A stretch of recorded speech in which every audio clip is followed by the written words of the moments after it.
Hey, hiya. Hey, everyone. Hold up. There we go. Just making sure we're all good. These are those stealth battlesuits from earlier. Oh, they are partially painted.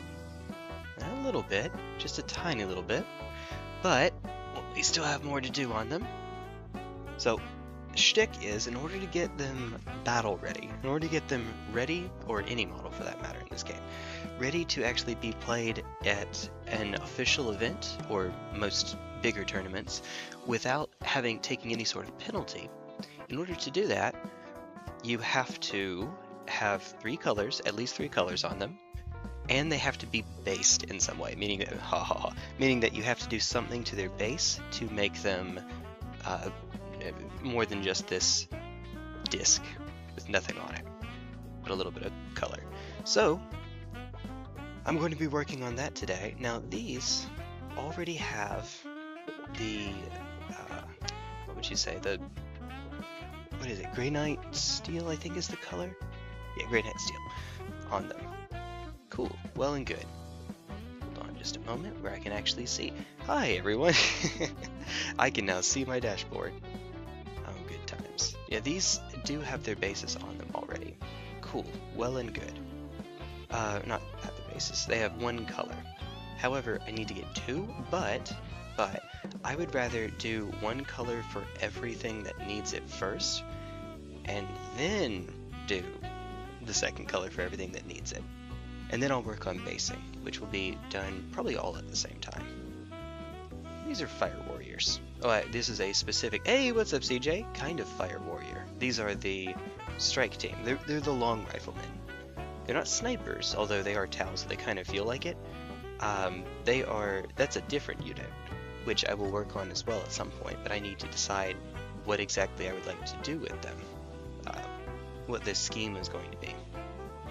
Unfortunately, the only official art that I could find for them has them in the traditional color scheme. I guess there are a few different traditional TOW color schemes, but the orange and black. Actually, hold on, what am I doing? Other than just showing them off as a line, I need that space for you. Setting it way, way close to the camera, because I know me, inevitably, I will lean back or pull it towards me and it'll go off camera. So I'm starting by getting this a little bit close.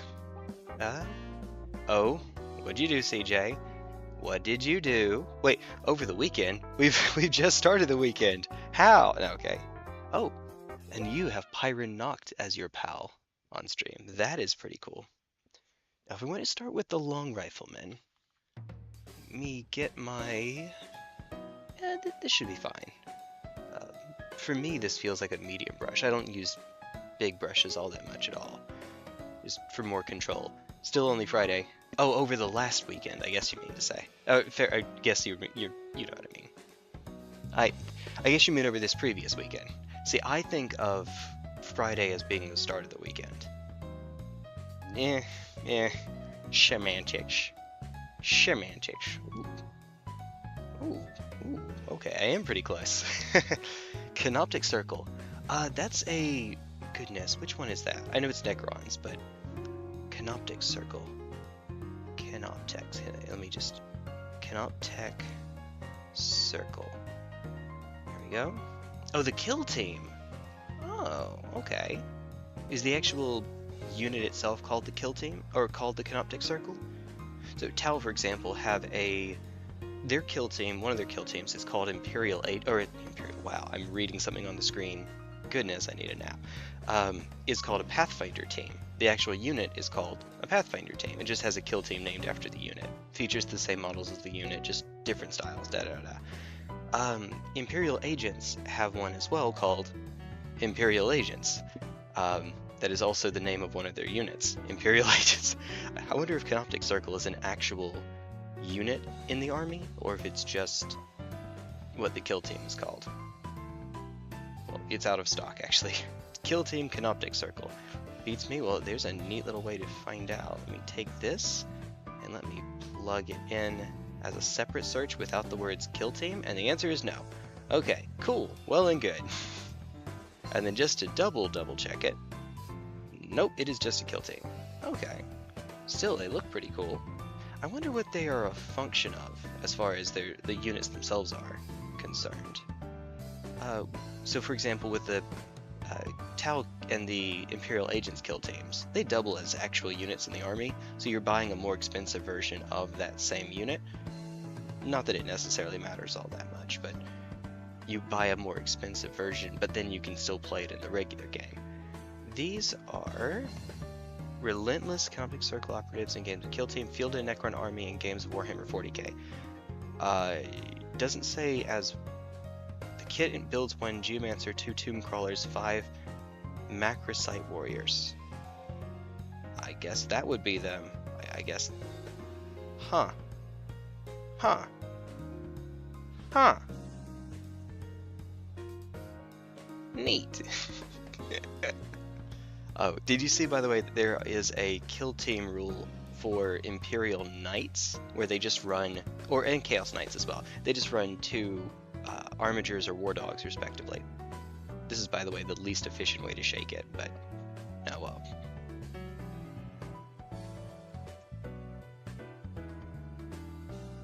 Woo! Woohoo! Yee! How? Okay. You are. So, all I'm going to do for these for right now is just their guns. Nothing else. Only the guns. This is just to get them battle ready. We'll work on getting them parade ready later, which means adding more than 2 colors. But right now, we're just doing the guns. In fact, for this entire project, until they are battle ready, the only 2 colors, Radiant Steel, 4x White, which is the whitest base coat that I could find. There's a whiter layer paint called White Scar, or you can just get some actual acrylic white paint from a paint store. And in fact, that's definitely the cheaper way of doing it. It's a good thing I haven't done it yet on too much. Yeah, that's probably the actual answer now that I think about it. And we have some of that white paint. Alright, you.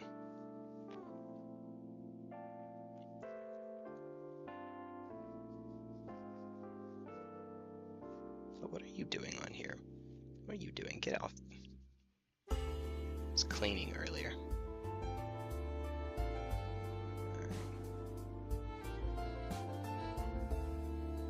Sharpen it down to a point. Not that that's especially necessary for this part of the project.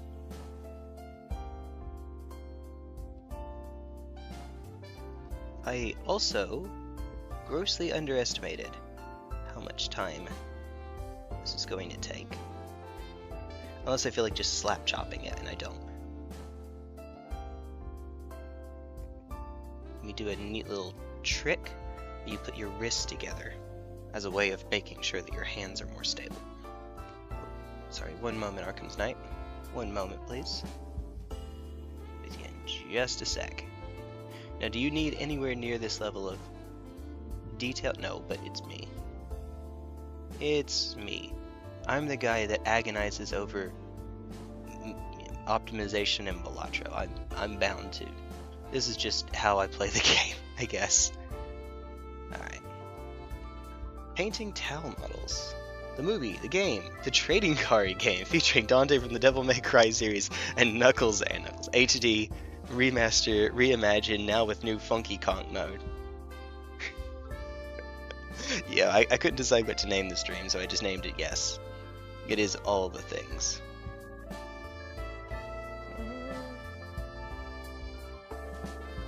Yeah, a bit overkill, maybe. If I actually miss a spot, the undercoating, I guess, is red, so it still looks kind of neat. You know how when your undercoat is black, it looks like shadow? Well, for this, it looks like it's heated. At least, that's what I see when I look at it. So imagine me doing this part right here, 60 times. That will be the duration of the stream. Well, okay, and some of next stream. Okay, and some of the stream after that, probably. Well, okay, I think you get the idea. Ooh. Ooh. Intentionally not filling in some of the gaps, again, makes it look like it's heated. Still need to get some more over here first without touching the hand. If I do touch the hand, it's not a big deal because eventually the hand will be painted over as well. Be painted blue because T'au. Figured I'd appear for a minute while at work. Well, thank you for stopping on by, man. Hey, I appreciate it. No VC today, at least not at some point, or maybe later. What's up, Dragon Lord Xenos? Sorry. Back in 8th edition is when I got started with this game, and when I was picking a faction, I wanted to play a shooting army. And at the time, I was told by one of my friends, one of the goers, one of the regulars at the store, that the shooting armies were Imperial Guard and T'au. And between the two of those, I just thought that the T'au looked cooler. Now, in actuality, there are more than 2 shooting armies, but I guess those were sort of at least at the time, Imperial Guard was more of it's 8th edition. It was weird. 8th edition was very weird with the way that detachments worked, because if you were an Imperial army, you could just play Imperial Soup. One moment, please.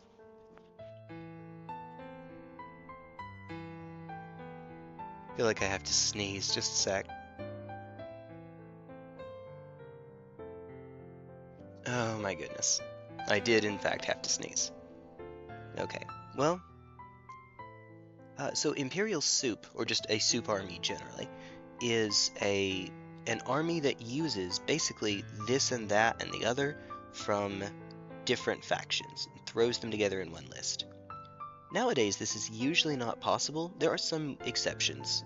Imperial Knights have free blades, Chaos Knights have their own version of free blades, I forget what it's called, and Imperial Agents have a rule whereby if you're an Imperium army, every unit has the Imperium keyword, but it's not an Imperial Agents army. You can take Imperial Agents in your force. And that's pretty cool. That lets you fill holes in your army, which is really important for armies such as Imperial Knights, and Custodians that definitely have some holes. Cheaply holding the primary objective, home objective, for example. Well, back then though, you could kind of just run yes, and that was your Imperial army. You wanted a knight? Sure, you could have a knight. You wanted to have not Gilliman, he wasn't around at the time, was he? Yeah, I'm trying to think of a good. You could run a little bit of everything. I didn't play an Imperial army at the time, so I couldn't tell you specifically what it was. Salamanders, maybe because fire and dragon coated, fair, and also they are the goodest boys. I will not hear otherwise. They are, in fact, the goodest of boys.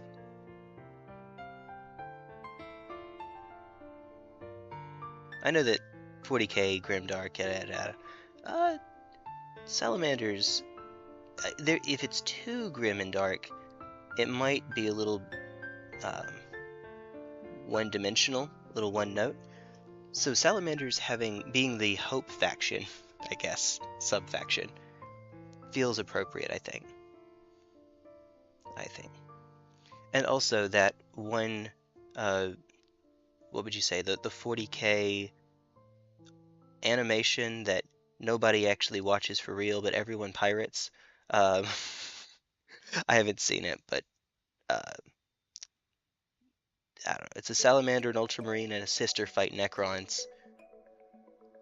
And the Salamander, spoiler, loses his arm at one point. Yeah, that's really cool. That was good. I can't remember the guy's name. The Salamander. Or I can't remember anybody's name. This is the joy of not having actually watched it.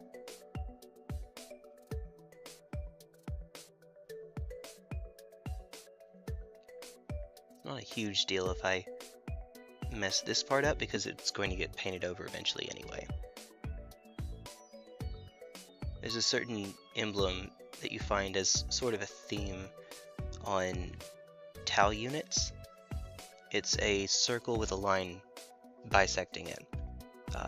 That I like to paint brass because I see it on, actually regardless of faction, I think I see it always as brass.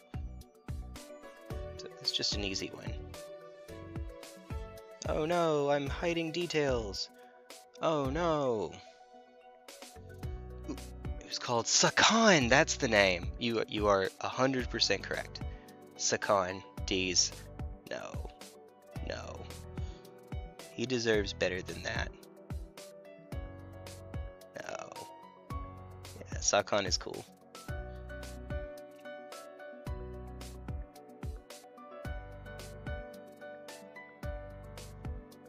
I like to imagine that, I know this isn't true, but I like to imagine that he is where we get the origin of the salamander chides a sister of battle for being too enthused, over-enthused, too much of a zealot. Remember that with one exception, all of the Space Marine factions they believe in the Imperial truth still. They are not, they do not subscribe to the Imperial cult because they know the truth, or are taught it, etc. The exception being the Templars. Because Templars. Because we have to make them Crusaders, I guess.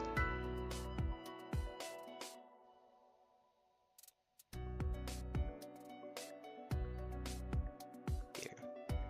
Again, you do not need anywhere near this level of detail. I am being silly with all this.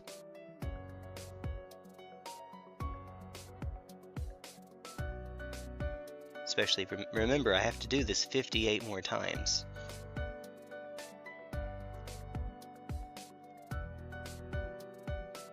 Better get a move on.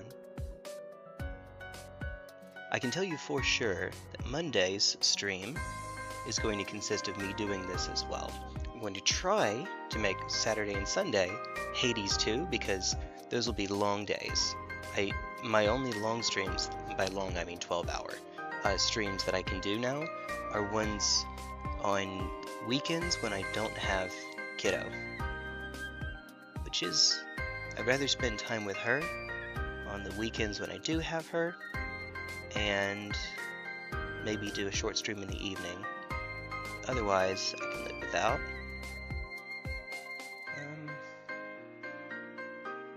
And Saturday is a free day to play. And then because of work, the weekdays can't do 12-hour streams either. Special exceptions exist, but that's the exception of the rule. You know. By the way, I hope that the music's at a good volume. Not too loud. Let's see. Simple guy, Yarick? Oh. Yeah, Yarick would be a... I guess so. Watch the episodes in the seas, my Jolly Roger Black. Yeah, I have not. I don't know. Maybe I will at some point, but I guess I just haven't found myself interested enough, I suppose. Oh. Yeah, switch over to the next one. Series doesn't really say what happens with him in Tides. There could be more stuff then. That'd be cool. That would be neat. Maybe he'll get the... I was going to say maybe he'll get the Titus treatment. He's not a blueberry. No. There's not a Sakan model, is there? And if there were, it would be a Warhammer Plus exclusive, I'm sure. Oh, do I want to get the... I think I'm going to leave the visor red. The scope, rather. Which makes all of the sense in the world. I mean, these guys are wearing helmets. Helmets that do actually improve their vision, so... I don't know if they need that so much, but maybe. get a little bit on the hand, that's fine, because the hands will be painted over. Not a huge deal.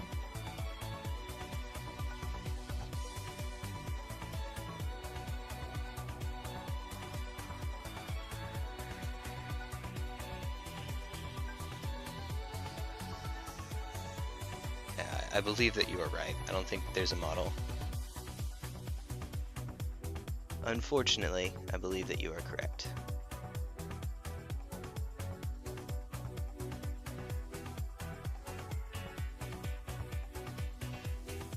Although, you know that they would give him a model with only one arm. You know they would do that.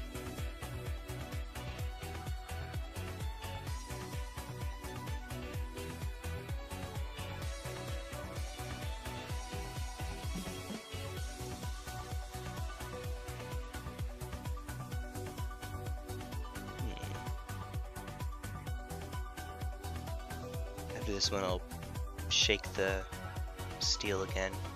I'll be using it long enough that it will actually have some significant time to dry. Was that about putting my wrist together? Actual factual no one is going to look at the model closely enough to notice that there is not paint on the inside of this guy's... I was going to make a silly joke. Not very appropriate though. In other words, I don't need to get to quite that level of detail.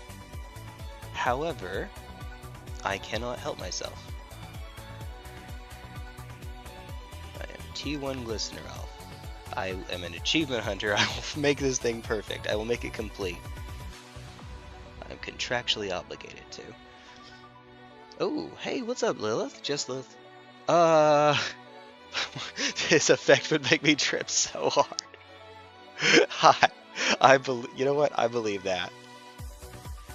Goodness. Yeah, I would. Yeah, I believe that. Somehow. Probably with the music too. Especially with the music, right?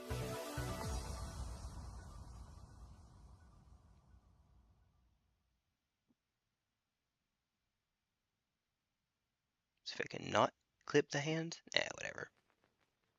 Again, hands getting painted over anyway. Actually, you're getting painted over too. What am I doing? Yeah. They are in fact wearing gloves. So maybe I should still probably paint over them. I don't know that they would remain red completely. Oh well. 3 down, 57 more to go. Hey, what's up, Plague Doc? Rats. Saint Saya taught me something that you don't go in the battlefield without head protection. I almost, not almost always. If there is an option for them wearing a helmet, I will do it because it looks wrong to me that they don't. I understand 40k logic means that they actually do have force field helmets sometimes, but no, I don't like it. It looks wrong to me. That's it. That's 10/10 of it. It just looks wrong to me. 10/10.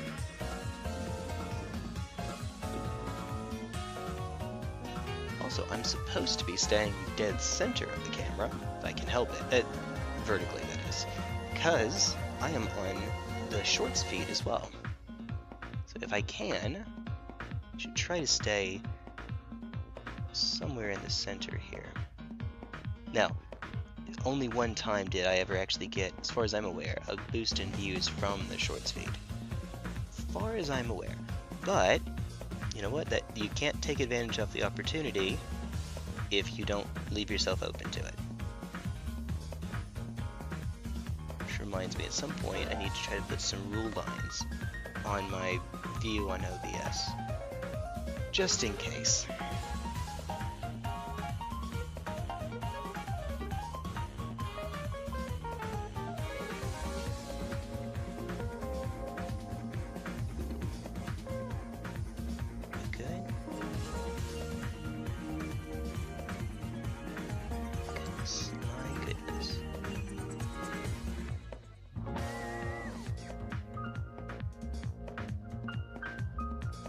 Alright.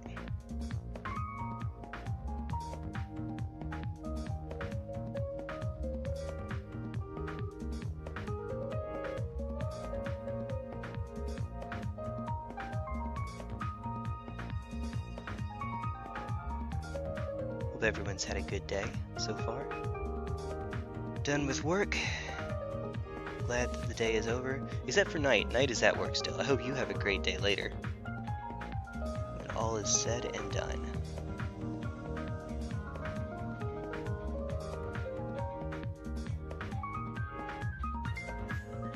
Hope you come home to a nice place with your pets.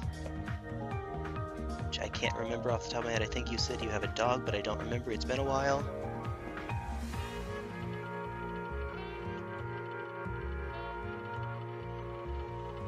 I'm such a good friend. I remember so much about my friends. Dear. So the effect that I'm going for, I'm trying to brush almost parallel with the gun so that I keep the paint out of these little recesses here, allowing them to keep the red almost an outline. I think that it looks cooler. And it gives the illusion of heat. Now these aren't the overcharge rifles, Fire Warriors don't have those. But it looks pretty cool. I think it does. Lil says, I got my Hellbrute today and painted it pink and green. If you go down into the description, you will see a link to my Discord server. You should join. We have a tabletop games channel.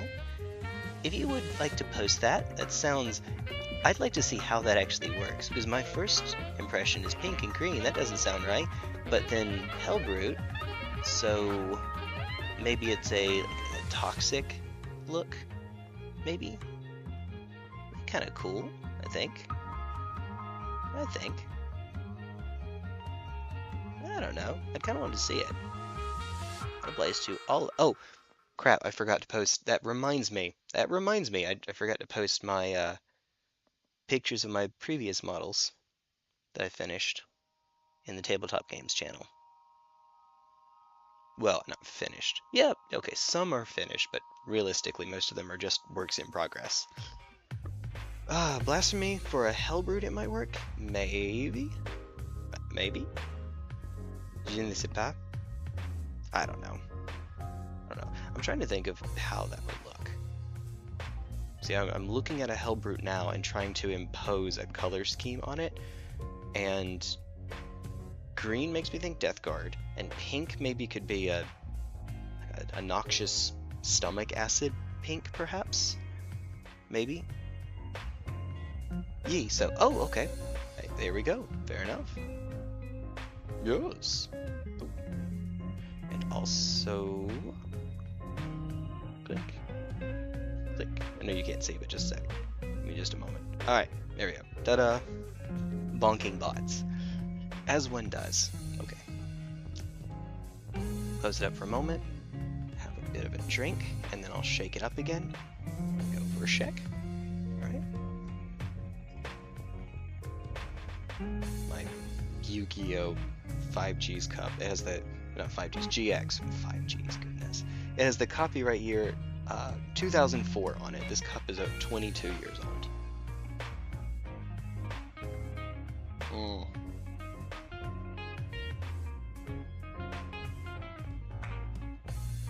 On a whim. Oh, thank you, Stream Elements. You're awesome like that. I have the, oh, what is it? I picked up some IHOP coffee. It was on clearance, which is not usually a good sign, but the flavor was Velvet Night, and it's supposed to taste like chocolate velvet cake. Velvet chocolate, whatever that's called. And it does have a smooth, velvety taste to it. You know, blessings in disguise, right? You get it on clearance and it actually tastes good. Again, that's not usually how that works. There we go. Alright, pop. Alright. Hold on, I guess do this part first.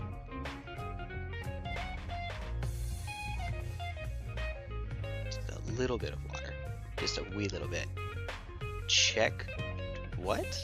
Oh, Discord?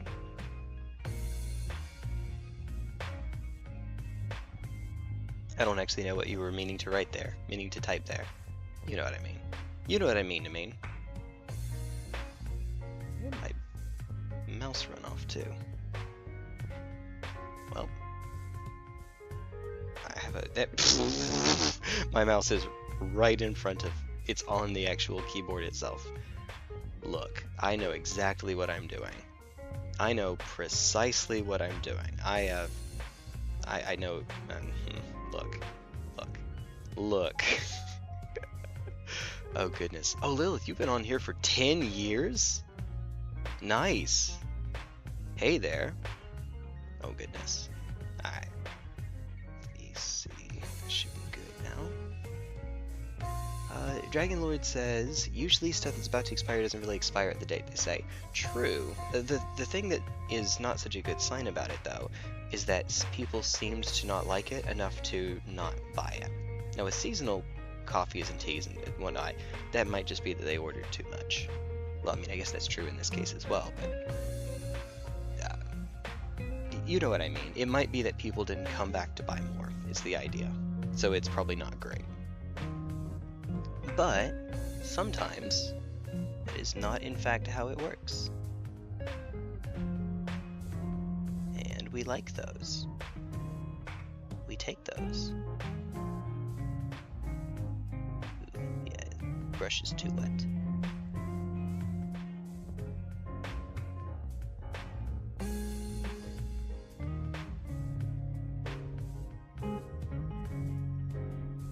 Use what I have. Expand off to the side here.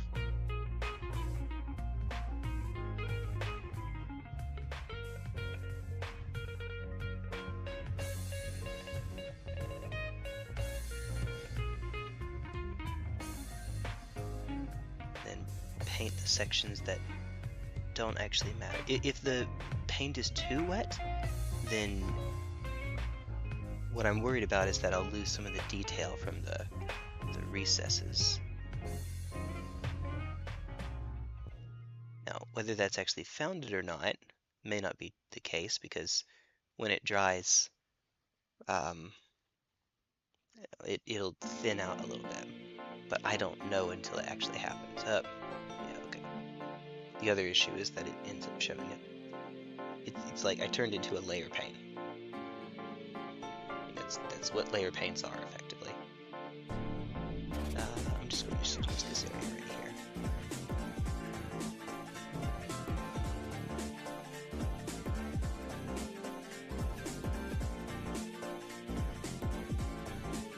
Okay, good. Do not... crud. No, it's fine, it's fine. It got into the recesses a little bit. It's okay. This one's gun is just not quite as hot. It's a little cool. Too cool. Plus I didn't get it completely. Whoops. Note to self, dry it off more before actually starting at it again. Genius that I am.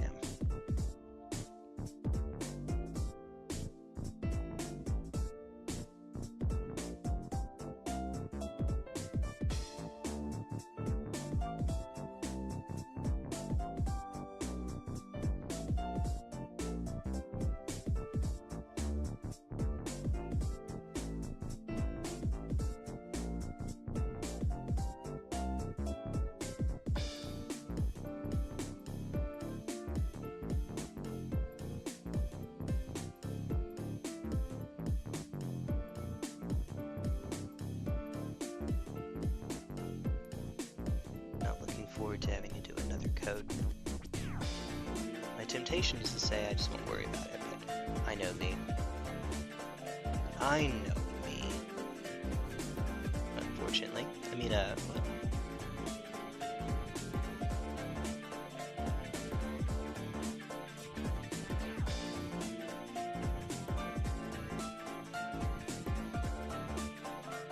Self-deprecation is the easiest kind of humor.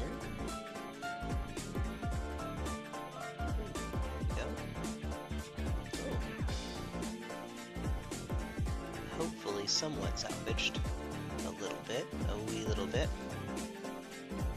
Tiny wee little bit.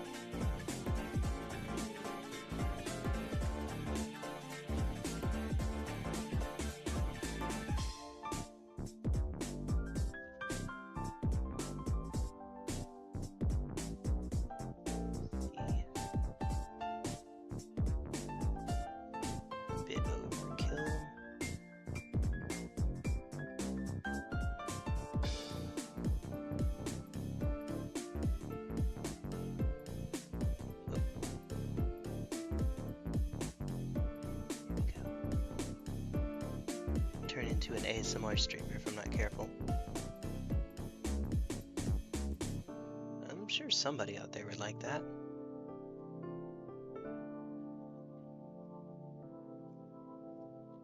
Oh goodness. My head in front. No, my beard. My beard is on camera. Oh. Okay. I see this as an absolute win. I actually contemplated shaving the beard, believe it or not. Some of you, Luna, would kill me, but, you know, I thought about it. It is feeling like summer over here, and it's only going to keep getting hotter.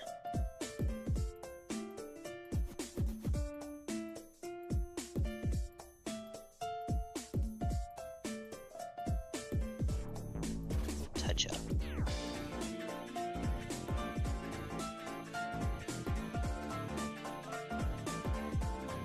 Well, sacrifice one's. Uh-oh. Discord server quote is filled. Oh! I actually forgot or didn't remember. Or forgot or didn't remember. Forgot or didn't know that there was even a server limit. In that case, I have a lot of servers that I can ditch that I just never use anymore. Many of which are for streamers that either don't stream anymore or that I just simply don't follow anymore.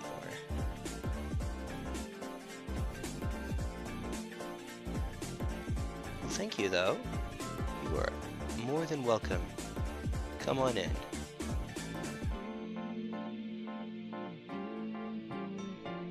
Take your shoes off at the door. Your gun's weird. Has a different kind of scope than the others so far. I haven't looked ahead, but that might mean that this one is the Shasui, the leader.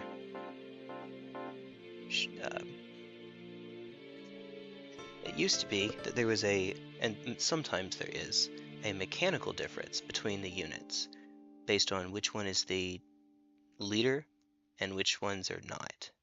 I don't mean leader in the 10th edition rules sense. For example, I believe only the leader carried around the bonding knife, which gave a +1 to leadership scores. So if you took out the leader, you effectively lowered the leadership score.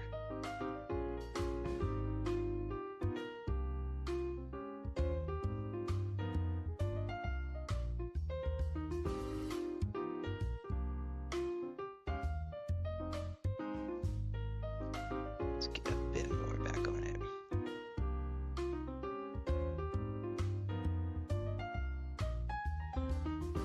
Share my Pal World based pictures with. Nice! You should do that, absolutely. I do in fact play some Pal World. Oh yeah.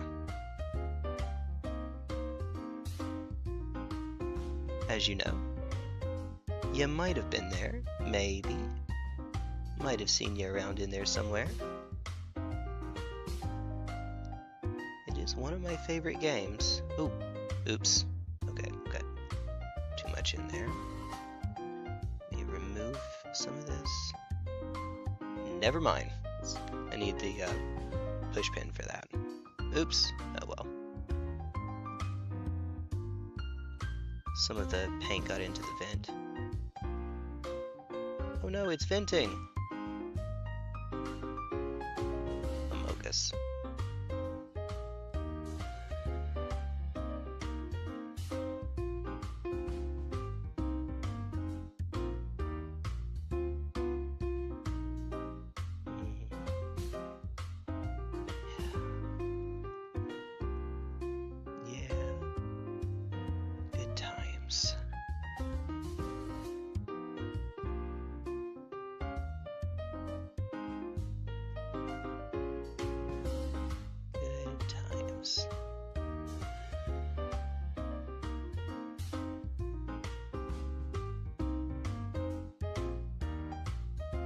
At least I appreciate that, except for the scope, all of the rifles are identical.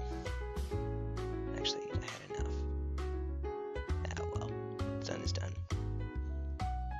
That is handy. And again, no one but no one is going to notice what color it is inside there, but I care. So, there.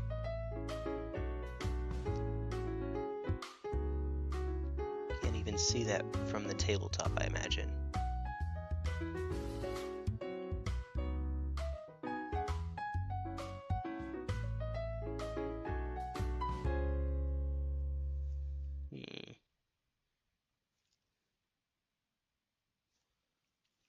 Woo! Don't know which channel though. Oh, tabletop games. Oh no, for Pal World. Ooh, because I don't have a Pal World channel. MMOs maybe? That'd be kind of. MMOs are off topic, I guess. Just whatever feels right to you.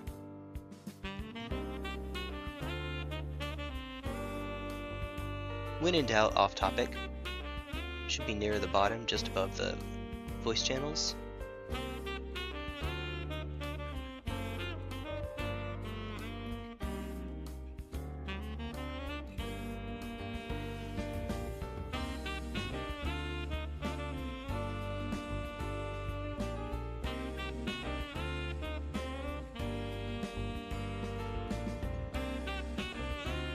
I have this album memorized, goodness.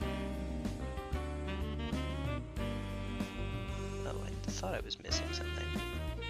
Lo and behold, I was. It's picking up some paint if I do that. Alright. Yes, I am doing the stream on one arm. Balancing on my, not balancing, propping up on my elbow. I may come to regret that.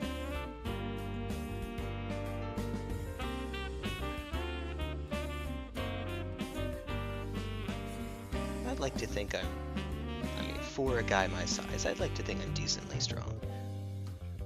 But, you know, shoulder cramps are going to get you regardless, unfortunately. Let me thin that down a bit, or take some of it off.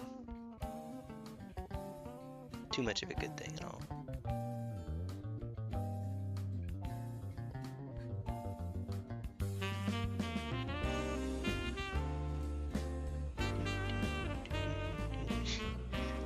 Wrong. More than one happens to have this same style of gun. So, unless these came from different units, which is possible, unless they did, yeah.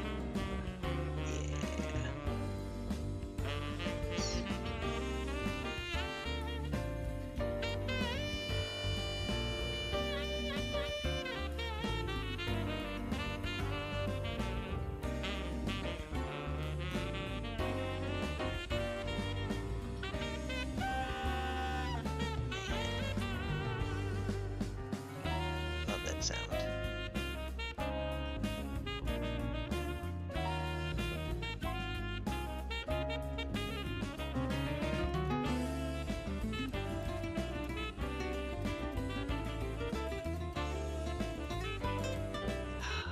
Did it again. I had it right the first time. I'm not sure what I'm doing differently.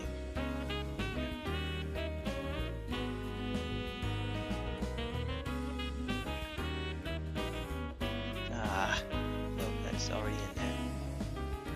I'm gonna use my finger to smudge out the paint, but nope, it's already in there.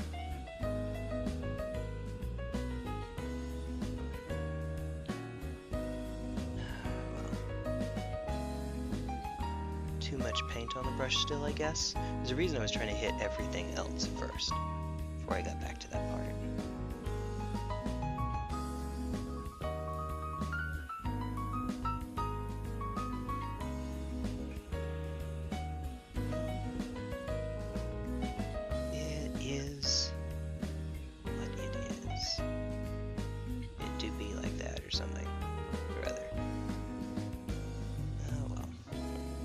Hey! Wait, should I be a Warhammer... I should be a Warhammer fan? Why you play Tau? Actually, were you here earlier when I said that? When I gave the reason? You might have been. You might just be doing the bit. Which, you know, fair enough. No. If you weren't, I can actually tell you the tale. Oh, it's just a bit? Okay, fair enough.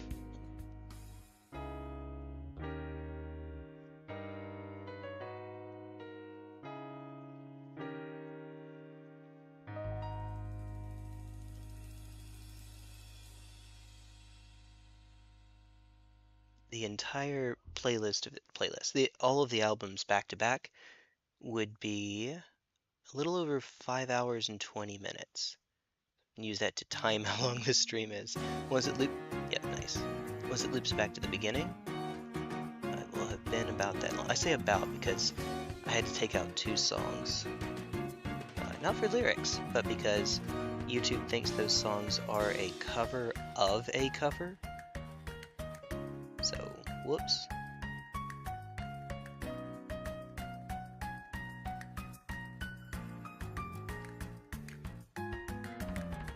Alright. Woo! Don't ask why one looks like a gulag. One looks like a gulag. Well, let me get a drink, so do this first. Oh, I don't care why people pick their faction as long as they love them. Hey, fair enough, as we should be, right? You would hope, you would think. For me, I picked Death Guard because they look cool and I love how they play. Hey, fair enough.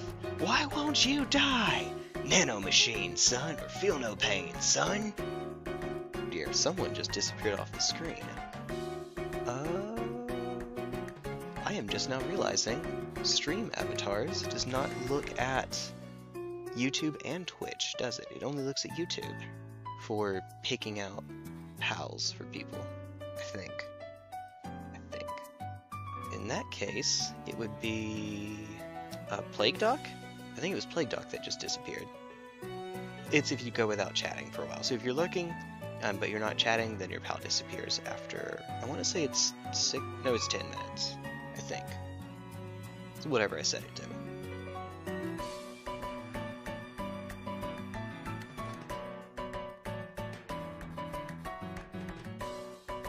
In just a bit, I'm going to go and get some more to drink.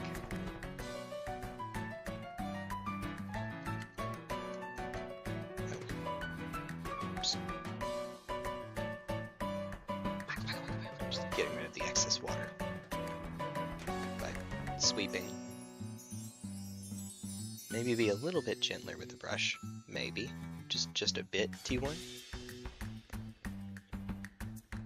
I mean, Death Guard is cool. Death Guard is neat. If I were to have to play a Chaos faction, it would be Death Guard. Why? I guess I kind of like their playstyle too. Especially now that they have a very cheap infiltrator unit that also has a good feel no pain, so they can just stand on the objective and say, nah. Hey, what's up, Plague Doc? I'm alive! There you are, Verdash. You were Verdash. That's right. Oh, by the way, fun fact, they're magnetized, which means they do this. The magnet underneath them is way, way too big. So sometimes that just happens. Oh, nice. Oh no. Paint. Everywhere. Oh, no.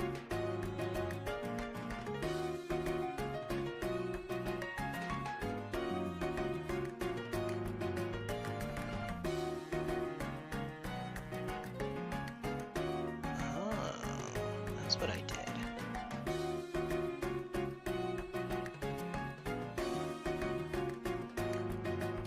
I might have cracked the code.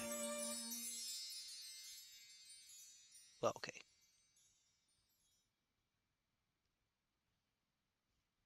Never say die. Although frequently say help.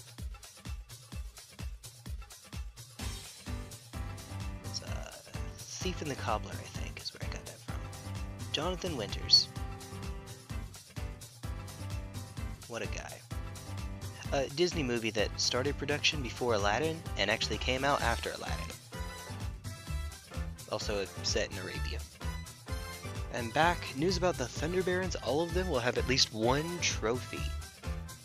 Sick. So Thunder Barons is your, for if I remember correctly, and for the people who weren't here last time, so I think everyone, is Plague Doc's, call it Homebrew faction, Homebrew chapter.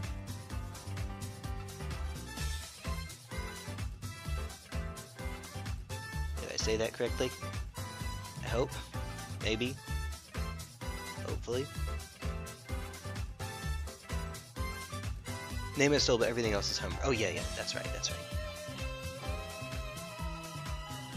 Oh right, because they exist officially, they just don't have any lore for them, or have extremely little lore.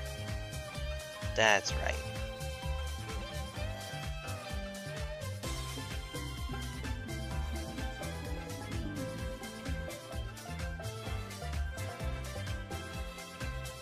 Feels wrong using up the paint on this ahead of time because it feels like you're wasting it. But if you're careful, you can stretch it pretty far, and if you don't, you will cover up details. So unfortunately, you sort of have to. Just, if you do it on a space that's already used, you won't waste as much. At least there's that. There's that going for it. I think that this is going to be an I like it but no one else will. The red undercoat that bleeds through the base coat here, I think it looks cool. But aside from the vents that kind of make it look like it's overheating, I don't know that anyone else is going to be under that same impression. I'm actually beginning to suspect that the answer is no. The more I look at it.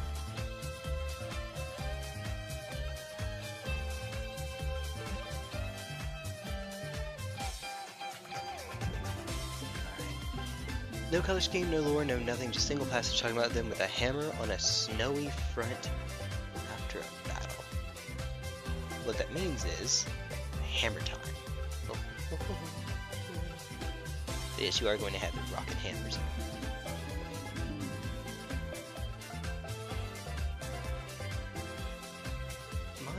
One of Evangeline's friends in the neighborhood came up with, for all of one unit, a homebrew Space Marine chapter. By one unit, I mean the free mini you get for going to a Warhammer store. So not even one unit, just a model. But still, it has its own homebrew lore. It is an offshoot of Ultramarines, and I don't remember anything else because he just made it up on the spot. Based kit.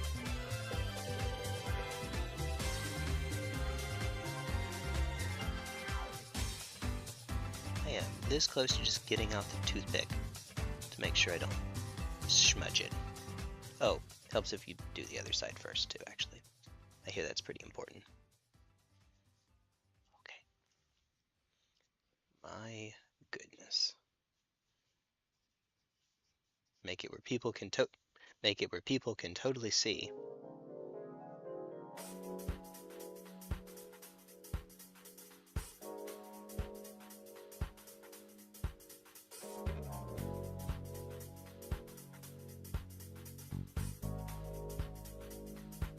I forgot that I hadn't actually done this part yet. Oh, turning into ASMR T1 again. T1 ASMR. Oh. Only one extra syllable.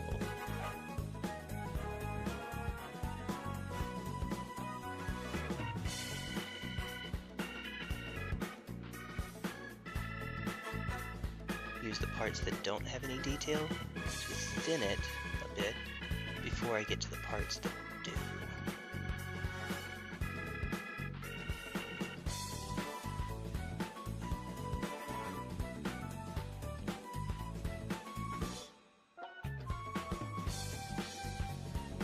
Too thin, and you can see the red through it, which is not quite ideal. It just means don't be lazy, make another coat. But I have to be a little bit lazy right now, because if I want to get these done in time, they just need to be battle ready. Nothing else matters.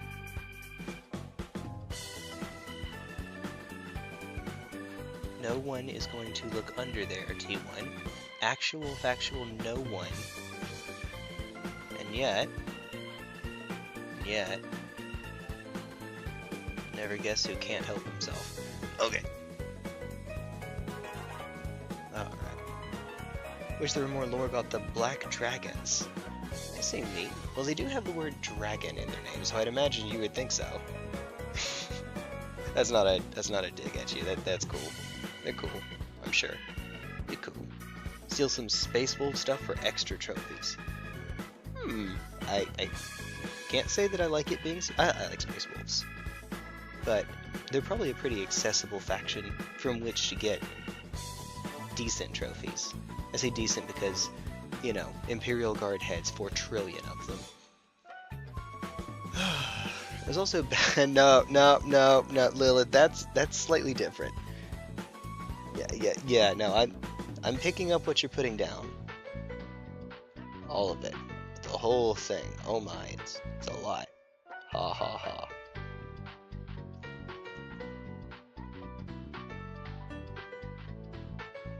Oh my goodness. One of my more popular shorts on the channel is actually from another Warhammer stream, a painting, or a building stream, where I'm building with my kiddo, and at some point, I read something in chat that has to do with a dragon, I don't remember what it was, and she replies, "Big bad dragon," and I'm doing my best to hold it in. But someone in chat read my mind and said 8 inches. 8 inches!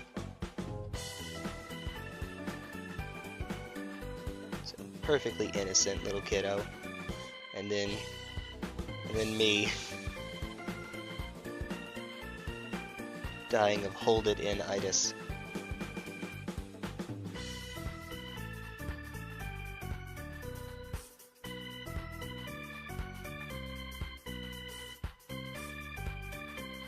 Hold it in itis, but it's in the style of a breast cancer campaign ad. Hold it in itis affects millions of Americans every year. You can do something to help. One charitable donation of, how much is the YouTube membership? $5? $5 a month, dear, can save a streamer's life. Also, plug for the YouTube memberships. Gives you a neat little badge next to your name, and it gives you emojis, gives you emotes that you can use elsewhere on YouTube. So it's pretty neat. It's pretty cool. I think. I would say. Yeah. I mean, I'm a little biased, but I think so. I think it's pretty cool.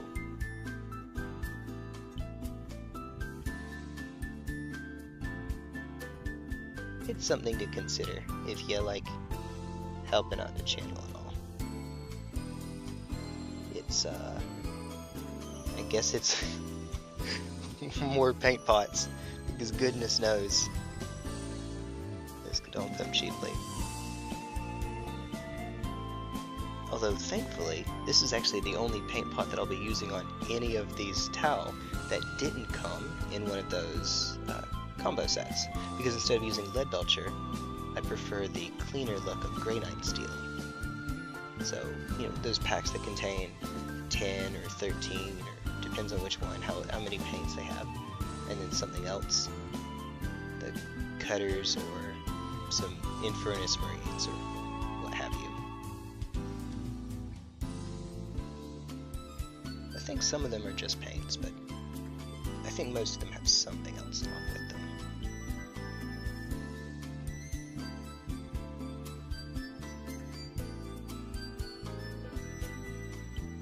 Sorry if you put a message in chat, I will get to it in just a moment.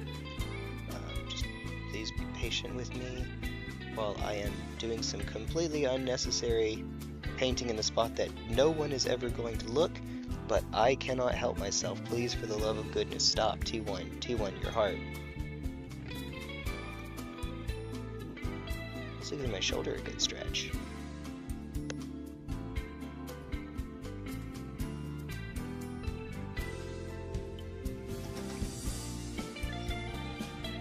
Very good.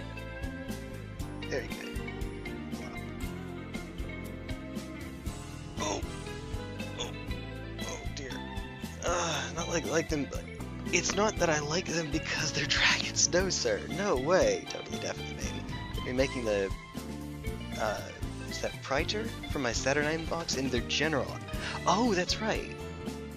Okay, Abaddon proxy. You have a thing for See, if I were to proxy Abaddon, it would be his head being on somebody's pike. No, that's Erebus. That's Erebus. The correct. You have a gun with 4 bullets in it. You can put them into any character in the setting. Who are you choosing? And you shoot all 4 of them into Erebus. Perfect. Even if it's on a pike owl. Fair enough. Fair enough. No? I mean, I'm agreeing with you. Maybe I think it's easier. It's easier to hate on Erebus than it is on Abaddon. Both not too terribly hard to hate, though. I'm actually starting to kind of like Fabius Bile, believe it or not.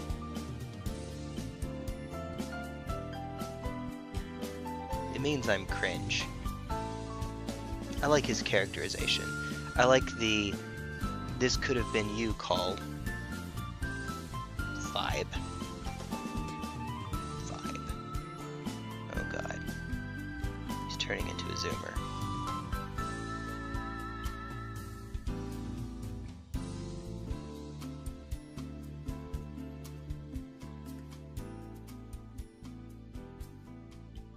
I really made this one hard on myself. Here, let's do it this way, and please, for the love of God, don't mess up. Perfect. Now stop painting before you do mess up. Alright, cool.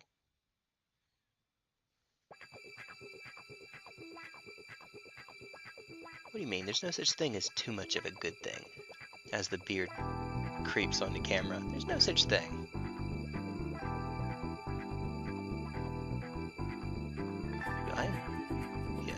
I need to learn guitar so that I can try to become a member of a ZZ Top cover band. So we are getting there. We are definitely getting there.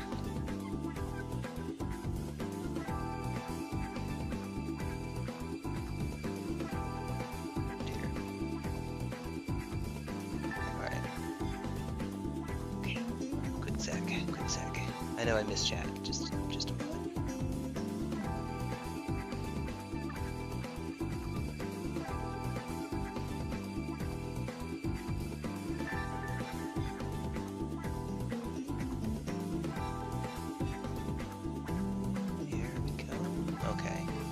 Pale skin thing still makes me think there's just a hint of Curse in there mixed with Salamander.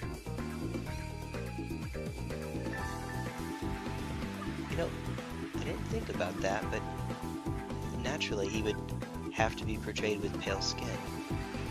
I like the idea that Curse and Korax are just trying to out-edge each other.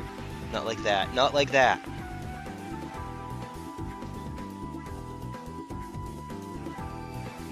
Not are, because, you know, one of them's dead now.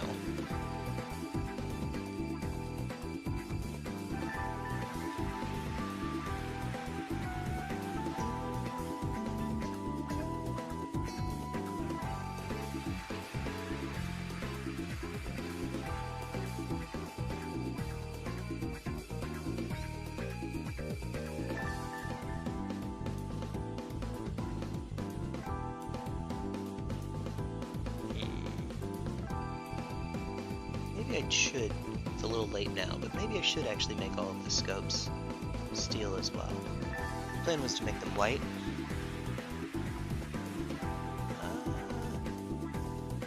sure that it wouldn't look better though.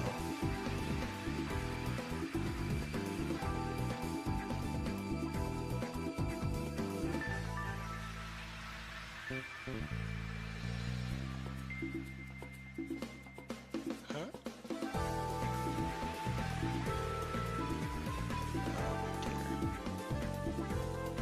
Perfectionism, yay! Nah, let's keep it white. Or Corax white, so white. What if Wraithbone, but more grounded, I guess. Alright, I am going to take a quick little break, catch up on chat first. The lore they have seems interesting. Pale skin, black eyes, for some reason they have horns coming from their heads, and a claw in their arm, like Baraka. Now I don't remember who Baraka is. Baraka.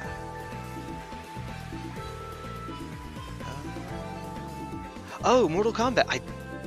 I was thinking Street Fighter is, who's the one I'm thinking of from Street Fighter? That has a name that sounds... Yeah, you know what, I have no idea. Blanca. Blanca is who I was thinking of. Of course, became a goth furry. He won the argument, yeah, I mean, you know, kind of.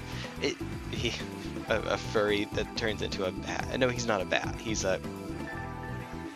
His name is Corvid Corax. He's not a bat. I guess he's a feathery? Technically, birds are reptiles, so he's a scaly. That's totally how that works. Exactly like that. Oh dear. Not letting that thing onto my model, correct. Servo eye Praetor? Is that supposed to be Praetor or Predator or Predator? I don't know. Maybe it's Praetor, right? With the A. Looks better. Blanca. Yep, Blanca is that is who I was thinking of. But if you'll give me just a quick moment, I'm going to send you to the "We'll be right back" screen. Just a sec. Be right back. Oh, we get to keep them on the screen too. That's perfect. All right, be right back.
much Twitch bots. I imagine if I did have Twitch bots on the stream avatar, it would be, or if I did have Twitch on there, it would be bots a lot of the time.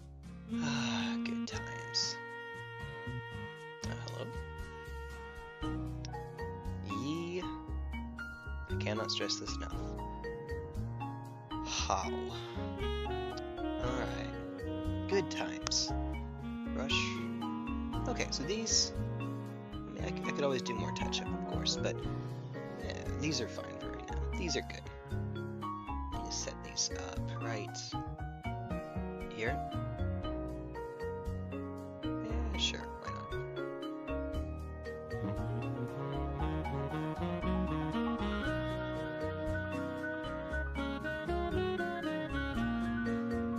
Told you I've listened to this quite a lot. Entirely too much. Now this is going to seem really obvious, but these are magnetized simply to stay on the metal tray, the case that I have here.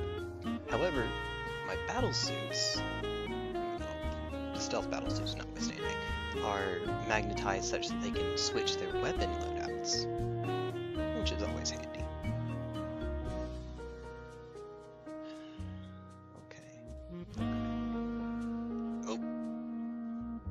Next up, I actually don't know that I... Oh wait, yes, I'm dumb.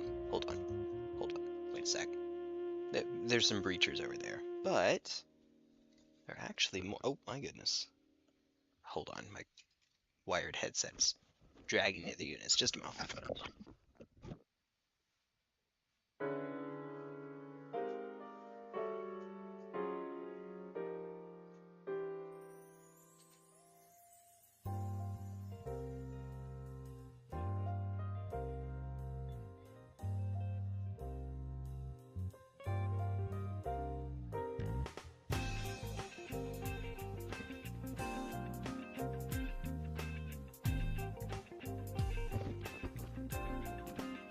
Just gently set them down, of course.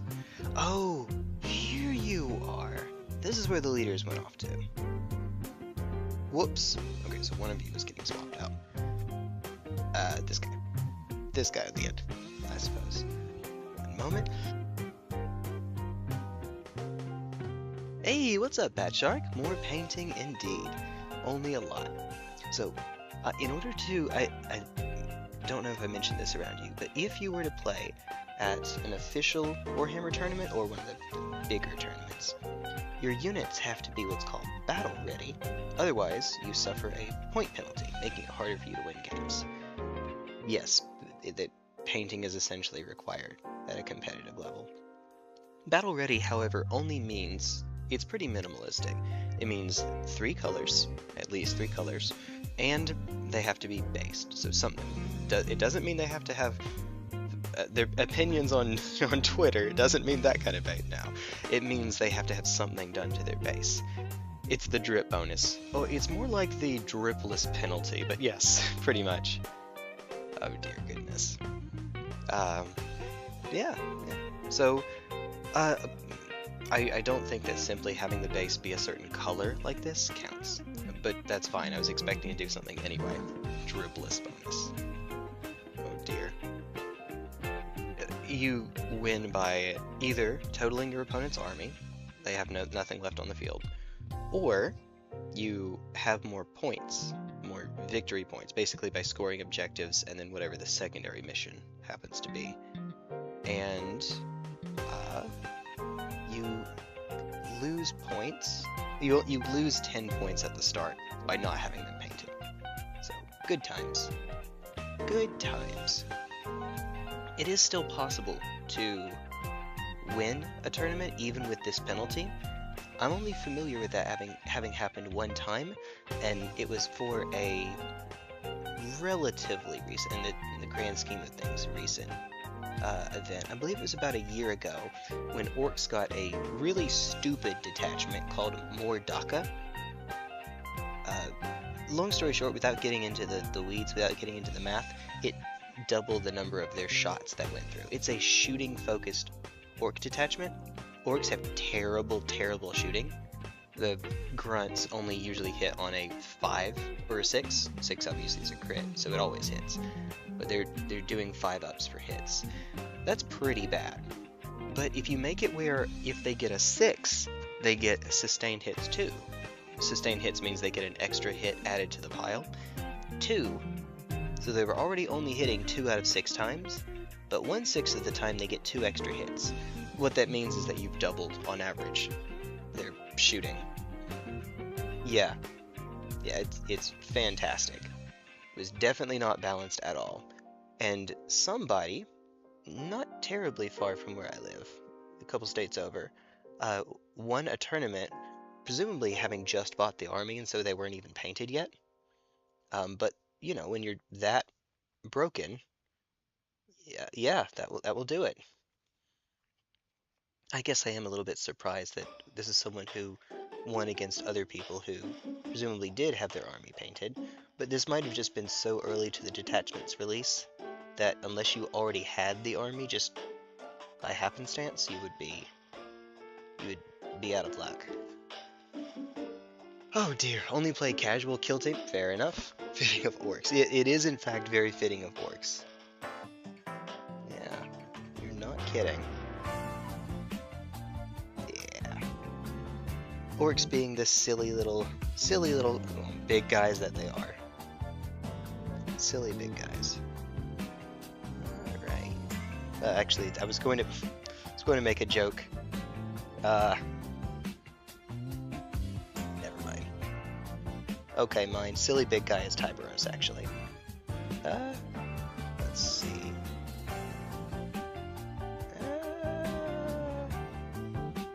Is he still playing Army, by the way? Is he still out? Because if he's not, I can hear him from wherever he is saying it's perfectly normal and fully functional, or whatever the line is. Something like that. Oh dear goodness.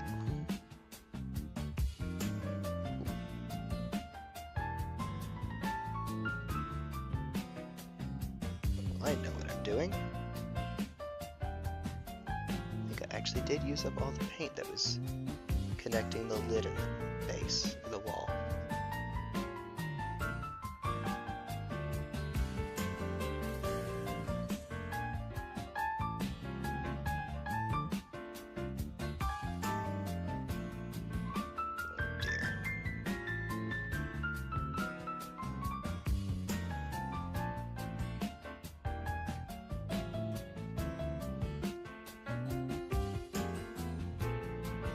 Go. Still camping? Fair enough. Off camping. We bring s'mores. Bring a harmonica. I remember being in Boy Scouts back in the day, and it was totally required that we bring a harmonica so that we could play it badly for everyone. But everyone would play it badly for everyone, so it was great. Hold on, let me find my hobby knife really quickly. Let me just cut my finger off real quick. No, there's just a little bit I want to get rid of. I'll be back in just a sec. Not even long enough to warrant putting the "will be right back" on the screen.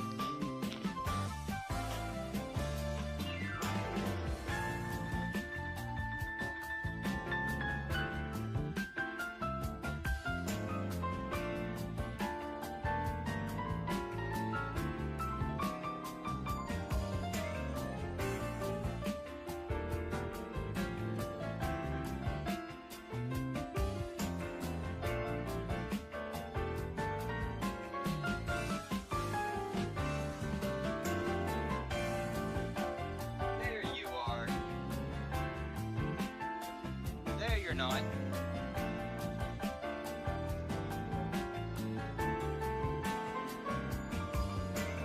It's here somewhere.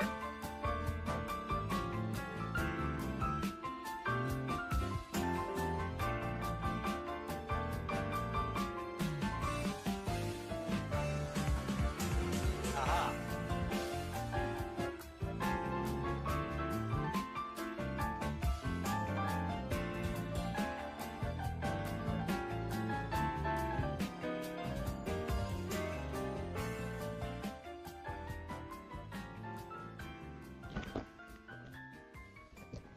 Not long enough to warrant it, he says.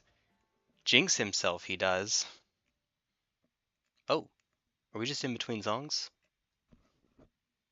Maybe?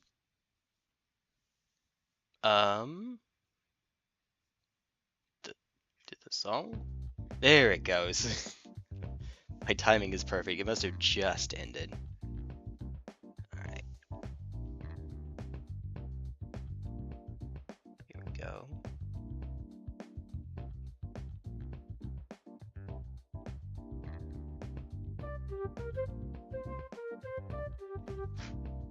Perfect.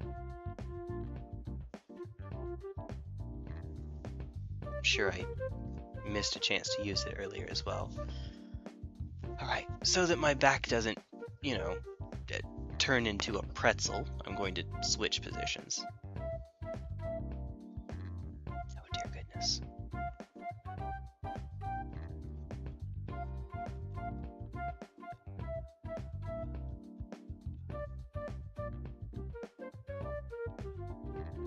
Ooh, don't you dare dry. You're not allowed to do that. You're not allowed to do that. Thank you.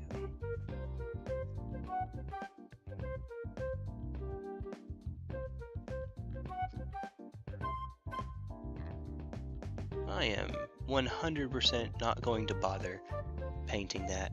Dear God, that would be silly. Let's not and say we didn't. It's just tucked away. Oh, I guess downside to... Let me get my hair in a ponytail here in just a moment. Downside to this position. I mean, no, every position has its upsides, right? Look, I am a simple man and turn anything into an innuendo. Alright, there we go. That's better.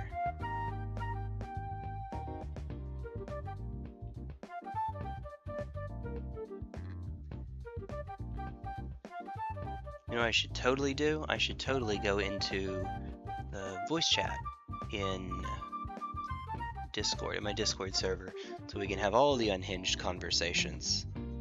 Whoever... Actually, it would just be... I don't remember if Plague Doc has permission for that channel. Otherwise, it would just be you. Let's see. And you... Probably too early for that. Imagine you still have kiddos to watch over.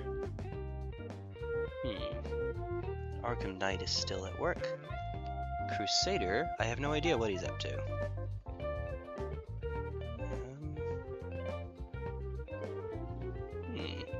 I'll just keep it as it is for now then.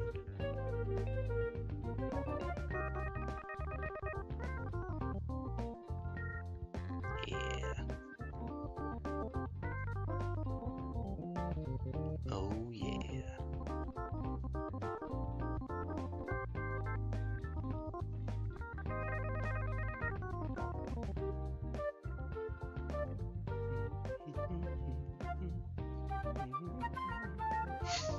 Look, told you I've heard this too many times.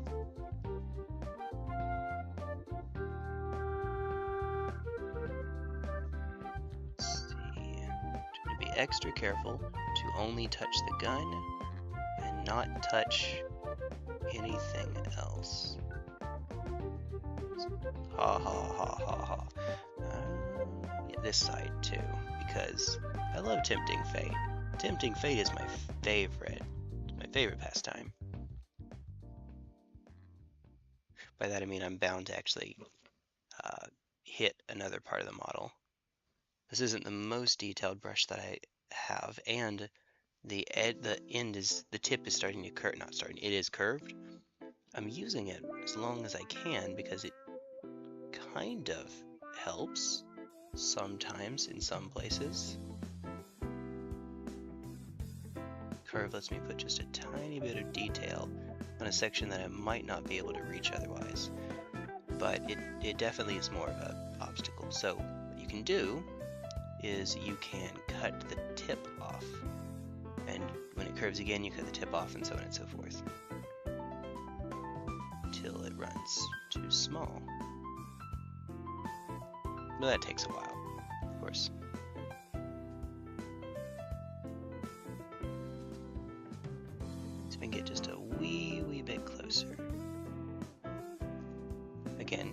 activate, as one does. Hold on a moment. I see you put in chat. Give me just a quick sec. Oh, dear goodness.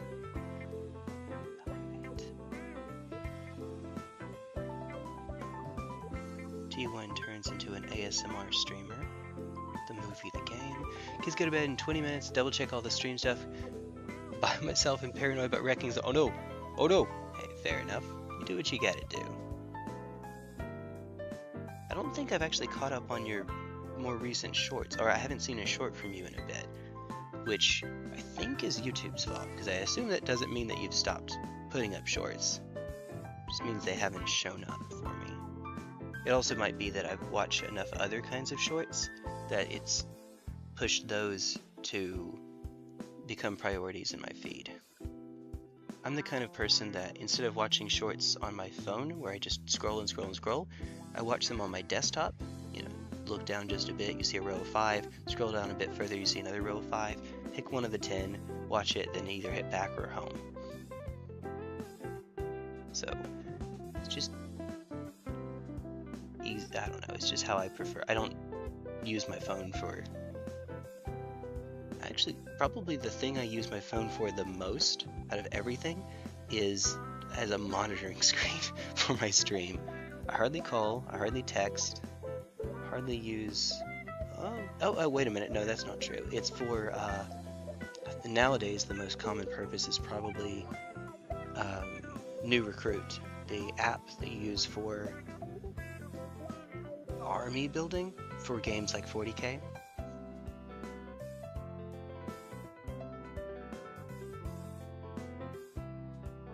And Age of Sigmar and Old World and Necromunda, whatever else they have on there. Unfortunately, it doesn't have any Corvus Belli games on there. Infinity and Warcraft. Drink break! One sec. Only post one a day now. My last few haven't gotten as many views.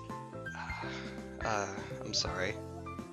That might be why. It might be that it was just, well, of course it's always random chance whether it shows up or not. Always more coffee. Oh! Yes, more coffee. Indeed. Indeed. I pretty much only post shorts on days when I don't stream.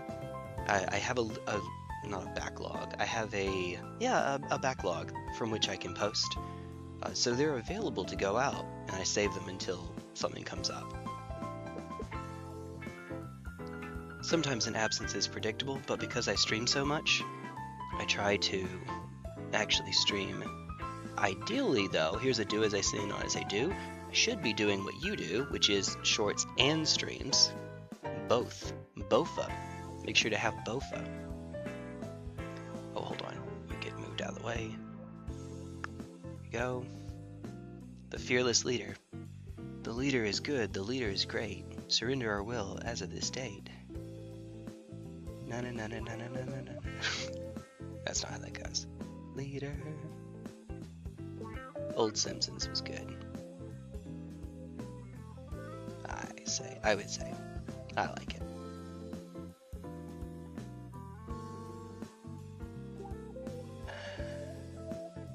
When they get old enough, I mean, mine is old enough that we watch The Simpsons together. It's very cute. She's very cute. Her favorite character changes pretty frequently. Well, I say that. I think it's actually been stable for a while at Lisa. The one character I can't say that I remember her ever being a big fan of is Bart. And I admittedly initially cheated and said Maggie, because that's kind of a non-answer. It's I want to hear what your actual opinion is, not what I think. So I'm going to give you the non-answer of Maggie, who doesn't say anything unless Danny DeVito is voicing. There's an episode in season 2 where all the babies are voiced by Danny DeVito. It's a baby translator. Can you imagine that for your less than, I forget how many months old, where just anytime anything happens, Danny DeVito starts yelling at you? That would be either awful or a must. That would be a must give as a prank gift. That'd be fantastic for that. It's Homer's half brother, one that used to own a car company, rebuilds his fortune by coming up with a baby translator. Dun, dun, dun, dun, dun. All right.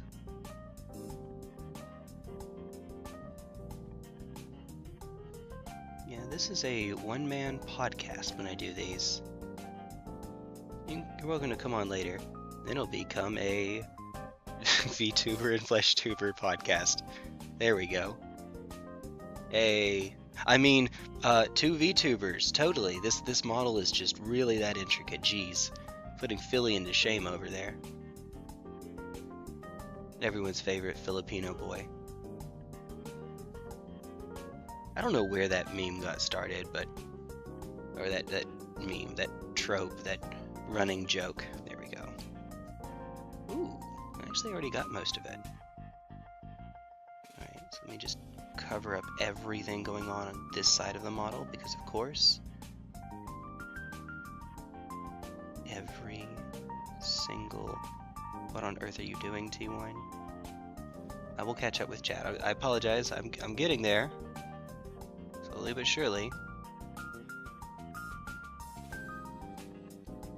See, what'll happen is while I'm switching, I'll look up and read chat, and then while I'm painting, try to respond. Can always do more posts too if you want even more work. Yes, yeah. Polls especially. Polls are a good way to get yourself up in the algorithm. Not as big as they used to be, because very famously people were doing it, a lot of people were doing it all at once, and so YouTube had to, my understanding is that YouTube deprioritized them in the algorithm. There's a Spiffing Brit, I believe is the guy's name, who makes videos on breaking video games and breaking various YouTube trends. Made one on polls, and there were so many, admittedly, I was part of it too, so many polls that they started to clutter. And presumably you got less traction off of each one, because now that it's not now it became a saturated medium. Remember that episode? Yeah. Youngest almost won. Mostly says his name over and over like a Pokemon. What, wait, hold on. It's been so long, it's his name. Oh, his name. Oh, your youngest says his own name like a Pokemon. Okay, not Homer. Oh, dear goodness.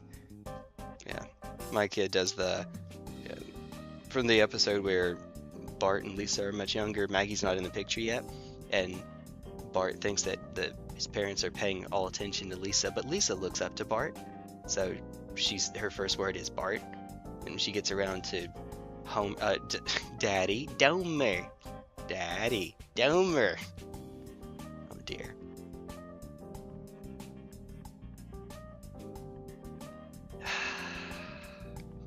Hard to paint tiny and read at the same time. Yeah, no kidding. Zoss, I don't know how you do it, because Zoss also does these streams, I think. Well, I don't know if he still does.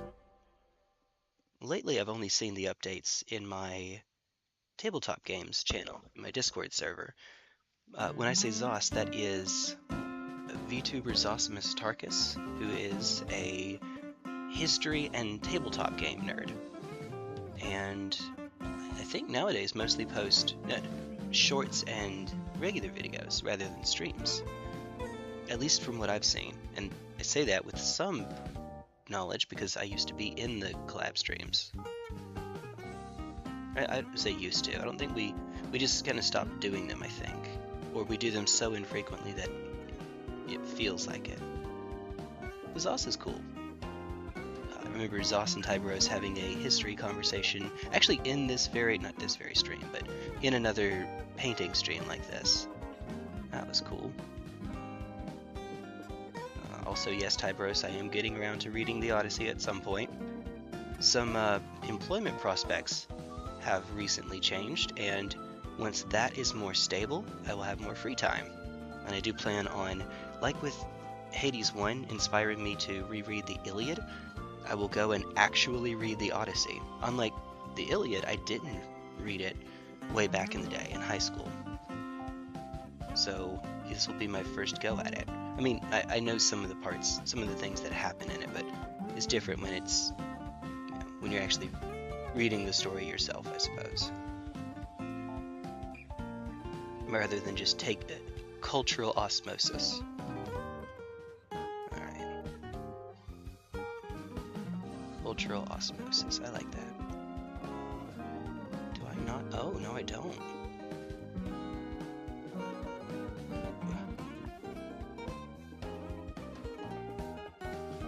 Oh, that reminds me, that shark, I have some 3D print stuff for terrain. I have a bunch of 3D print STL files from various Humble Bundles, because that is one of my affiliate. I'm an affiliate for Humble Bundle, and occasionally they do ones for STL files. I have some terrain that I'm going to ask a friend to print out, so that Evangeline can have. She plays Imperial Knights, and some Night World stuff. Basically, long story short, the I guess default setting for an Imperial Night World is that it's like a fantasy setting, the traditional European fantasy setting, but then occasionally there are giant robots. So you still have castles, you still have peasants living in villages and feudal villages, stuff like that. Yeah, no. Oh dear goodness. What on earth am I hearing? Oh, heresy? Did I speak heresy? Probably. Probably. Oh yay, yeah. So if I don't think you two have a 3D. Wait, yeah. I may be getting my friends mixed up. I'm trying to remember. You don't have a 3D printer, right? If you do, or if you have someone who will print it for you, then hey, you are more than welcome to look through some of my files. Although I don't have an easy place to post all of them. Same thing for you, Plague Doc, by the way. If you are interested in anything, just hit me up as well. One of these days, what I should do is just go through. I know that for some people, like Zosimus, I have taken the time to actually go through an entire bundle and say, hey, is there anything that you want from this? But, it's kind of time intensive because there's not an easy way to share it. Also, I think it's technically against terms of service for me to just put them all in a Google Drive folder that's publicly available and say have at it, Haas. I think that might get me in trouble.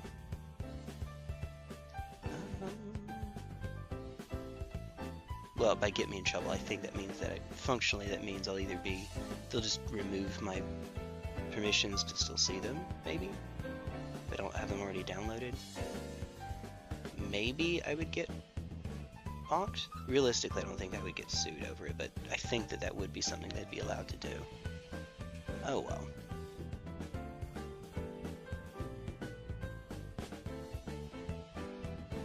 Oh well. Then again, I'm not exactly the biggest streamer out there. I don't think anyone knows or cares.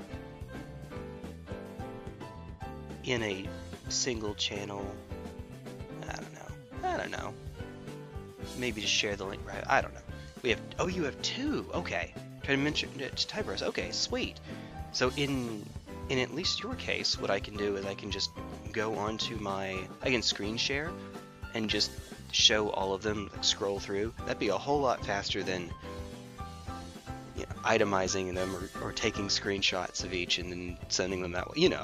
It'd be a whole lot faster and easier. What am I just take a break while I'm thinking real quick. Oh, hello. It helps when it's open.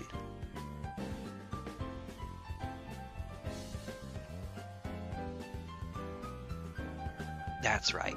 I remember what I was trying to do. I was trying to cut myself really quickly. That's essential. I have actually cut myself with a hobby knife before.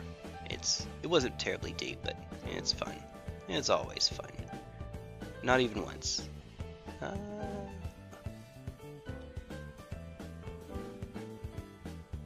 My own dang fault. To be fair, it would have been a lot worse if I had been pushing hard, but I did the right thing. You know, you're supposed to do side-to-side sawing motions, barely pushing forward. Just saw through it so that when you do finally get through the piece, you don't have enough force to yoink it. Technical term, by the way, yoink.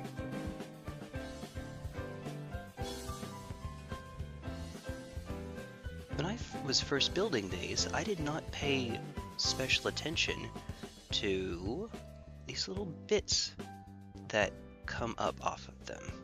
Basically where you don't adequately cut them off of the sprue.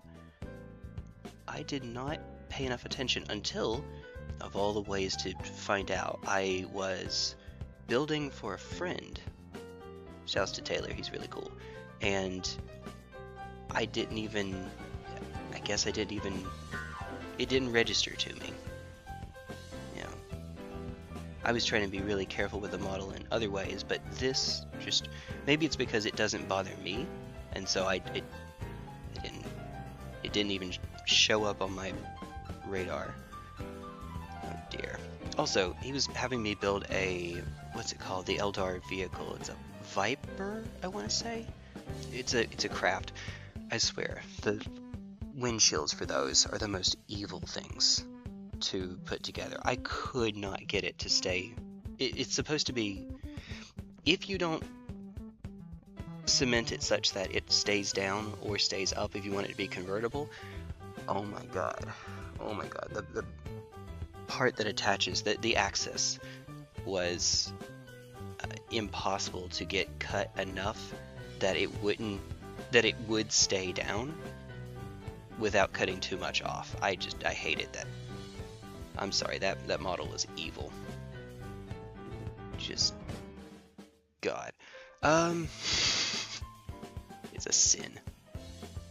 The model is heresy.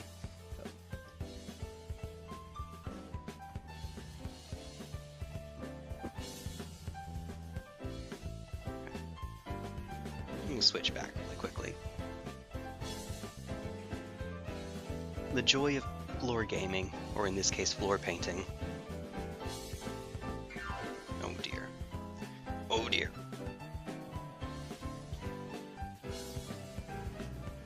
Actually, hold on. Ponytail. My hair keeps getting in the way. Oh dear. Oh dear. Oh yeah.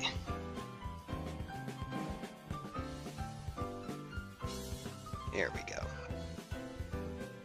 Woo! Also, I'm just now realizing, why do you have two?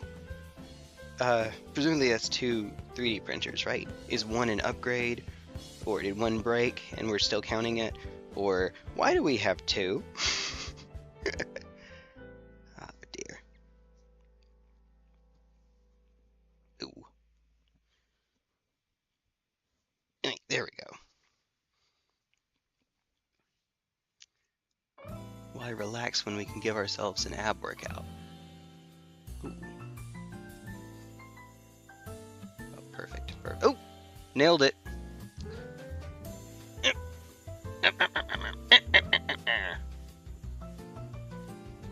Brilliant.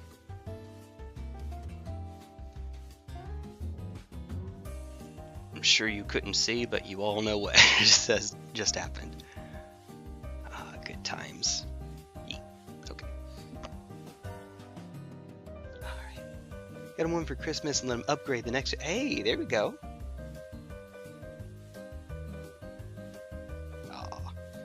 You two are so cute together.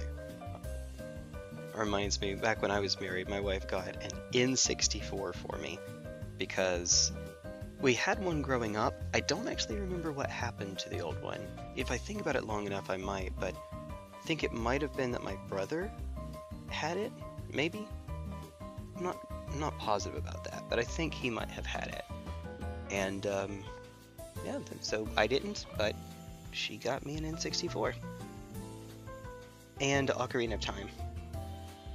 And the first thing that I did is I let her, I had her play, I let her play it, but you know, I had her play it, because she wanted me to play first. No, you play.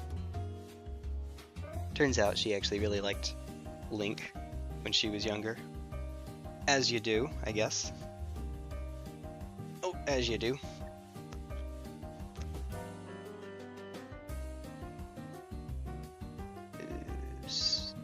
Can be a bit drier first.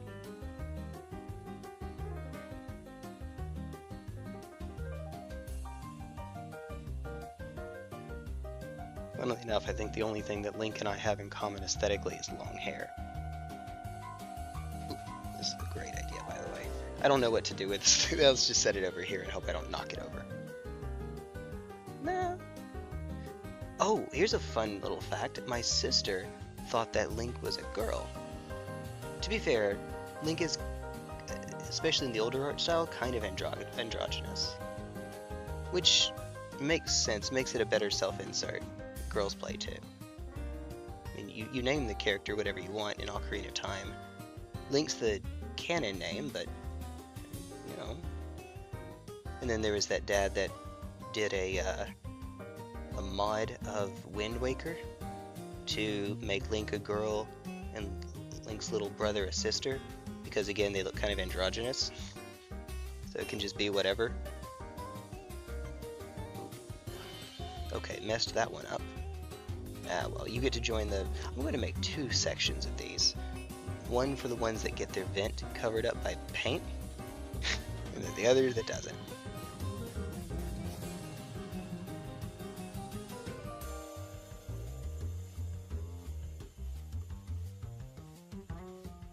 Oh, I did have a game of 40K that I played relatively recently, at my local game store, where I didn't lose a single model.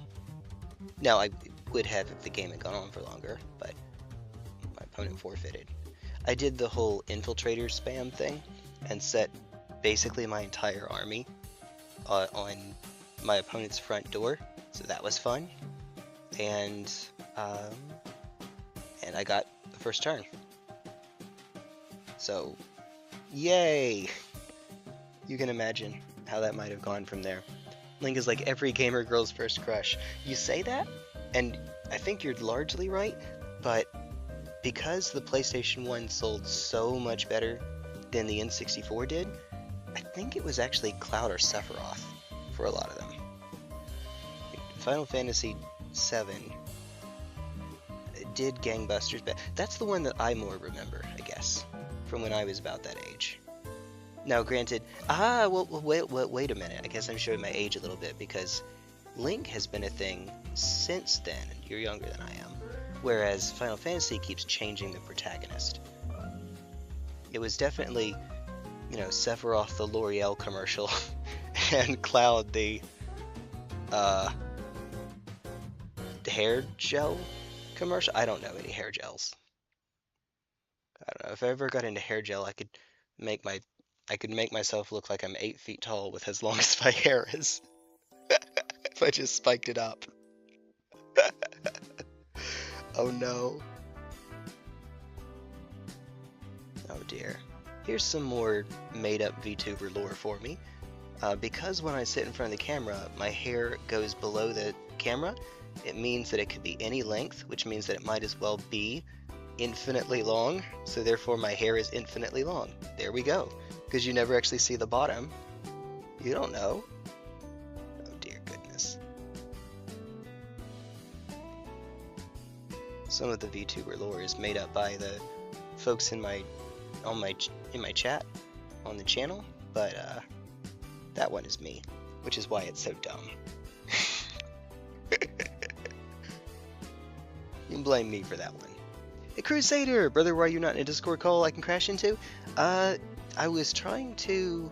It's a combination of just wanting to be by myself for a sec, and also not... I haven't changed the permissions in a sec, and I was a little bit worried about someone jumping in when they weren't supposed to. Well, I need to change some permissions on there. But, work on that now. How?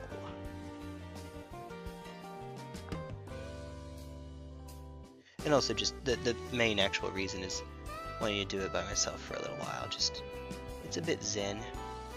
I have been doing a lot of collabs. Actually, lately, I guess that's not quite true. It's not that I've been doing a lot of collabs, it's that the percentage of my streams that are collabs has gone up. The difference being the absolute number has gone down, but almost all of the streams that remain are collabs.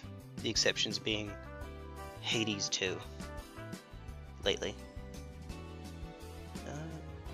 Hellworld, Elden Ring, Saturday Adventures with Zos, and Hades 2. I will be glad to get back to largely just playing games by myself, which means I won't always be in the... No, you're good. I'm glad to have you around for a bit. It's been 2 hours. It has been super chill. Yeah, thank you. I can add some folks. Although when I first jump in, no one will be able to hear you. I'll have to switch some things around over here. That'll be fun. Yeah, we can do a little of both. 2 hours of being with people and 2 hours of chilling out, maxing, relaxing, all cool, shooting some b-ball outside the school, win a couple of guys who got no good. Started making trouble in my neighborhood. I got one little fight. My mom got scared. She said, "You're moving with your auntie and uncle in Bel Air." Whistle for a cab, and when it came near, it had fresh on the plates and had dice. Is that... Wait, that's not how it actually goes. Fresh on the plate and had dice in the mirror? I don't remember that part, but I think that sounds right. That sounds right. Maybe. Okay. When you jump in, it should work. Maybe. Hopefully. I might have to adjust the audio a bit. Same thing for you, Bat Shark. When you get a chance, if you'd like, you're welcome to join as well. We only have... I've done 14 now? 46 more to go, yay! It's okay, I have until Friday. I have until a week. Well, functionally I have until Thursday. I can't do any painting on Friday. Oh, Crusader, you're a flame bell! From, on Stream Avatars, the little one down at the bottom, you're flame bell. That's adorable, I think. I think that's adorable. For whatever that's worth. Oh dear goodness. I have another bot to bonk on Twitch. Maybe. At some point. You know. Yeah, no. Yeah, so when you would like, you are free to crash.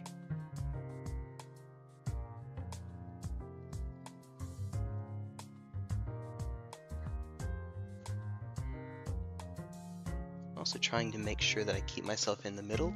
Batshark and I were talking about this, but I am still on the... I have my streams on the shorts feed.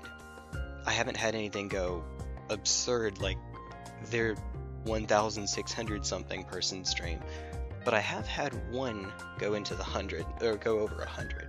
What was the number?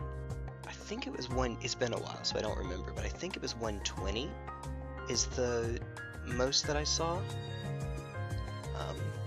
And yes, it is largely kids. Batshark stopped doing that because it is largely kids,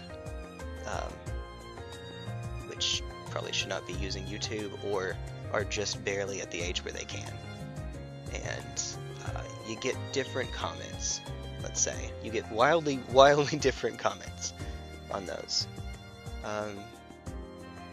Lila and Tybros think that, and I'm sorry if I'm putting words in your mouth, but I think that the way you put it to me is that it seemed like it was hurting your regular audience, regular demographics, regular outreach. You weren't getting the same traction that you were outside of that audience once that started kicking in.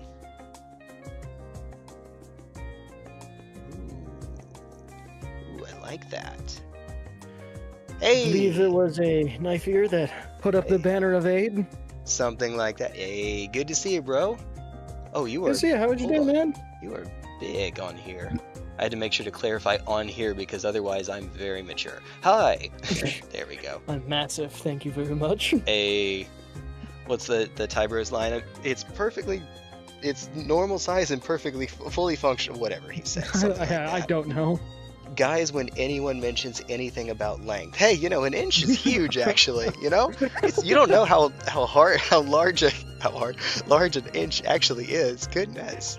I mean, the meme of the mini corn dog, and it's just, Mom, do you think this is Grandma? Do you think this is really? I think that's really small. The grandpa on the side, I don't know. That thing's huge if you ask me. I haven't seen that one before. No, it is definitely a thing that guys care about more than most girls. Yeah. Well, how's your day been, brother? Oh my God, I'm so glad it's a Friday. Thank you for changing the subject, by the way. I'm so glad it's a Friday. My goodness. It's been a hectic day for me, so I feel you. I believe you. I don't remember if you have a Monday to Friday work schedule. I don't think you do, right? I do the best I can, but work likes to throw a lot of overtime at me. True. And literally just today, they announced on Wednesday, yeah, there's going to be overtime. It's for these people. It's like, okay, cool. I'm going to be free this Saturday. So I set myself up to do some things. Uh-oh. And next thing I know, I'm on the list, and they didn't announce they were going to be running my spot. So I went to my manager like, hey, can I just find somebody else to cover for me? I know there's like nearly 10 other people who know how to do this spot. And he's like, no, it's mandatory. So I'm sitting there like, so I have to use my sick time. I can't find somebody else who knows the spot, who isn't working and is willing to do the work that I wouldn't be doing. You'd rather be a person short. Yeah. Goodness. I'm sitting there like, where's the logic?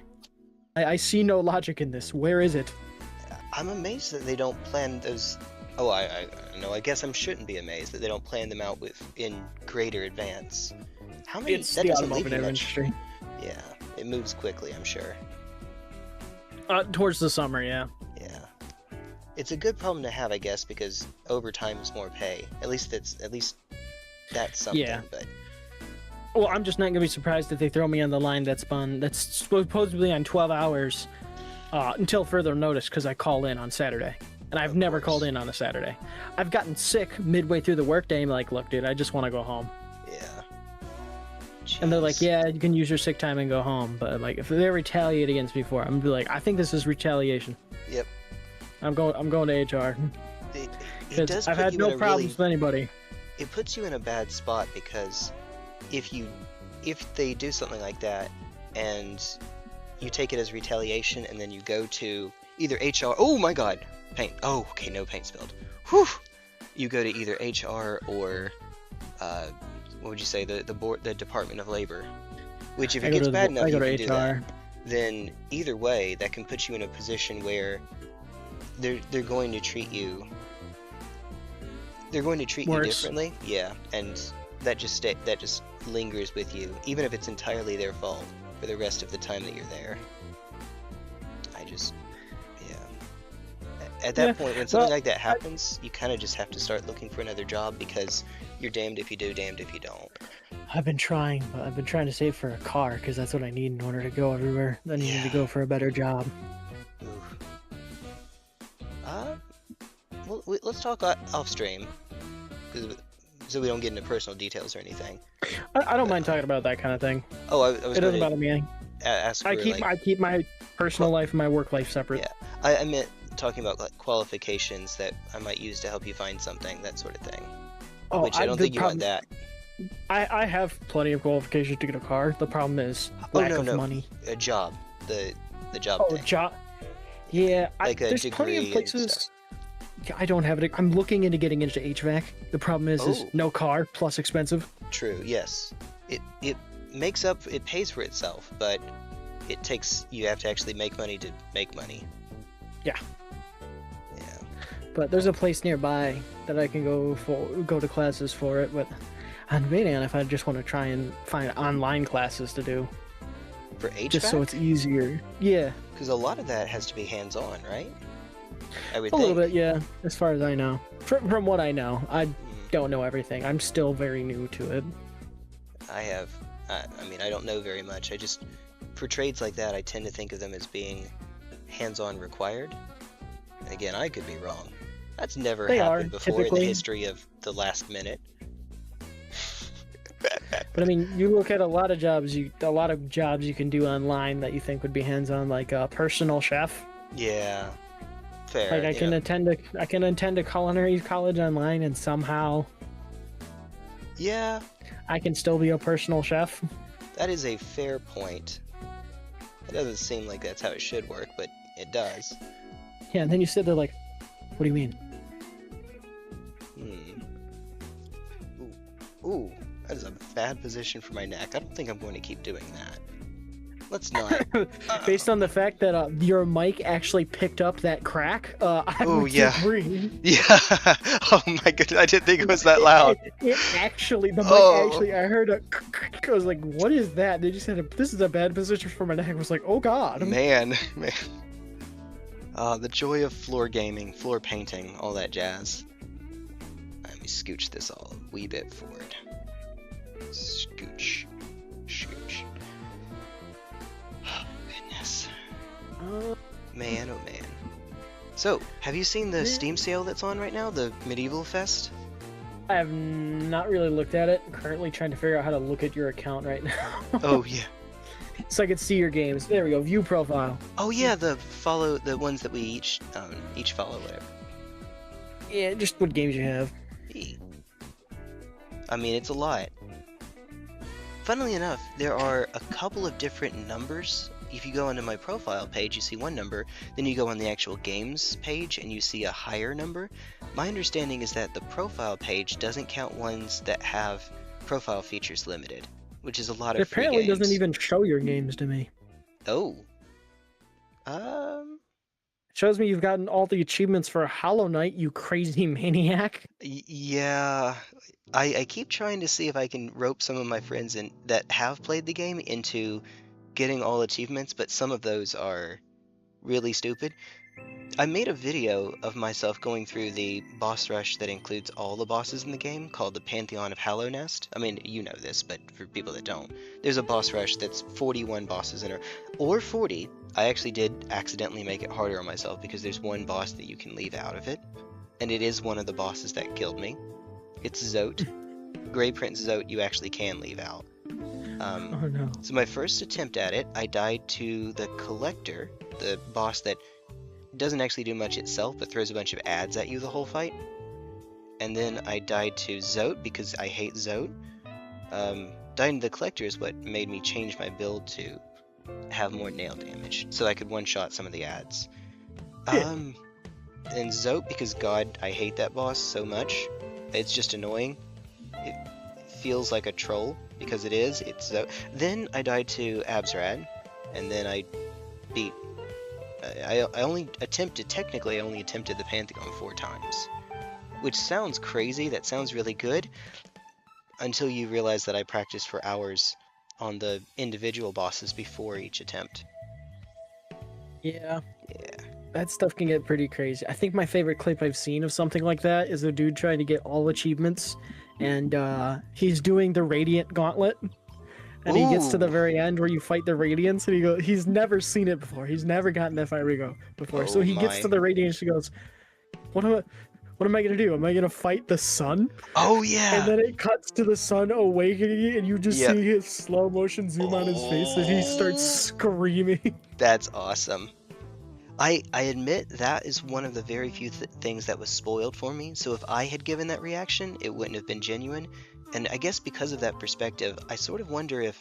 I'm sure that for some people I've seen that have said that, because that's a pretty popular thing to see people react to. I know that for some of them, it's not a genuine reaction. They've seen it somewhere and they're trying to fake it. And you know because the reaction doesn't look genuine. I know that's sort of like saying we know it's a circle because it's a circle, but you kind of... You can kind of tell, I guess, when you know what to look for. But I'm sure for this guy, it probably was. You know, that is you really can see the scream. Dang, man, Hollow Knight is a special game in the best possible way. Irony is on sale. Ooh, that's a funny game. How much is it? If you don't mind me asking. $12 right now. Out of $12, it's 35% off. It's normally $20. I think that might be that might actually go on a better sale in the summer. I've seen some games that are like that. Witcher 3 is 90% off during the summer and winter sales. It's only 80% off now. And I'm a little bit worried about picking stuff up I mean, because of that. That it might go on a better best sale sale later. I've seen right now for games that I've played that I know that are good, would be State of Decay 2 Juggernaut Edition is currently $8. Ooh, I've never heard of that before. State of Decay 2? Yeah, it's one of my all-time favorite zombie games. Oh, zombie game. Okay. A shooter? It's think of more like survival builder. Like, how do I put it? It's interesting. Okay. I enjoy it. I enjoy it because I have a lot of family memories with the game. I used to have play with my we had one save file where I played with my dad and my sister, my younger sister, and we would all like take turns playing here and there and getting stuff done. We got so, oh my god, we almost rage quit the entire game and we were almost completely done with it. Because we had a favorite character who was like a wannabe cowboy named Hopper. Ooh. And we all loved him to death. It was so great. But the one thing at the time was the strongest zombie, the Juggernaut, if you will. Yeah. If you got below half HP and it did a melee attack, if it hit, it auto grab killed. Ooh. So we literally had a slow motion view of him getting grabbed and his head squished. Oh, yeah, that will do it. This doesn't matter how much health you have, it's always just a grab and a kill? If you're below half or at half. Oh, I mean, can you increase the absolute amount of health? So like 100 HP becomes 200 HP and so on. You can do it with minor things around the base. Like, I've been playing again, and they've added a lot of new stuff since I've last played. I found a mod for my garden that if I use, increases everyone's max HP by plus 10. Okay. Huh. I'm assuming So that's a minor amount though, right? I wouldn't know, because it doesn't show the stats and HP in number. Oh. It's just kind of a bar, so I don't really know if it's good or bad. I just know it's something I like. Yeah. Fair. Because never can go bad with more HP. Right. Yeah, no, you're right. That's been my Elden Ring life, basically. Kiddo's build in Elden Ring that beat Radagon was just basically max health. It was the health talisman and Erdtree's favor and 60 vigor and lots of armor. So she didn't. Sometimes you can't win via attrition. Sometimes you just gotta outlast. Pretty much. I'm trying to remember. I think by this point she was not. No, she wasn't on the Great Stars yet. It was Katana still. She rode that Uchi Katana that she started with as the samurai. She rode that the entire game until she beat Radagon. Nice. I mean, honestly, I think it was mostly just a lack of experimentation. Just sticking with what she had, but it worked. It worked out. 2 really good games are on sale now. What's that? Lego Lord of the Rings, because Ooh. Lego Lord of the Rings is goated. Okay. And Felverdike. Never heard of it. You probably haven't heard of it. Yeah? Why, howdy there. Yeah, what's up? Yeah, I got you. That's my stepmother. Hey. I heard someone, but I couldn't make out what was said. For whatever it's worth. She was just asking me in a couple minutes if I could handle the puppy and get him outside so he could use the bathroom. Fair enough. Do what you gotta do, brother. But Felverdike, I watched a YouTuber called, he's pretty famous, I'm not sure.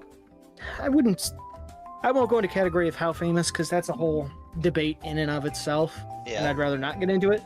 Connor Dog VA.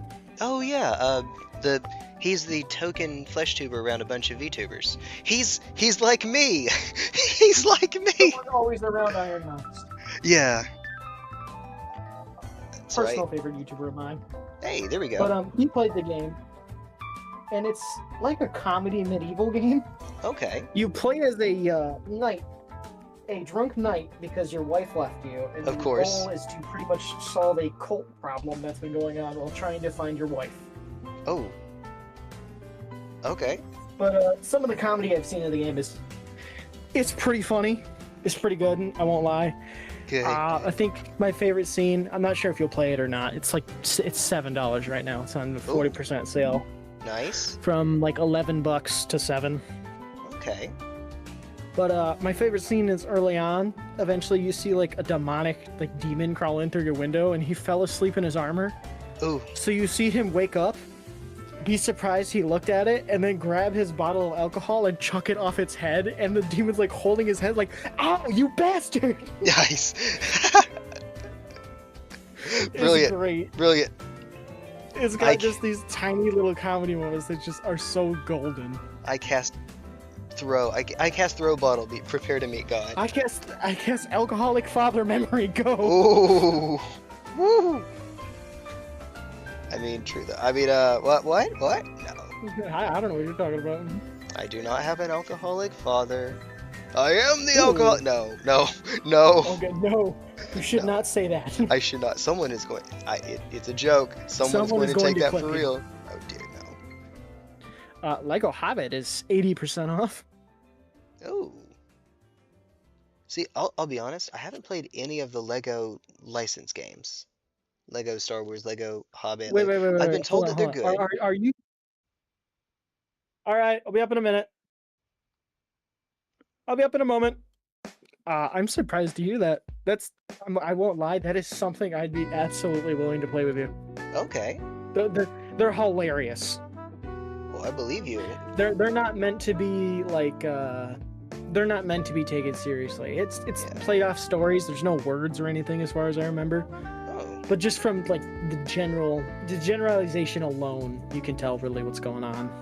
Okay. So they're just little romps, I guess. It's meant to be gag. Like in the first level, the Skywalker saga, in the first level as you're playing R2-D2, you can open a vault hatch to a whole bunch of stormtroopers and speedos in a hot tub. Of course.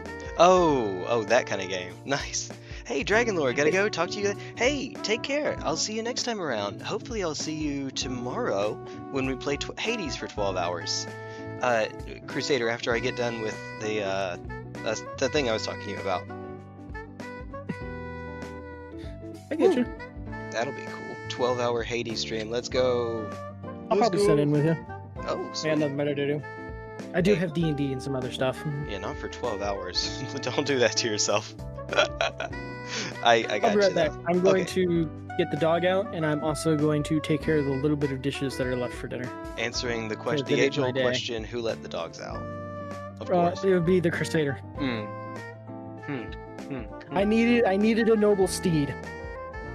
Sadly, they did not specify. I did not specify which steed. Oh, I gotcha. All right. All right, I'll be back in a little bit. All right. Ooh, there we go. He has become muted. Sweet. No, we can talk bad about the guy. Nah, he's cool. Crusader's really cool. He is. Oh. It's the meme of like guys when a guy. Hey, there you are. Hey, what's up? Nothing much. Hey, hiya. How you doing? Have you been here the whole time just lurking? I did step out a bit to like have dinner. Okay. Hey. Oh, we were talking so bad about you earlier. No. I was about to say we do the guy thing of like the friend walks away and you either you either just compliment the guy afterwards or it's like, oh, what a piece of shit, but you mean it as a friend. Oh, I guess it's one of those streams now. I just said the word. Uh-oh. Oh no.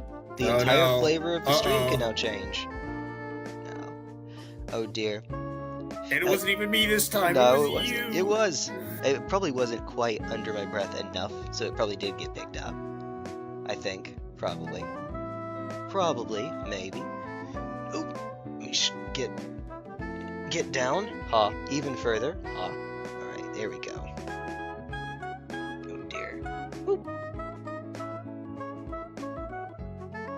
As you can... Oh, you can't tell anymore. He's not using the same profile picture. Emery over here is one of my fellow Toho fans. It was a lot easier for me to say that when you had a Koishi on there. Yeah.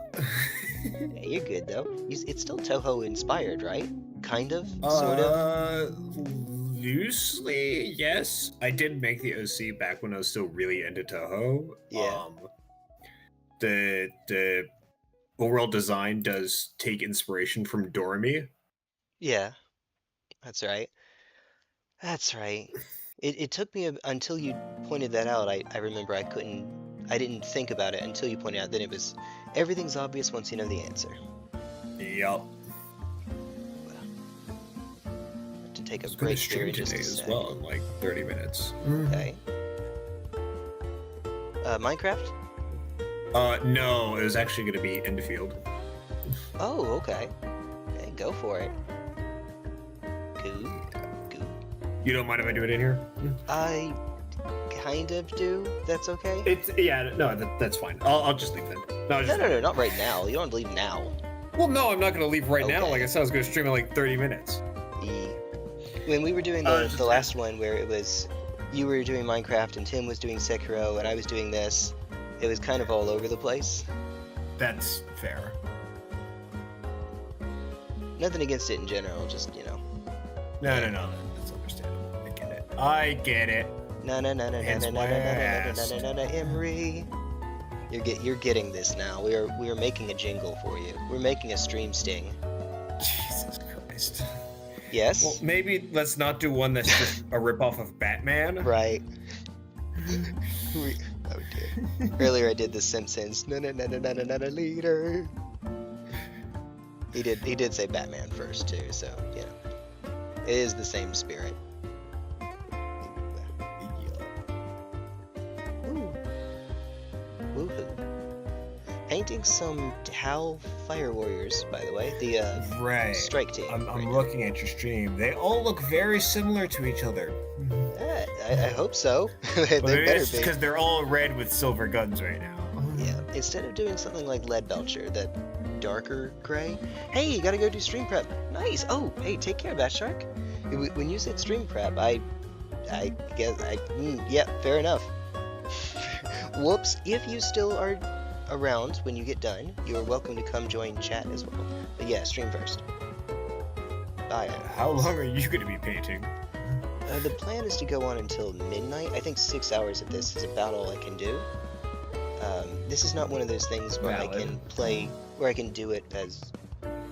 Somehow it's more taxing than the games that I play for 12 hours. Maybe because it's more physical. Maybe it's because I am killing my neck by staying in this position. T1 stop. Let me get There's up. a reason why when I do my painting and assembly, I do it at a table and not on the floor. Well, as long as I keep switching positions, it's fine, I guess, for a little while, but I have to keep switching positions. So on my elbow for a while, which is fine, but my neck looked like the letter S, so, no, not S. It looked like the letter R. It looked like the letter, L? Whatever. It looked like a letter it wasn't supposed to. Yeah. Probably not a good thing, he says, correctly. Now, I am crisscross applesauce, except it's me, so I'm doing the Dulcim yoga pose. Look, I don't know. The joy of being a flesh tuber. You could tell me that you're doing anything and no one would be able to verify it. Actually, I guess they can't verify now because the camera's pointing too far down. Oh no! Oops. Ay.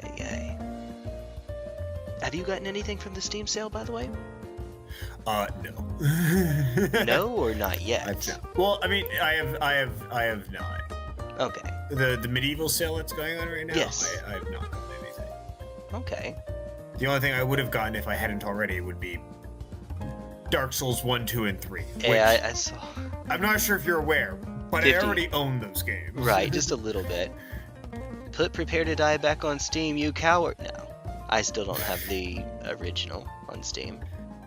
Believe it or not, because it was already delisted by that point, and I just haven't bought a key. But the key keeps getting more expensive as time goes on, so I don't know. how much? Last I saw it was, which means it's more than this now, it was 200 something. So, and it may not end up getting it. It's not honest. It's not really worth it because it is just the same game as remastered. True, but hear me out. I could fill the entire achievements profile, the showcase on my profile with nothing but FromSoft games. It's the all achievements achievement for each FromSoft game that's currently on Steam that isn't Armored Core 6. As someone who does have both the all achievements for Dark Souls Remastered and Dark Souls Prepared to Die Edition, it is a neat flex to have. Yes. I'm still missing Dark Souls 2 normal though. In my opinion, the better version, personally. Sort of. Me and Kara had a conversation about this last night. Yeah. Oh, really? Well, because I mentioned that they were on sale, and I was recommending which Dark Souls games to play, and I was like, I would say get Scholar, but I know Elf's gonna disagree with me on that one. My very, very strong opinion is that Scholar is if you haven't played a Souls game before, you are more likely to bounce off the Souls series if your first game is Dark Souls 2 Scholar of the First Sin than if it is Dark Souls 2. And I have some not empirical. There are a lot of people that bounced off of the Souls series when off of Scholar because that was the first FromSoft game. That was the first Souls game that was on that generation of consoles, PS4 and Xbox One. And if you were playing Xbox One, it's backwards compatible. You could just play the original. But on PlayStation, you didn't have PS3, so you had to get Scholar. Dark Souls 2 is not on PS4. You had to do Scholar. And a lot of people were not able to continue on past that point. Now, that wasn't everyone, and it didn't sell super well, which might have ended up being a good thing, because what was the most sold, and it still is the most sold Souls game? Dark Souls 3. Which was a lot of people's first. That was basically the crux of my conversation with Kara. You should just play Dark Souls 3. If you're going to play one of the Dark Souls games, play Dark Souls 3 first. I said it because it is still a modern game that holds up, and it doesn't contain the same jank that 1 and 2 have. Because 1 has technical jank, and 2 has enemy and item placement jank. Yeah. And they tried to fix some mechanics in 1 by being a little too avant-garde. Soul Memory. I will say that if you go backwards, is good in concept. If you go backwards, it can be harder to go backwards than to go forwards though, because the older games are a little bit clunkier. Then again, he's already played Elden Ring. If you go from 1 to 2 to 3, you're adding mechanics, and the game is getting faster, but you're getting better. The game is giving you more tools. When you start going back to 1, though, it can feel... It's like when people play an old fighting game. Oh, there's no buffer window? Oh, there's no... tick throws work differently? Oh, how... grabs? You can grab them from that far away? Stuff like that. And it doesn't... not hit the same. What am I trying to say? It doesn't feel right. It doesn't feel fair, it doesn't feel fun if you're not used to that sort of thing. If you are, though, that's just how the game is played, and you can appreciate the mechanics that do exist. Yeah. Despite the fact that Dark Souls 1, 2, and 3 were out when I got into the series, I did play them in order. And I do think I got the better experience for it. Also because there has been, I don't know, some people might disagree with this, but there's been a marked increase in difficulty with each game that has come out. Yes. I think, and working your way through the games in order, things stay relatively level in terms of difficulty. Yeah. If you work your way backwards, things get very easy very fast. I compare it to one of my favorite arcade series, which is Tetris the Grandmaster.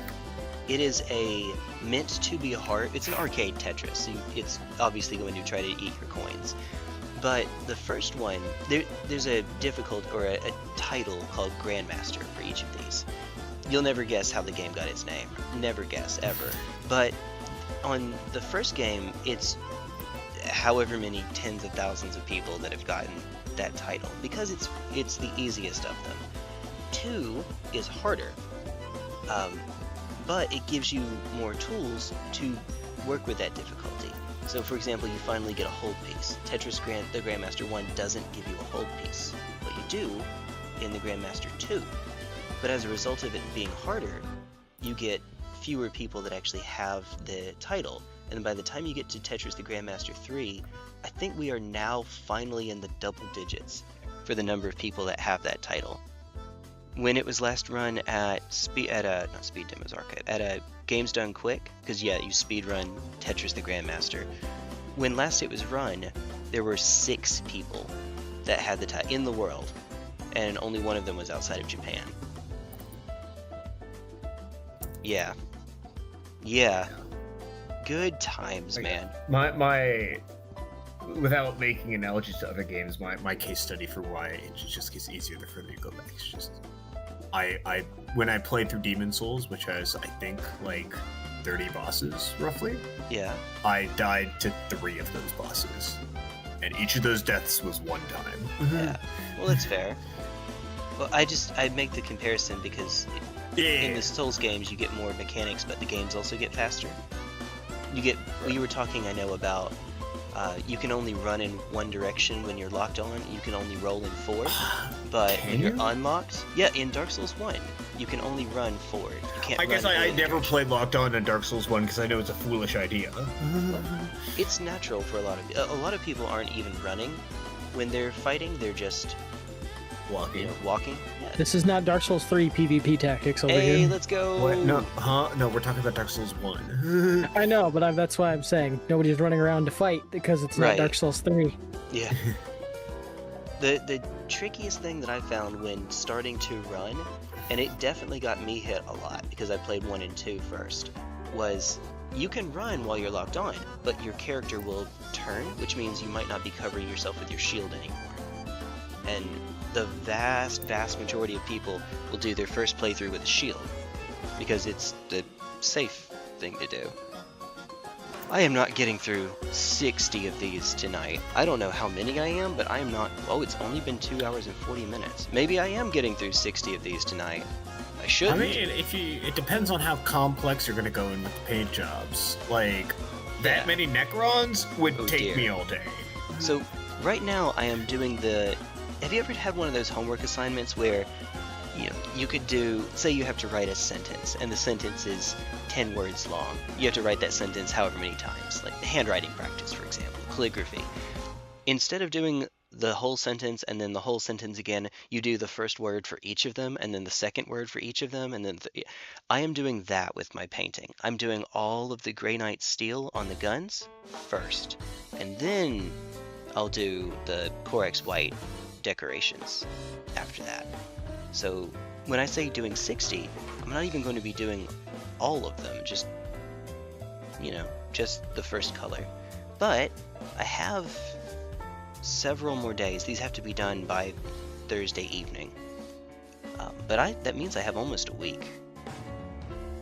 It does. You've done 60. Oh, do you have a plan for, like, are you playing these with Warhammer with someone? Exactly. Got it. You got it. Got it, my man. If only I had... Actually, I do have someone to play Warhammer with. We just need to both sit down and actually learn the rules. Yeah.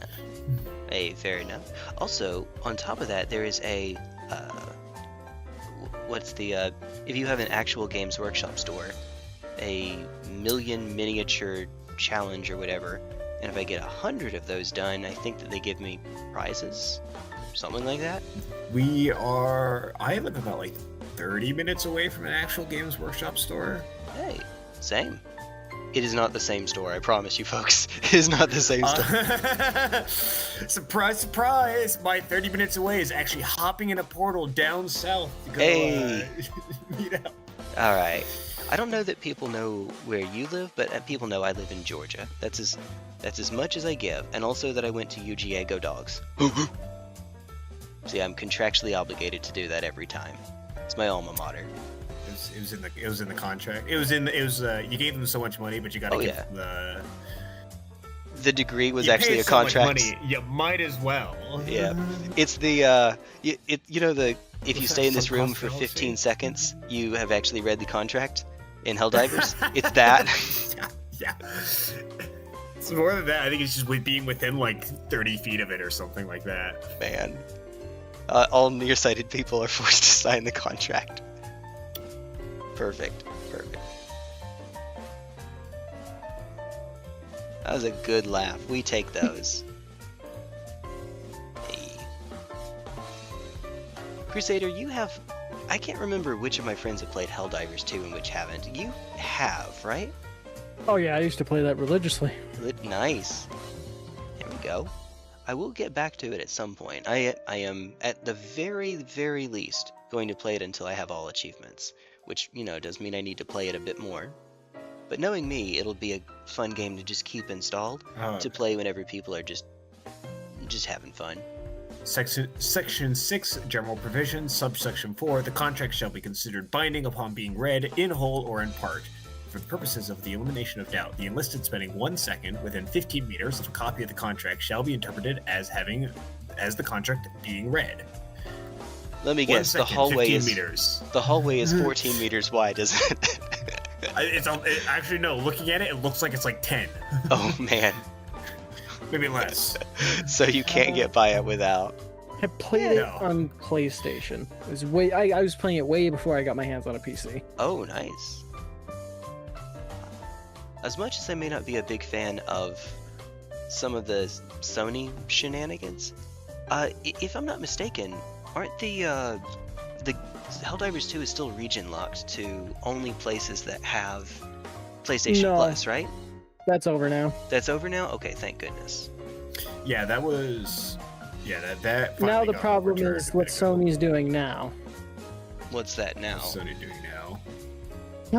Within the next year or so, they plan on implementing age verification, where you either need to upload a physical face picture or your state ID. They're basically trying to do what Discord was trying to do. Well, Discord at least was able to set it up so that it figured out most of the time automatically if you were of age or not. Look, they didn't do it. Every company is going to eventually get to the point where they do that, and the reason is because they're responding to laws that either exist or that they think are going to exist. That's unfortunately not really on Sony. That's on governments. Yep. Like... That's not on Sony, unfortunately. Well, the only reason they're doing it is to know if you're 18 or up in order to use communications. Well, yeah, because governments are mandating that they do that. They're not. It's not just coming out of nowhere. CJ's right. It is because they suspect that if they don't, they're going to get in legal trouble. Passed in like Europe and what have you that mandate that they do this.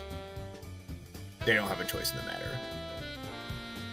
And I'm going to be honest, my opinions on this whole age verification, what have you, and privacy has changed somewhat.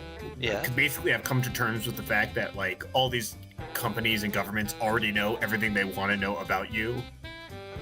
And that's just a fact you kind of got to live with. Yeah.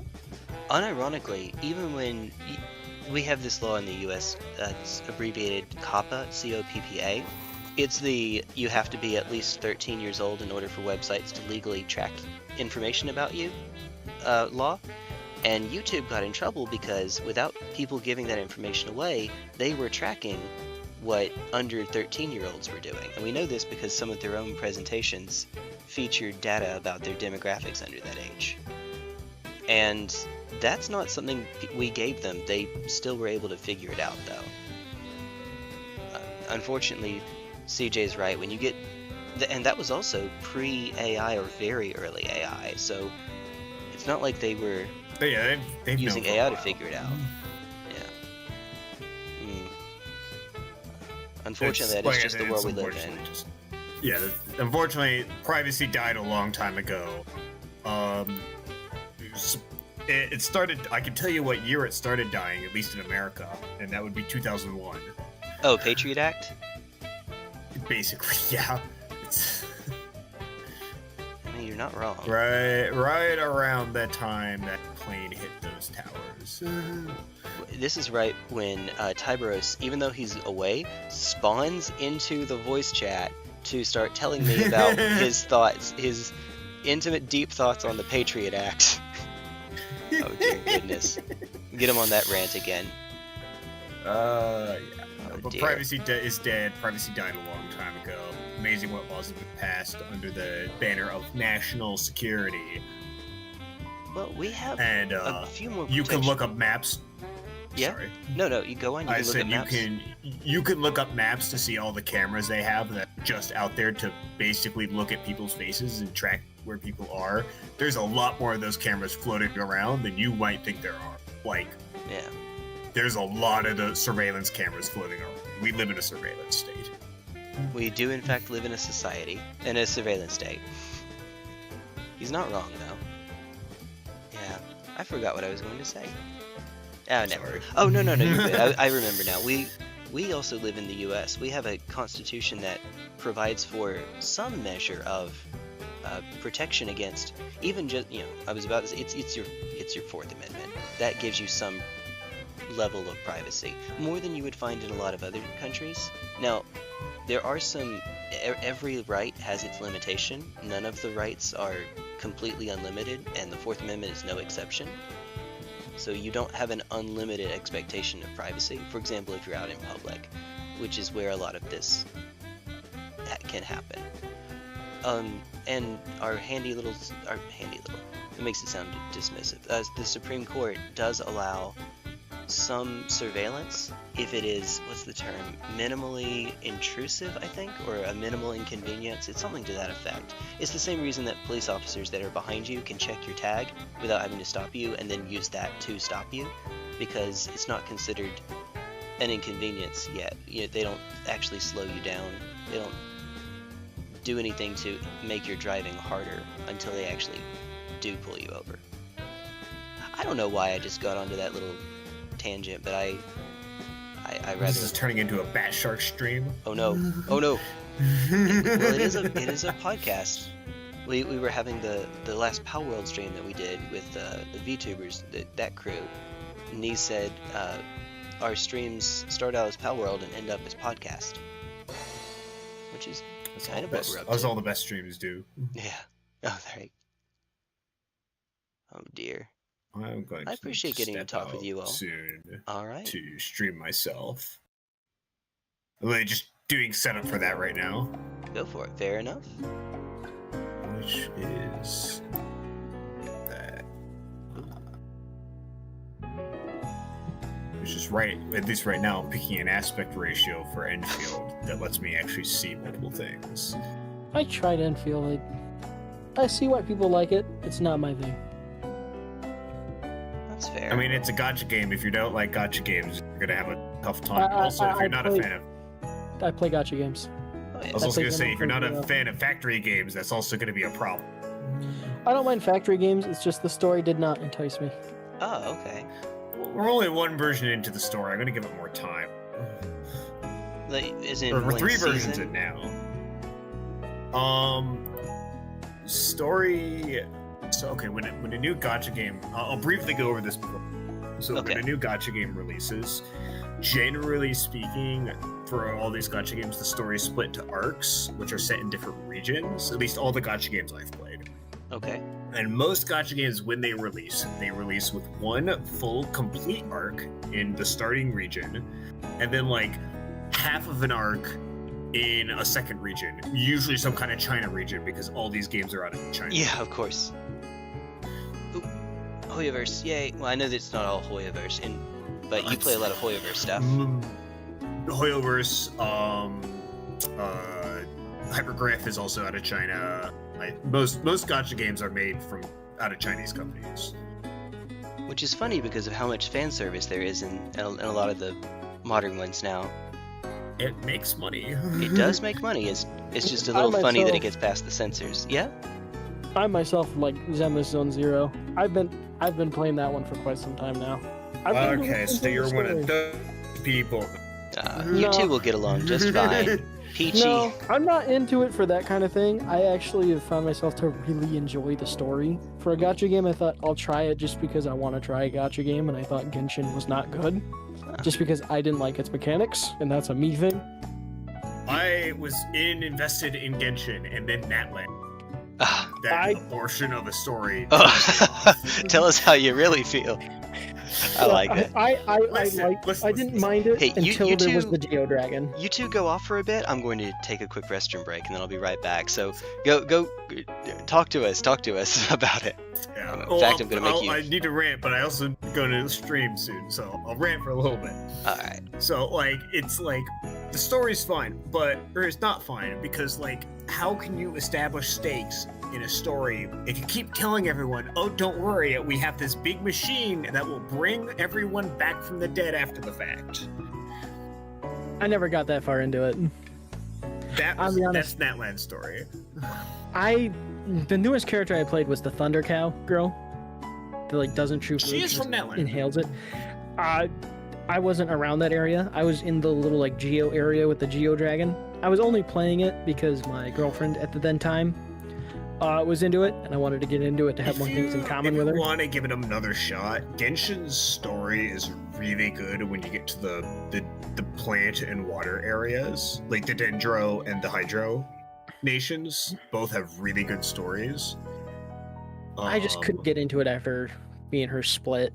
At that point, it's like, this is just a painful reminder of what I've lost. I'm good. That's entirely valid. I have been enjoying Star Rail a lot. I've seen it. I like my turn-based RPGs, but I've already invested so much into Zenless, I'd rather just stick with Zenless. That's entirely valid. These games are massive time sinks.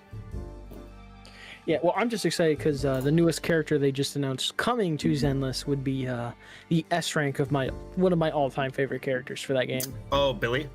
Yeah, they absolutely. He has a motorcycle right here. He looks so good now. He has a motorcycle, it seems.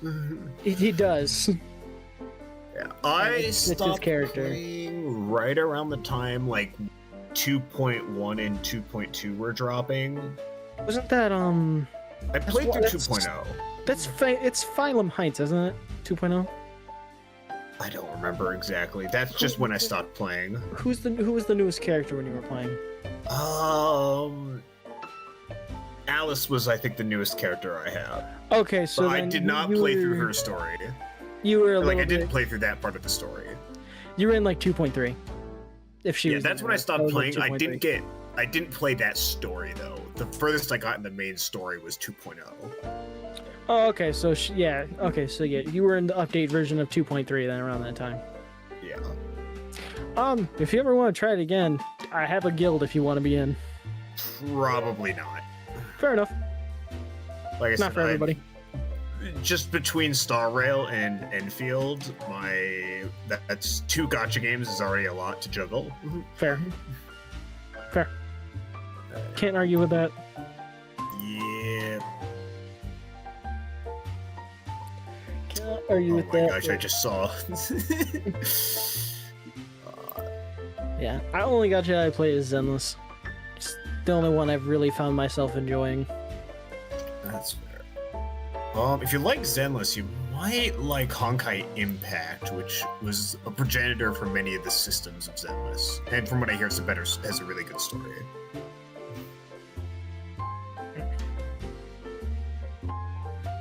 I might look at a video of the story just to see, but I don't know.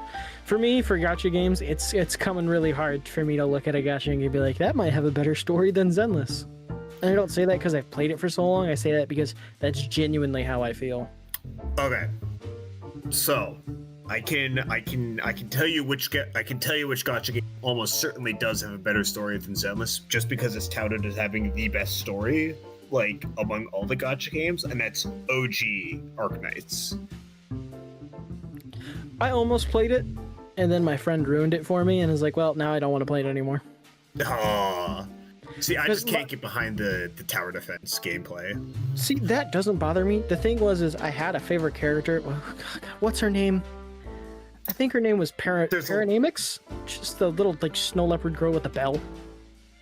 I don't know. I thought she was adorable, and that was the only reason I would really want to play. And then my friend's like, "Yeah, she dies." It's like, well, thanks for ruining the whole entire reason I wanted to play the game. That's done something now. to spoil. Jesus Christ. Yeah, just like threw it in my face, like, "Yeah, your favorite character is dead." It's like, well, I'm not playing anymore, and we're not friends anymore. Have a good day. Thankfully, my favorite character is I know still on, because they're like one of the critical characters. My buddy who plays told me I'm pretty sure she lived, and he was just trying to pull one over on me. Ooh. But You still, just don't say anything. yeah, it's just at that Don't point, say it's just like, anything. I'm good. I don't want to touch the game. Well, I guess Guess who's technically back? I lied. I also play Limbus Company. Welcome back, Elf. Hey. Hey, hiya.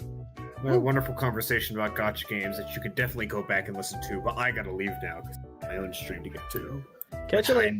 As much as I would love to stay here and talk, and I do mean I would love to just not stream and stay here and talk, but I need to force myself to play through.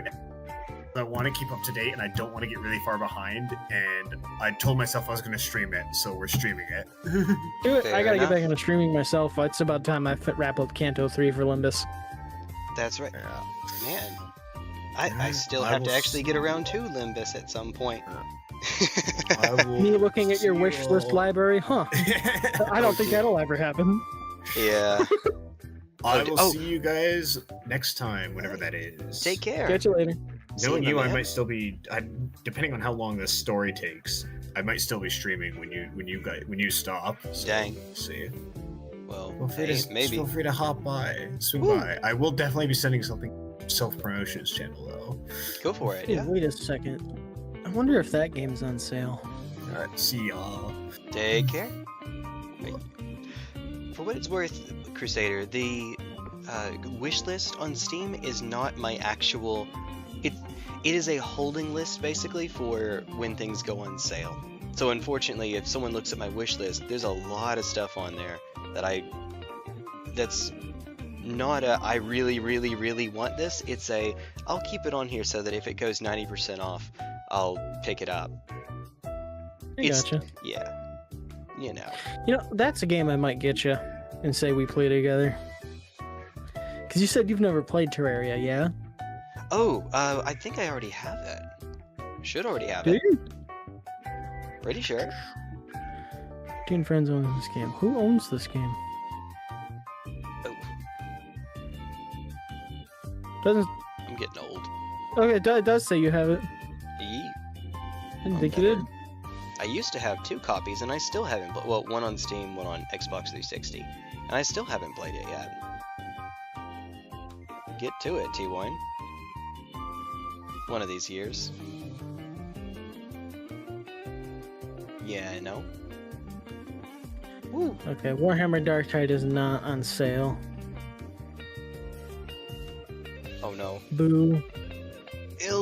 When it does come on sale, I remember it being fairly cheap, though. I grabbed mine for like $10. Yeah. Yeah. Yes. Was it original Vermintide is the one that was on sale for 100% off? I think one of those games was. I posted about it in my Discord server, or at least I try to remember to whenever a free game comes up. I got no idea. I've never liked Vermintide. I admit. I mean, that's fair. To each their own, right? Yeah, my annoyance was just that the class that I like to play, just there was no point in using the big sword, and I Oh. wanted to use the big sword. I remember we had this conversation. Yeah, Yeah. that's right. The big Because sword. it's like, You had a gun why use the big instead. sword and kill everything in melee when I can just pull out a literal hand cannon and say, "Be gone"? Oh yeah, not gun, hand cannon. Yeah. Yeah, a literal hand cannon. Like, not in a sense of, like, oh, it's a Desert Eagle. It's a literal cannon. I cast cannon, prepare to meet God. Yeah, pretty much. It's just, well, I cast Obliterate. Prepare to die. Exterminatus on my arm. You would think.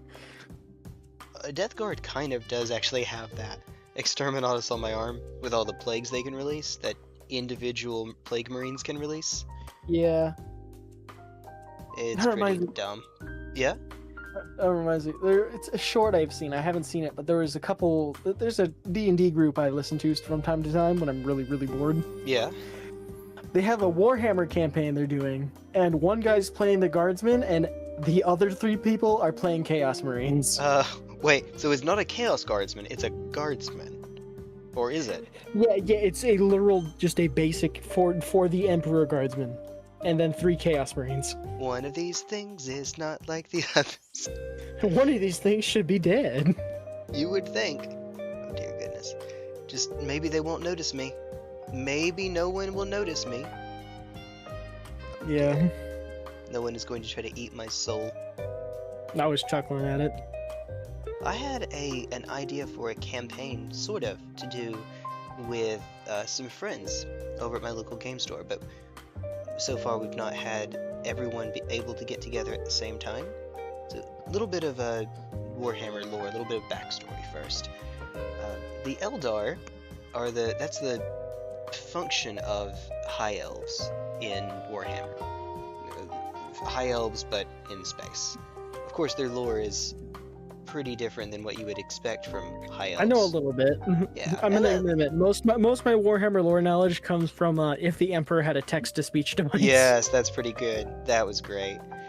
So the Eldar there are 4 Chaos Gods. There used to be only 3, but the Eldar actually accidentally created one by just being that horny.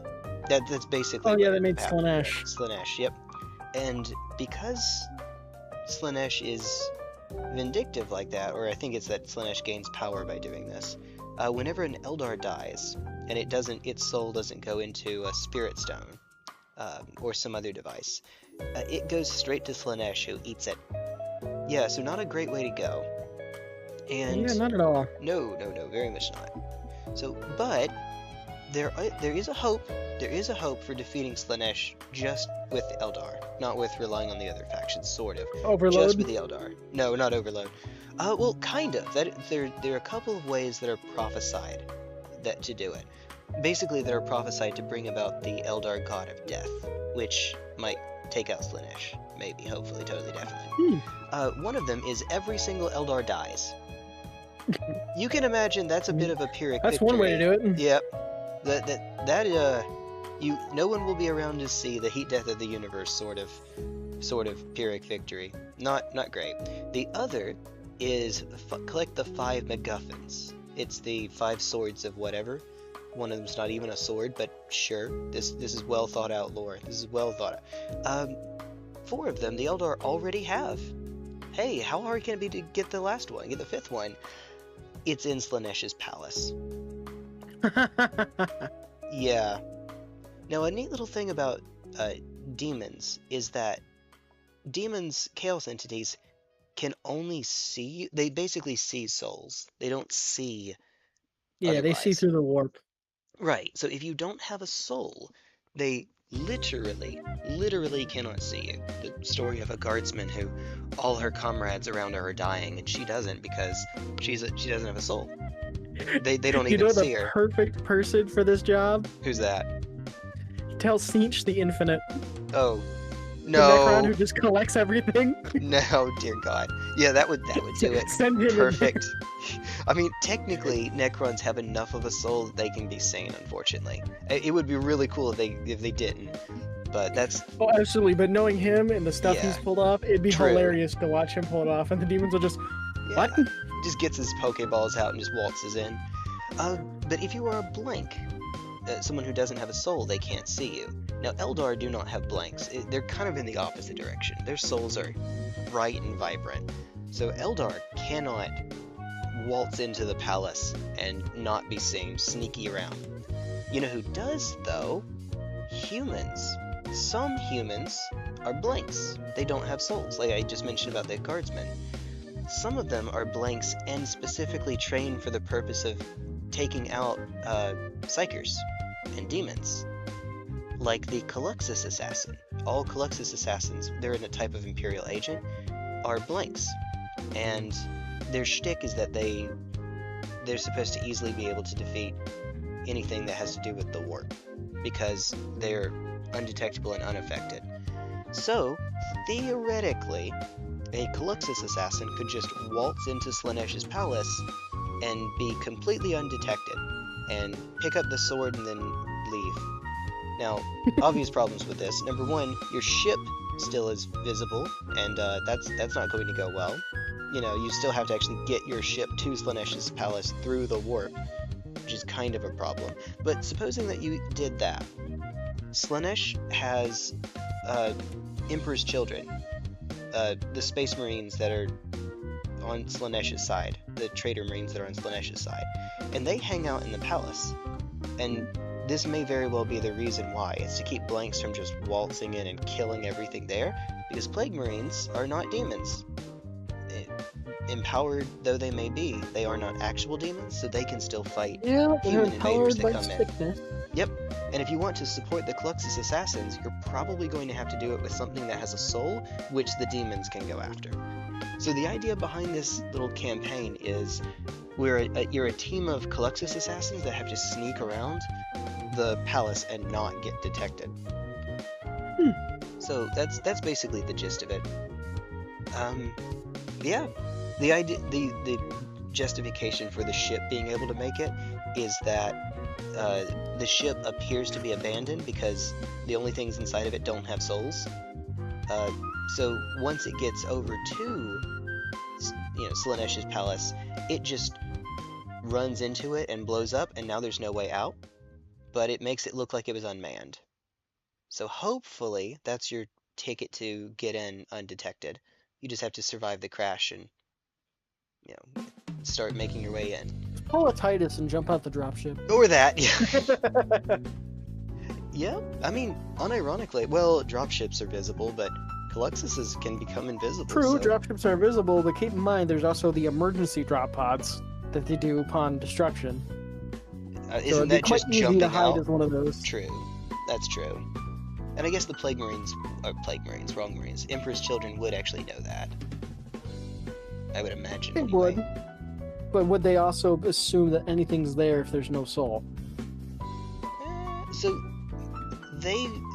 maybe. I would imagine they would probably want to be thorough, but you're talking about assassins. They're probably good at not getting caught. That's kind of what their job. Little bit. Lot bit. Well, absolutely. You see my point, though. Yeah, I do. I see the vision.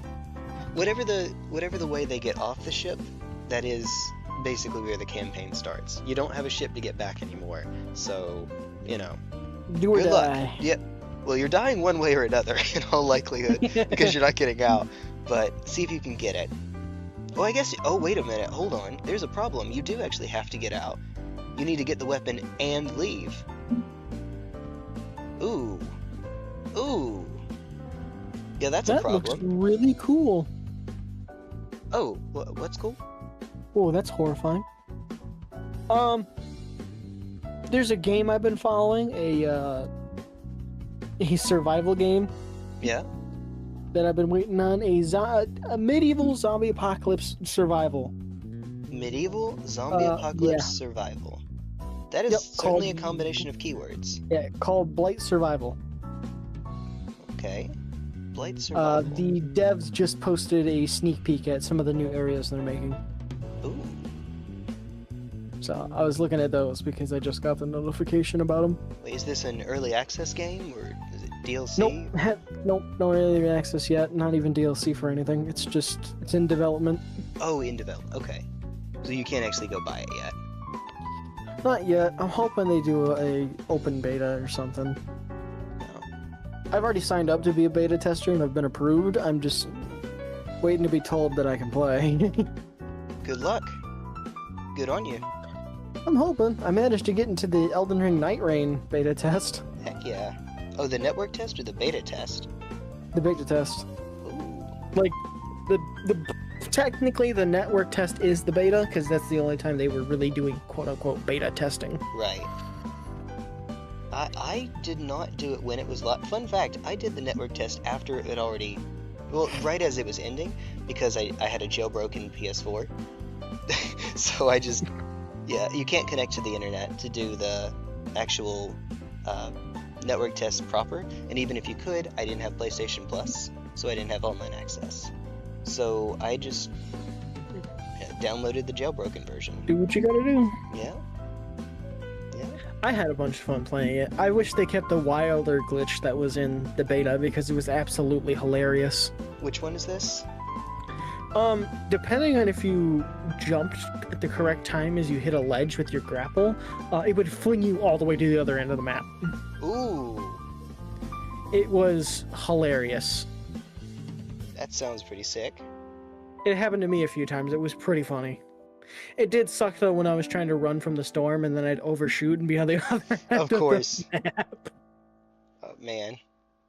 And because there's no fall damage, it's not like you even die when you land. You just Not unless Or- you go to a kill zone like all three of us did that one night rain run. Uh-oh.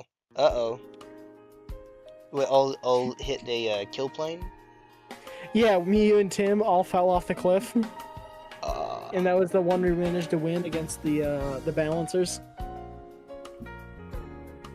Dang. Dang. Yeah, reminds me, you still haven't beaten the Dredgelord, have you? I haven't even fought the Dredgelord yet. Oh boy. It's just... It's always on the list, but, you know... I still have it installed for when we actually do something, but I've been trying to play a lot of catch-up lately, so I haven't actually They're done good. very much with it.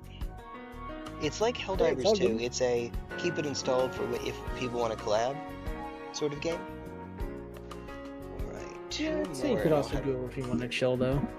True. I know, since I just saw it, it made me think of... I know the DM I play with on Saturdays is wanting to do... When the book comes out for it, from a third-party D&D YouTuber we watch, he wants to do a Monster Hunter-themed campaign.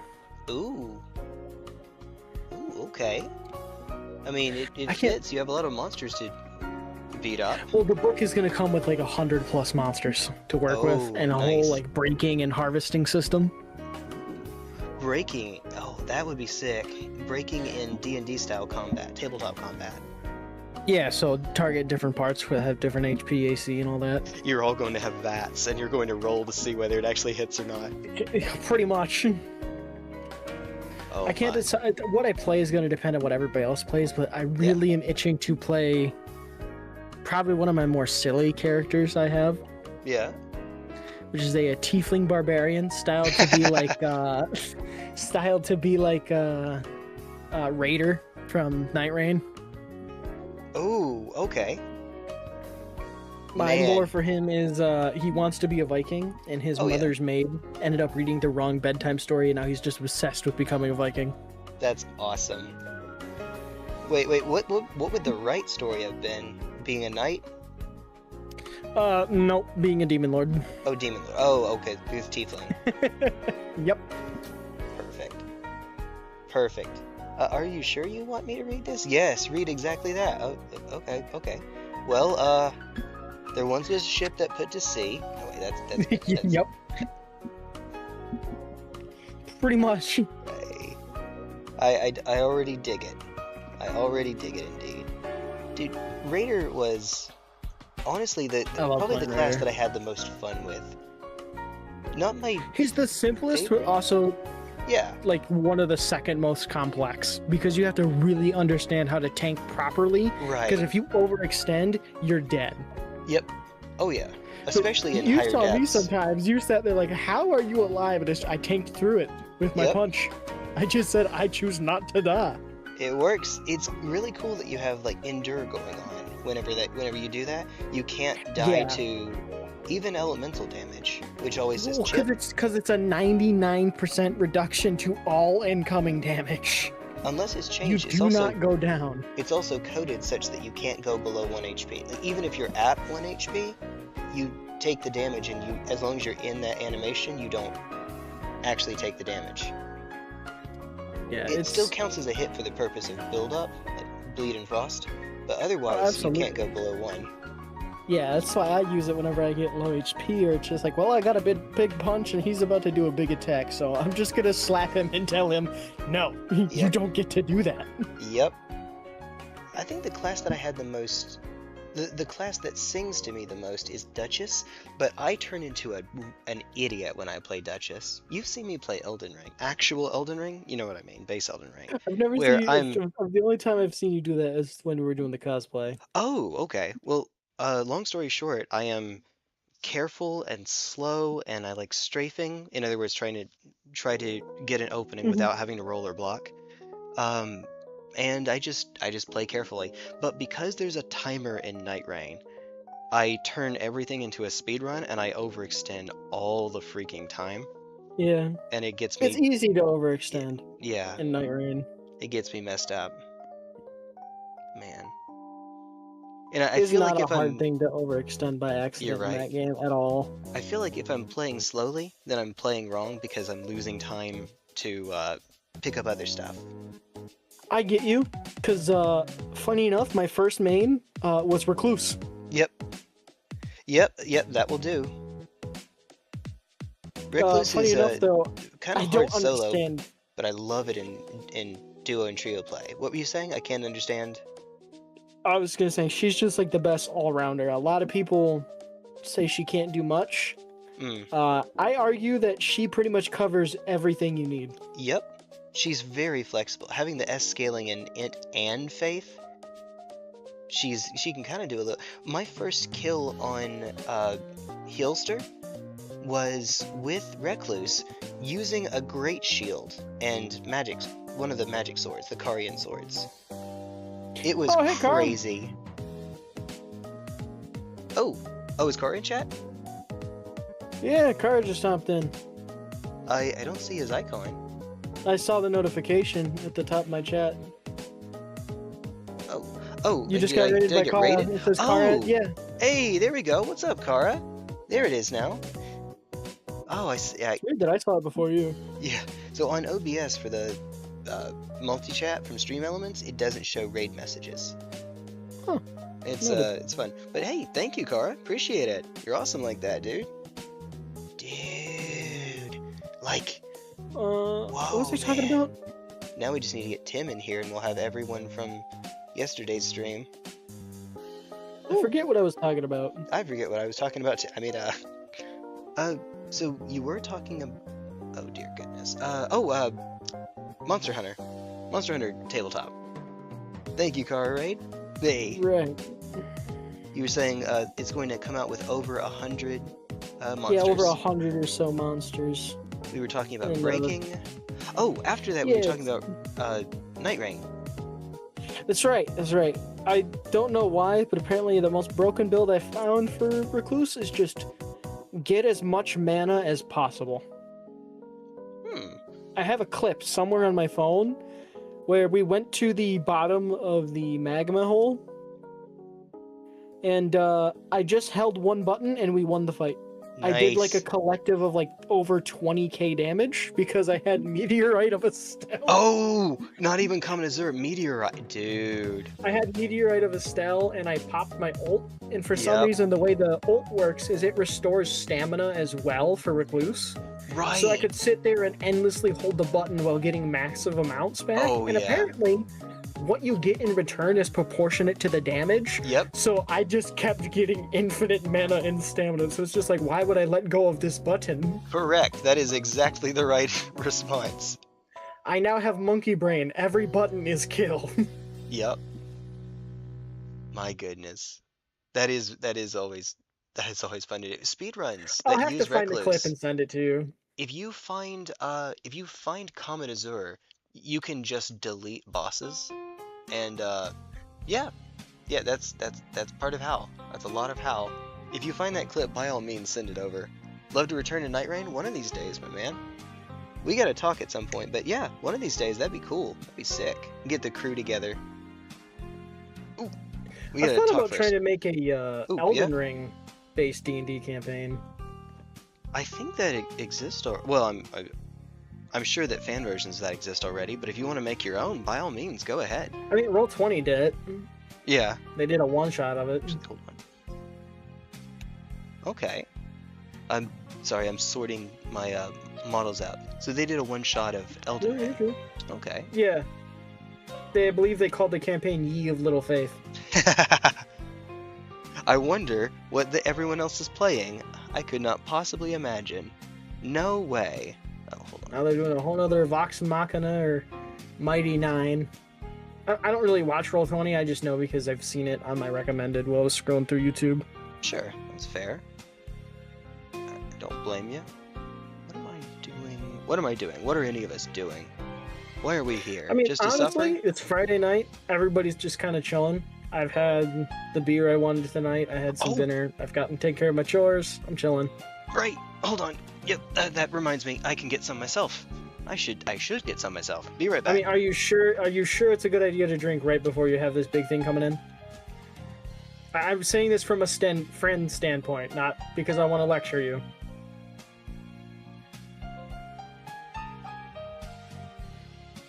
I think you already walked away.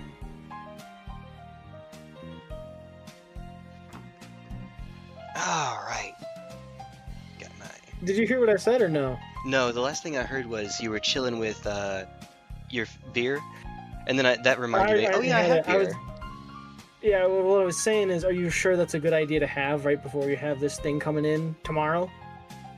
Oh, I mean, I can take it at. Yeah, it'll be all right. You're There's good. enough I time. trust you. I'm There's just enough time. expressing concern from a friend's standpoint. It's two I of don't want you to these. sabotage yourself if I can stop in and stop it. Understood. It's two of these a billion hours before it actually starts, and I drink very slowly. Okay. Oh, were you here for the Dark Souls 2 take a drink every time you beat a boss run? No. It was all achievement. Was it all achievements or just getting to the? I think it was all achievements. Well, whatever it was, it's get to all the. I had to get through New Game Plus at least halfway through it so I could get all the spells, because some spells are only available in New Game Plus. Now, in Dark Souls 2, you know how there are two ways to get to the midpoint of the game? You can either go around and get all the Lord Souls, or you could just get 1,000,000 soul memory. And then in Dark Souls, in New Game Plus, it is a 2,000,000 soul memory. And then in New Game Plus Plus, it's 3,000,000 soul memory, which translates to beat the Rotten a bunch of times in a row. Well, I did every time I win a boss fight, I take a drink. So I beat the Rotten 7 times in a row. That escalated quickly. I won't lie to you, dude. You're talking to a... I admit it. I don't care who boos me on it. I'm a Dark Souls 2 fan. Based. I enjoy Dark Souls 2. Based. I like it. Probably my favorite one. Ooh. It's my favorite Dark Souls is that one. It's the first one that really kind of clicked for me. Yeah. And I got really big into it. I used to play for a while. I was really big in the PvP community for quite some time. Oh, in DS2? Oh, man. Yeah, I was massive in there. I was massive in the PvP community for 2 and 3.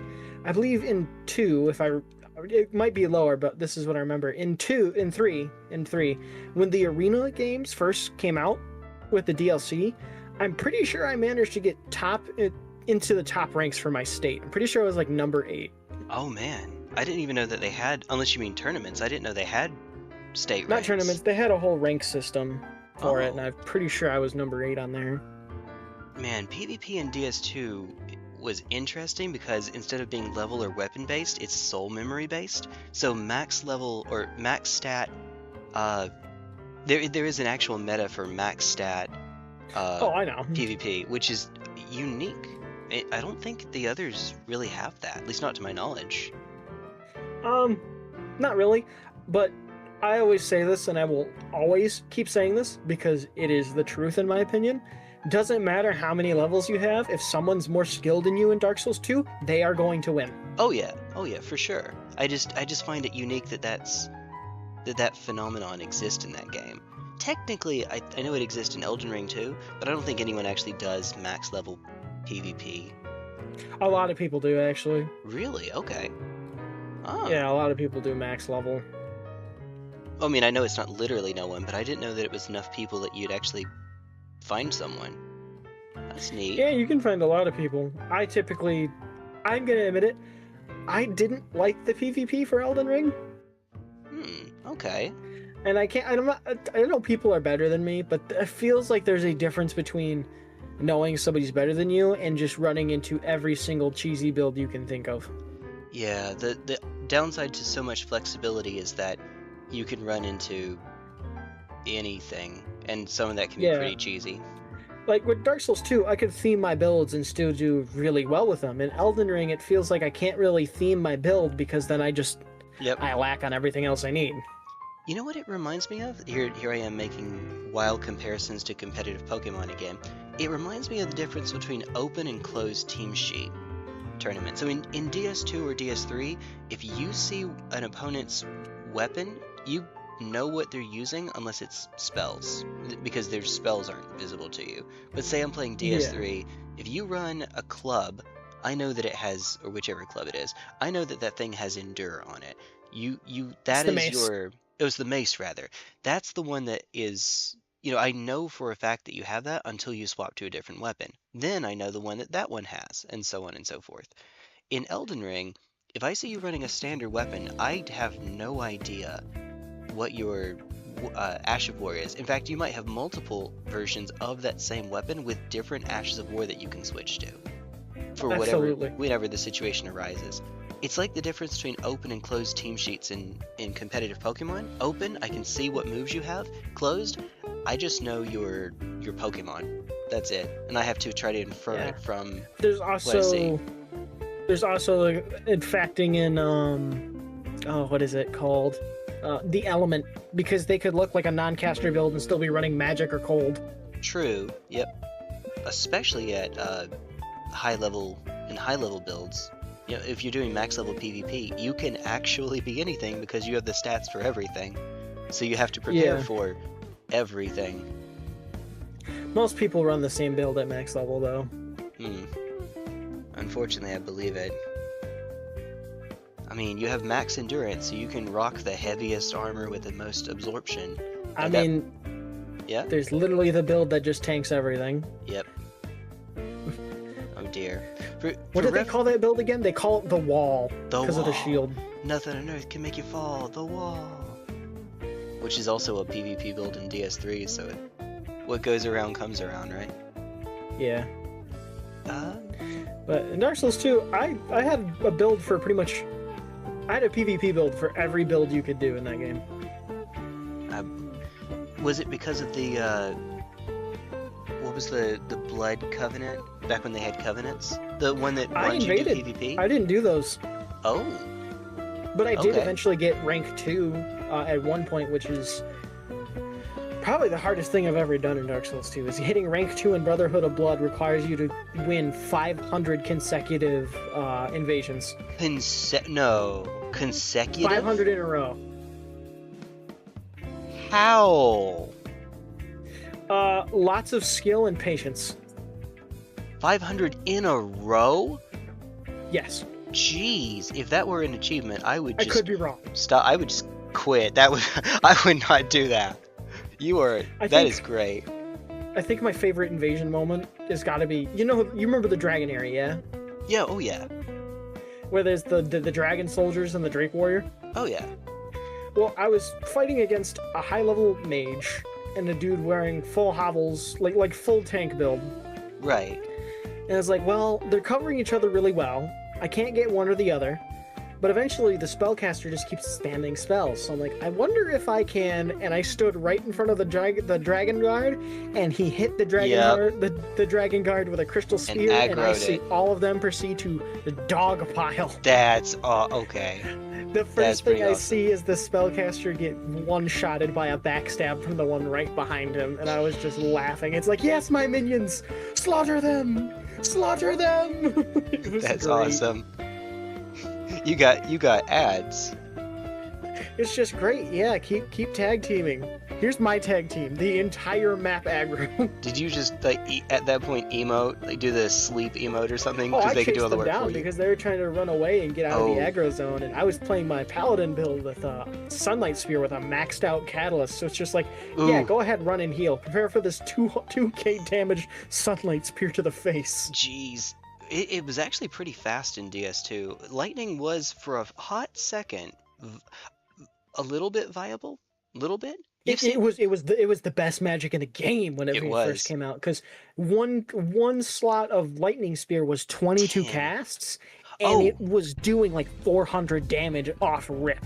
Well, it was 10 at base attunement. It only went up That's from after there. they nerfed it.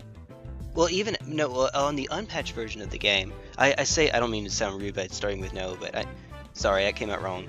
No, you're right. I played on console and on Xbox 360, and I never updated DS2, so it was only ever the base version of the game, and I know that because I did 2 lightning only runs of Dark Souls 2. It's the only game in this trilogy that I've done more than one lightning only run, and one was on current patch, which was pitiful, and the beginning of the run took forever, and then the other was on old patch, but that means no DLC or anything. Yeah, it was very, very fast. Doing more damage and having more spells was a huge boon. Yeah, I remember it being a lot more than that. I guess I'm misremembering. It was a long time ago. Your attunement was also higher too, I'm sure. You probably did the right thing and have higher attunement, so you got more spells out of it. I think my soul memory alone, I typically tried to aim for 2.5 million. Yeah. Very nice. I was high up in the skill ladder, so I was like, yeah, I can handle the higher level opponents and doesn't bother me any. Oh, for anyone who's watching, by the way, for the 12 people that are watching, especially after raid, hi Kara, thank you for that. In Dark Souls 1, in order to do PvP with someone, you only needed to be within a certain level range of them. Well, they didn't want that to happen again in DS2, so they implemented a new system called soul memory. As your character picked up souls, not spent souls, just simply picked them up, meaning killing bosses, killing enemies, popping souls, etc. Doing anything. You would get a higher soul memory. That is a permanent number that only can ever go up, and that means that it makes it harder to twink, to take a low-level character and bring them up into late game areas, and then use your skill, use co-op summons, whatever, to beat the bosses for you, and then come back through in early areas with late game equipment and spells and whatnot, and just mollywop people. It means the same thing as in, say, like World of Warcraft, low-level character with late game stuff. If you tried to that was much harder to do in Warcraft, though. True. Unless you just had someone who was throwing stuff at you, no, sorry, that's a different story. No, because there was a level requirement in World of Warcraft for gear. I'll give you that story in just a bit if you want, but because I played World of Warcraft for just a little bit. Absolutely. Sort of. But in the other problem with with trying to do that in DS2 is that whenever you won an invasion, you got souls. Over time, this would improve your soul memory to the point where you would no longer be in the bracket to go up against those people in those early areas. You would eventually work your way out of that. So that fix is one of the reasons why max level PvP is as big of a deal in DS2. The implication is that if you do enough PvP, eventually everyone is going to get to the max bracket anyway. So if you're going to get in the max bracket, you might as well have all of the levels, and it created this interesting little meta, a max level meta. I think that's a really cool part of DS2. It's history. I'm sorry, let me gush. Yeah. Let me just keep gushing. No, dude, I'm a Dark Souls 2 player. I love those. Sorry, I love that stuff. Stuff. Oh yeah, 500 consecutive wins. Jeez. Yeah. I would if I would be at 499 and find my way to the edge of a cliff somehow. I don't even know. It's bound to happen. Yeah. I was just really good around then. Fair enough. The main problem around then was not a lot of people invaded with ultra greatswords. And that was one of the main weapons I used was the Zweihander, because it was the only ultra greatsword to have a poke attack. True. And it was one that you could pull out almost instantly. So what I'd do is I'd dead angle. I wouldn't lock on when I fought, so I'd typically clip people, or I'd bait them into thinking, hey, I'm attacking, and then right after they dodged away and they went in to punish me, I'd immediately pull out the R2 and just poke them in the face. Yep. My goodness. Also, dead angling is good at dealing with people who who try to parry Run you. around or roll too much. Run around and roll too much, but also try to parry you. Because if I remember correctly in DS2, you can't parry a dead-angled attack. So it's very dependent, because I have parried people who've dead angled, and I've had people parry my dead angles when I Ooh. played. It's very dependent on if you're hitting them with the clip of the hitbox or a part of the hitbox. What do you So mean? it's very dependent. Okay, so like let's say I hit somebody's foot with the tip of my Zweihander as they parry. It's going to register the damage, right? But I'm not Right. going to get parried. But if I were to hit them, let's say like the 1/4 of the tip of the blade, the parry's going to go off and I'm going to get parried. Oh, I see what you mean. So it's hitbox dependent. So you could screw yourself over by miscalculating. Yeah, okay. For anyone who hasn't seen those funny clips in DS3, it doesn't.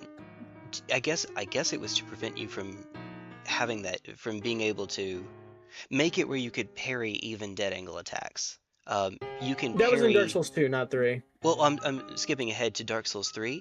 In Dark Souls 3, you can parry. It's timing dependent. It doesn't. Your direction doesn't matter. That's why you get those funny clips of people parrying someone while they're turned. Their back is turned to them. So when you parry, say like not Dancer. What's the boss that people parry? Parry loop in Gundyr. You turn around for Gundyr and just parry loop it. Yeah. That's how you're able to do that, because direction doesn't matter in DS3. Direction doesn't matter, hitbox, you know what I mean. Or in PvP, where you just turn around and max disrespect people. Man. Pontiff Sullivan's another one people parry Ooh. loop pretty much. That's a good one, too. That's a good example. I did not in my first playthrough.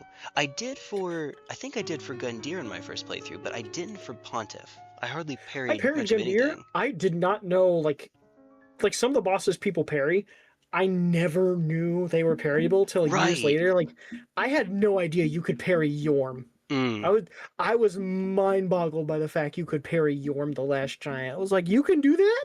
It does not seem like you should be able to. No, you think you wouldn't, but you can. You sit there like, Oh man. excuse me? For anyone who doesn't know, the full name of Yorm is Yorm the Giant. You should not be able to parry an attack from something 10 times your height. Not even 10, that's like 50. Yeah. Oh, was he really? Man. Dang. He was massive. He was. Yeah, it's definitely more than 10, you're right, for sure. Jeez. Goodness. Man. What a time. What a time. Yorm is a... I had the easiest time with Yorm in my first playthrough, because I summoned Zigmire. I just did his quest. And I did not use Storm Ruler. It hits so different when you have him. Oh yeah, I didn't do Storm Ruler. In fact, I was kind of an idiot. I didn't even realize it was Storm, because I hadn't played Demon Souls. So I didn't know that that was Storm Ruler that was going off. That's your weapon, you're just cool like that. So I didn't realize, I didn't pick up the Storm Ruler in the arena until the fight was over. This is all not on stream, but I recorded myself. In retrospect, that I kind of made the fight, I watered down the fight for myself, because I thought something to the effect of, that's it? You know, when you do the boss on the first try, it does sort of diminish it a bit. I was still trying to attack Yorm, so he didn't just go after Zigmire the whole time. Or Zigverd, he's Zigverd in that game. I keep saying Zigmire because DS1. Zigmire of Katarina! Yeah. Man. Okay, I know that you're... saying. Oh, sorry. Go on. No, I was just saying I get what you're saying, that's all. I know that you have Totally Not Solaire as your profile picture. But if you could cosplay no, money's not an issue. You could cosplay a Dark Souls character from any of the games in the trilogy. Solaire. Yeah. I thought that's what you'd say. Fair enough. There's nobody... Okay, correction. It's a little bit of a tie. Oh. So, a little bit of Crusader lore for you. Yeah? Before, I've had a bit of struggles in my past. Yeah. As a kid, I wasn't the best mentally and physically. Ooh. But I was really big into Dark Souls. and I was playing it on the Xbox 360. The two characters that always stuck out to me and always made me feel better whenever I ever got the chance to speak to him was Solaire, and I forget his name, but the Pyromancer. God, Laurentius, right? Yeah, Laurentius. Of the great. There's something about being so depressed and playing at like 2 a.m. You feel like garbage. You don't feel like being alive. And you sit there and you just hear him say, "And pray you never go hollow. Stay safe, friend." That just always hits so close to home for me. Man. That phrase, just "don't you dare go hollow," has always just been a staple I've used throughout my entire life. You know what? That makes... You have said that to me before, and I just took that as, oh look, Dark Souls reference. That has more weight to it now that I know that. Well, I look at it this way. I look at a bit of Dark Souls 1 as a metaphor for depression. Yeah. Giving up is going hollow. You stop caring about everything. You don't care about anything anymore. You're there. That's it. Man. So when I just hear the phrase don't go hollow, it's just don't you dare give up. Yeah, that's what it is. And you're not only, I mean, you're not the only one, but it's awesome to me how many people I've heard give that same take about it. Even just on the channel, you have that. Luna has that same take from Dark Souls 1 it wasn't just Dark Souls 1, but as an out during a depressive time. Or when you watch, I don't know, the YouTuber thing, people do video essays about how Dark Souls helped them get through. Yeah, Dark Souls helped me through depression. Dark Souls saved my life.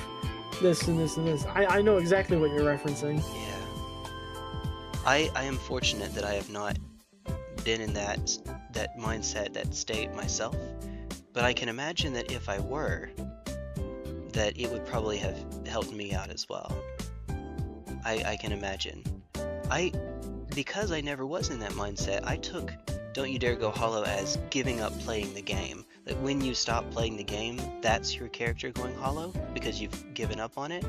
I never organically. That's what it's supposed to mean, but right. Like when you sit there and you look at it from a philosophical standpoint, a lot of things just kind of, I don't know, they just seem so similar that you can take it either way or. It's just like the entire game of Dark Souls. It's your perception of how you play that makes you understand or feel how you want to feel. Man, it is a magical game. Kari, if you're still here, it is a magical game. And I agree really with play. the Act-Man's thing. Dark Souls 1 was lightning caught in a bottle. Yes. And I think some of that was even more accidental than we gave it credit for. There's a guy named Joseph Anderson that does reviews and critiques of games, and when he gets around to Dark Souls 3, he said that he was really hoping to have come across the Dark Souls 1, he didn't use this term, but I'll say Metroidvania style of world design. World interconnected. Yeah. It's pretty interconnected. But when you look at Dark Souls 1 without those interconnected bits that almost seem like they were added late, it does seem more like Dark Souls 3.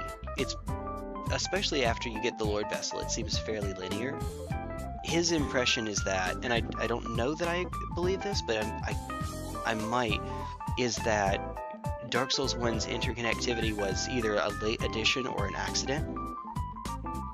So, it was on purpose. The reason the late game feels so linear, and Miyazaki himself has admitted this, was due to time constraints. Yep, I believe it. So they had to rush the end a little bit. That's why the end feels so different compared to the rest of the game. Yep, one of the biggest victims of that was Lost Izalith, which actually is unfinished. Oh, absolutely. Yeah. There's one thing I need to watch with you, now What's that I'm thinking about it. I need to make you sit down, and we probably can't watch it because of all the political jokes. We can't probably watch it on stream. No. But I 100% want to make you sit down and watch through all 7 hours of the AI presidents play through Dark Souls 1. Oh, is this Obama, Biden, and Trump? Yes. Oh, okay. And Biden is the one playing. I've seen clips of this, so I fair enough. That would be funny. But yeah, you're probably right. Whether we can or not, we probably shouldn't, because of politics, unfortunately. But It'd yes. be so funny though. Oh, yeah. You would love it. My goodness. Oh, what was I going to say? God dagnabbit. The one part that we know was interconnected that was a late addition is the elevator that takes you from, what is it, Undead Chapel down to Firelink Shrine. That one we know was added late. That was the biggest fun. Yes! It really... Like, it felt so crazy to go like, man, I'm so far. I wish there was a spot I could sit. And then you hear the music and it's just... You know where you are. Man, I wish that I could have played Dark Souls 1 blind. I've told you that my exposure to Dark Souls was actually it was a speed run. It was Uber Goose playing it at AGD or one of the GDQ events. This was a long time ago, back before it was a lot more corporate, and he was just doing a Black Knight halberd run. It looks ancient by today's standards, but because of that, some of the game was already spoiled for me. For example, I knew that Gwyn could be parried. Because he parries him in his... No, wait, no, he doesn't. He does the... Okay, I'm going to put a pin in my thing for Gwyn. I want to talk to you about his music so bad. Go for it now. That's it. Okay, my question is, what do you think of his boss theme? If it were not for the fight distracting me from actually focusing on the music, I would... It would be the Expedition 33, listen to this on Spotify. It would be that. I very much enjoyed his boss thing. It is one of the more touching. Fun trivia for you. Yeah. His theme means "afraid of the dark," and it is the only piano part of the Dark Souls musics that is only played in white keys. Oh, I did not know that. There is no black keys. It is only played in white to signify his fear of the dark. That's incredible. Man, I wish that I had the kind of perfect pitch that could pick that out. Man, that is cool.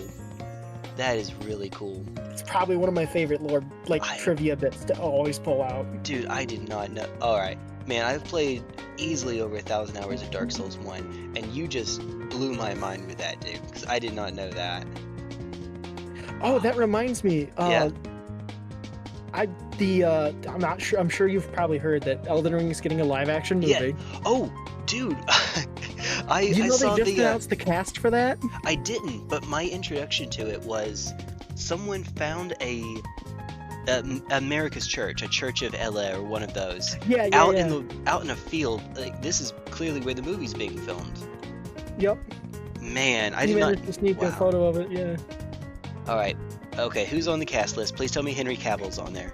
I wish. He's not. But the voice actor for Mild-Mannered Pate in Dark Souls 2 is on there. Ooh. Man. Okay. It's not said who's playing, but it's just said that he's in there. Okay. That's cool. Did you hear that the voice actress that was the narrator in Dark Souls 1 died earlier this year? Yeah. I was really sad about that. Man, well, sometimes I still do the intro to Kiddo. I always do the intro. Oh yeah, when giving it to her like it was a lullaby, not a lullaby, a bedtime story. In the age of ancients. Yeah, it's so good. It is, man. Oh dear. Oh, and before the game was released, they had a video showing off the cast. It was a trailer. It shows gameplay, sure, but it showed some of the cast actually recording their lines. You got to see the lady doing it, and she's just a sweet old-looking Asian grandma. You know, she just has that look to her. Laurentius, his voice actor, is on there, and someone said it was really great that they got Laurentius to play himself, because he really does act like his mannerisms. He moves his arms as he's talking. He does look like you would imagine Laurentius would look. It's so cool. I'd like to see what his career looked like after that. Note to self: go and check him out after this. AR presidents are fun to watch. They are. What else? The people that do those streams, I find those better when they aren't just sometimes you can tell when they definitely have a side, and they hit the side, either Trump or Obama and Biden, that they don't like. I like the ones where they don't dip into that, and they just... The one I was going to suggest we watch doesn't dip into either or, but they do use it to poke fun at each other. Yeah. Like, Hey. that's what I loved. It wasn't either or side, it's just they use that to just poke fun at each other. Yeah. Oh, yeah. That's always fun. Please don't... Wait. Does he have a Biden blast? It's Biden playing. Does he go for the Biden blast at some point in the playthrough? No. Oh! No, but I'll spoil a little bit of the ending of the video for you. I'll send Okay. you the full 7-hour video, which is just all the episodes together. Man. At the end, he talks about how he has an evil persona known as Dark Brandon. Yeah. Alright. Man, that whole... that meme It was gets pretty crazy. good. Dude, Biden Blast was great. The "You Ain't Black" meme was That's good. right. That's a real line, by the way, folks. You know they And the brought Let's that Go meme back Brandon. with Trump, right? Yeah. Oh my goodness. You ain't Chinese then. Oh dear. This is not a political stream. This is just funny. It's just American politics can actually be that unhinged, folks. I love the fact that the people making fun of Vance. You know, they put him with the baby face with the hair and the And lollipop. he just takes it. He just runs with Yeah, it. and he went as that for Halloween. Oh my god. Yeah. Man, I like that sort of. I did say earlier this very stream, the best kind of humor is self-deprecating humor. I Absolutely. I do actually believe that. That's why I make fun of myself so much, right? You idiot. Me. I mean, who doesn't? All right, not you, me. No, like who doesn't make fun of themselves is what I'm saying.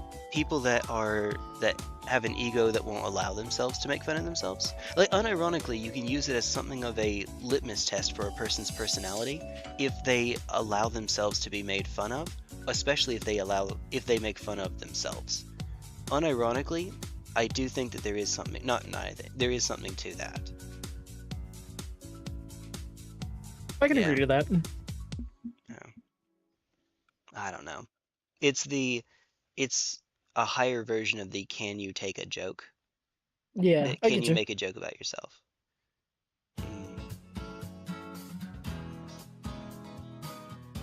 Man, this is going a little more quickly than I thought it would. This piece is a bit more complex, and yet it's kind of going. Now, I'm not looking forward to doing the rail rifles. That'll be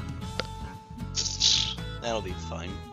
I mean, it's Take probably one going easier because, you know, you're relaxed. You can go at your own pace. We're having conversations back and forth about, Oh, yeah. you know, just whatever comes to our minds. which is always fun to have. And yeah, Oh, you're absolutely. right. I guess what I mean is that this is a piece that kind of... Yeah, I wish I could show you. I'll show you when I get to posting the pictures in the Tabletop Games channel, but it weaves under and over his arm and his, or whatever, their towel. I completely forgot I had that. Uh-oh, what'd you have? I have the Dark Souls board game. Oh, dude. I also Tabletop got a couple Simulator, of we should play. expansions. Yeah? Yeah, I have fun, but it's not a game I get to play often because it's more fun with multiple people. Right. It takes way too long to set up in person to just play by myself. Well, if you want to play with someone over Tabletop Simulator, at the very least, I know that CJ is a big fan. Who was in Emery, who was in earlier, is a big fan. Yeah. So that might do it for you. Yeah. Also invite me too. Of course I'll invite you, man. Hey, There's a reason I call you Brother Elf. brother. I mean, come on. I'm gonna hear it as either. I'm gonna hear it as Hulk Hogan. Hey, Brother. brother. Man. I always think of Space Marines. Yeah, that. Brother, will do. I am pinned here. By whom? Sister of battle! I leave you for your own sake, brother! No.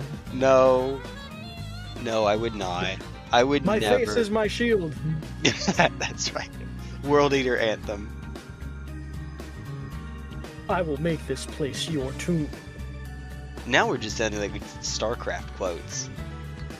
You know, No, when they... that was a Dreadnought quote. Oh, in one of the games? Yeah. Nice. I haven't played very many of the games, although I understand that a collection of, call them retro, 40k games is actually coming out on Steam, and it includes, what's it called, the T'au one from 2003, Farsight maybe? Fireblade, whatever it is. Fire something. Fire him, you're fired. There, that's now a political reference, you're fired. Oh, that's not going well. Oh dear. Uh-oh. Sorry, I'm playing a bit of Convergence on the side, and I'm just getting swarmed. Uh-oh. Oh, can Convergence be used with Seamless by chance? Absolutely. Surely it can. Alright, very good. Very good. That's why I suggest we play it together. Supposedly, Seamless is being developed for DS2. For the what? only one for DS2 is the only one left that doesn't have a Seamless on it. I would. Oh, don't get me started on playing Dark Souls 2 with me. Don't. Man. You would hate it. Oh dear. Oh dear. Well, I'm not saying you would hate it because I'd be like, we have to go do this now. You would hate it because I never tried speedrunning the game, but I could confidently speedrun it while having one eye closed. It's just how much I've played that game. Fair enough. At the very least, you could do a glitchless playthrough very, very, very well. Yeah. But then for me, it comes down to like what build, because everybody's like, man, I don't know what weapons to use. I'm like, this, right. this, and they're like, how do you know this offhand? It's just, you played it a lot. Hey, what's up, Dragonlord? Dragonlord's back. Oh, welcome back Dragonlord. Dark Dragon's back. Tell a friend. Hey, they have the Dark Souls board game on Tabletop Sim. Oh yeah, that's what I was saying. Yeah, we could do that on Tabletop Sim. They better have it on there. They better. Alright. Oh goodness. So okay, when I get done with... Perfect. Nice. When I get done with these, I will have... Okay, when I got done with work, sorry to back up a bit. When I got done with work today, what I should have done is gone and primed some of the minis that I could actually work on today as well. Doing the same thing, it's just more Fire Warriors and Pathfinders. Same, second verse, same as the first.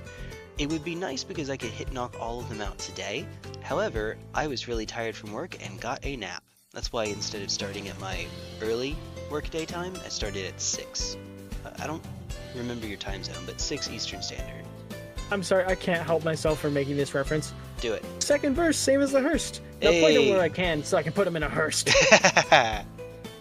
If you've seen A Bridge to Helsing, oh yeah, you should know that quote. I'm going for a walk.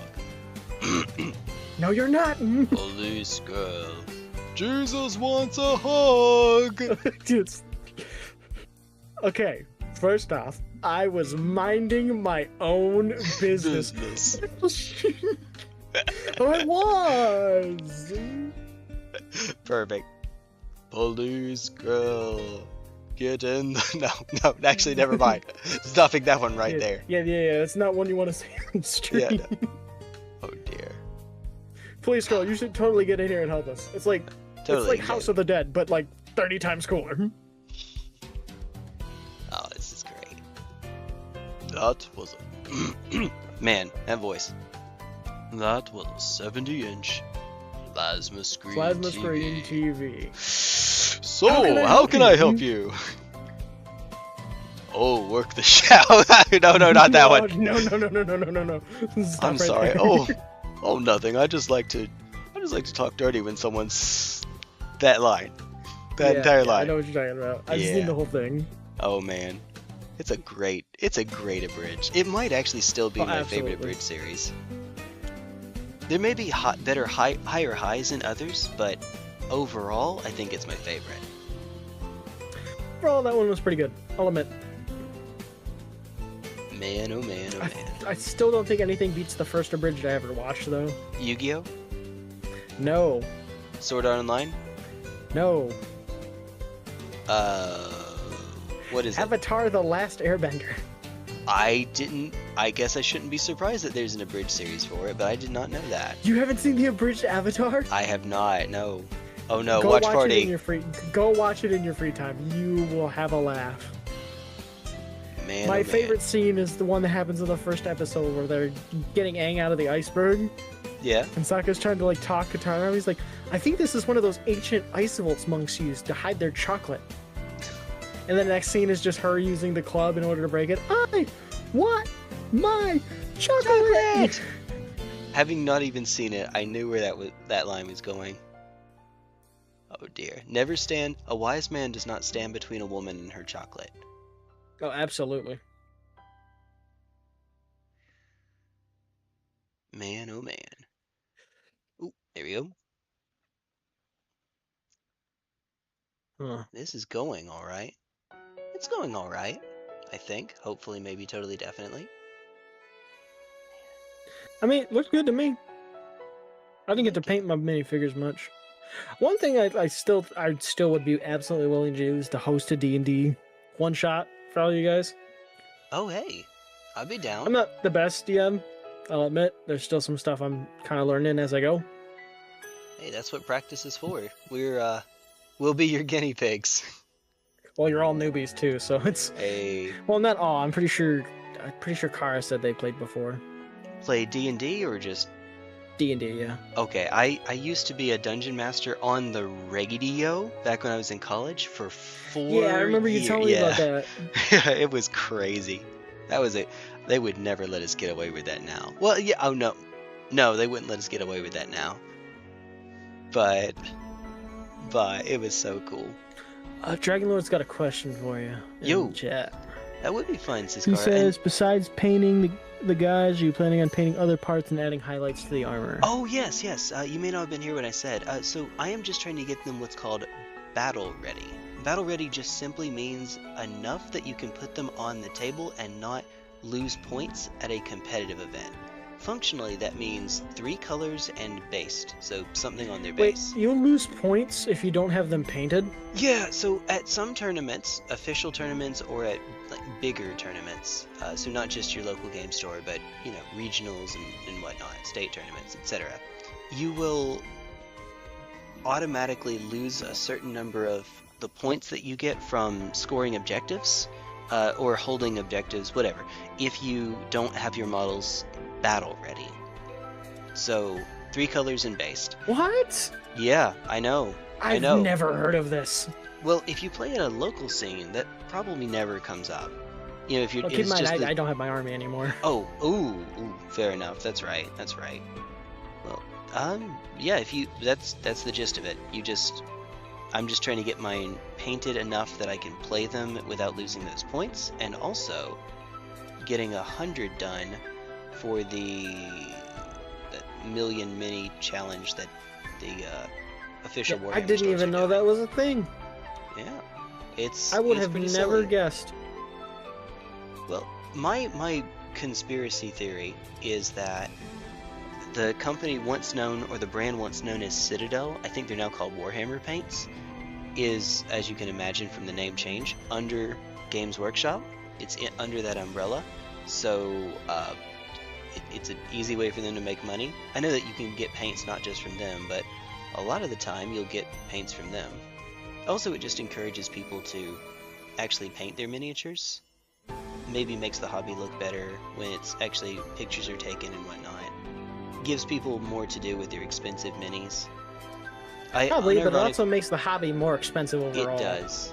It really does. My honest take is that unless you are a big fan of building the models and painting the models and playing the game, you probably shouldn't get into Warhammer, because it's so expensive that unless you're doing all of those things, you're not really getting your money's worth. If you want to do just some of those, there's a game for each of those subdivisions. So if you just want to paint and play, go play Infinity or Warcrow. There is technically some building, but it's much less. It's not cutting them out of a sprue and doing all that. If you just want to build, there's Gunpla. Yeah? On the topic of minis, Yeah? if we did do a D&D one-shot, we'd probably use what I use for my D&D games when I play with my groups, or at least one of my groups. We have a thing on Steam called Tailspire. Ooh. That works as like a 3D map. We would probably use that. it's $25, or I can pay $5 to get you a guest seat. But I'd recommend doing the $25 because then you can go to Hero Forge and make your own mini, and then like pay like $8 to own the digital and use your own mini on the board. Nice. Okay. I have quite a few minis myself. I believe you. I believe it. Wait, say that again. So it's $25, but it's $5 a guest seat, but it's $25 for $5 for a guest seat, but it's $25 to own it. And it's in beta right now, and they're constantly updating it. And there's even a community pool for models. Okay. Good. If like a people Steam who Workshop make stuff and want to just Though it does follow the same regulations as Steam Workshop, so I suggest you don't open it on stream unless you're willing to risk there being some quite showy pieces. No, let's not. You're right. Yeah, you're right. That's a good thought. Thank you for telling me. Dear God, that's a Kara thing. We'll leave showing off stuff he really shouldn't be showing on stream to Kara. Lol. Goblins. Well, let's leave that to also talking about Steam. too. The Night Rain speedrun. Hey, yeah, Night Rain. Yeah, we should get into that at some point. Ah, crap, I got a little bit of paint on the arm. Oh well. You really need to beat the Dredgelord. I need to fight the Dredgelord. A unpainted Infernus squad. Did it come with one of either the starter sets or the paint kits? Because I might know what you're talking about. Infinity RPG where you can run attack. Nice! Which is the only minis I have. Oh. Well, if you ever get around to it. Hey, look, if you're going to get into Warhammer cheaply, I would suggest there are two cheap by Warhammer standards ways of getting in.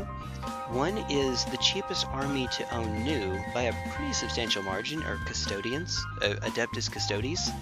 I genuinely, unironically, bought 3 combat patrols and have enough for well over a 2,000 point game, which is not the highest game you can play, but... Oh, did I mute myself? No. Oh. Somebody just joined in. Oh, hey, Batshark. Wait a minute. Are you done with your stream? No, I still see you on. Can I smoke in here? Oh, hey, there you are. Oh, that's you. Hey, you can smoke. Sure. Let him cook. See, I have Batshark's stream pulled up too, so I was like, wait a minute, that's still going. Hey, Ty. No, Dad went to get cigarettes. He's doing army stuff. Hey. I'm just free for a second, but I'd pop in and say hello. Hey, hello. Good to see you. Good to see you around. Thanks for hanging out. Good to see you. How you doing? Well, it's the work week is over, so much better. Also, the work week should be over for me, but I'm using sick time tomorrow. Yay! I've been up for 16 hours. You should really get some sleep. Go to sleep. Well, if you can. Are you going to have to stay up even longer? The government did not issue me sleep.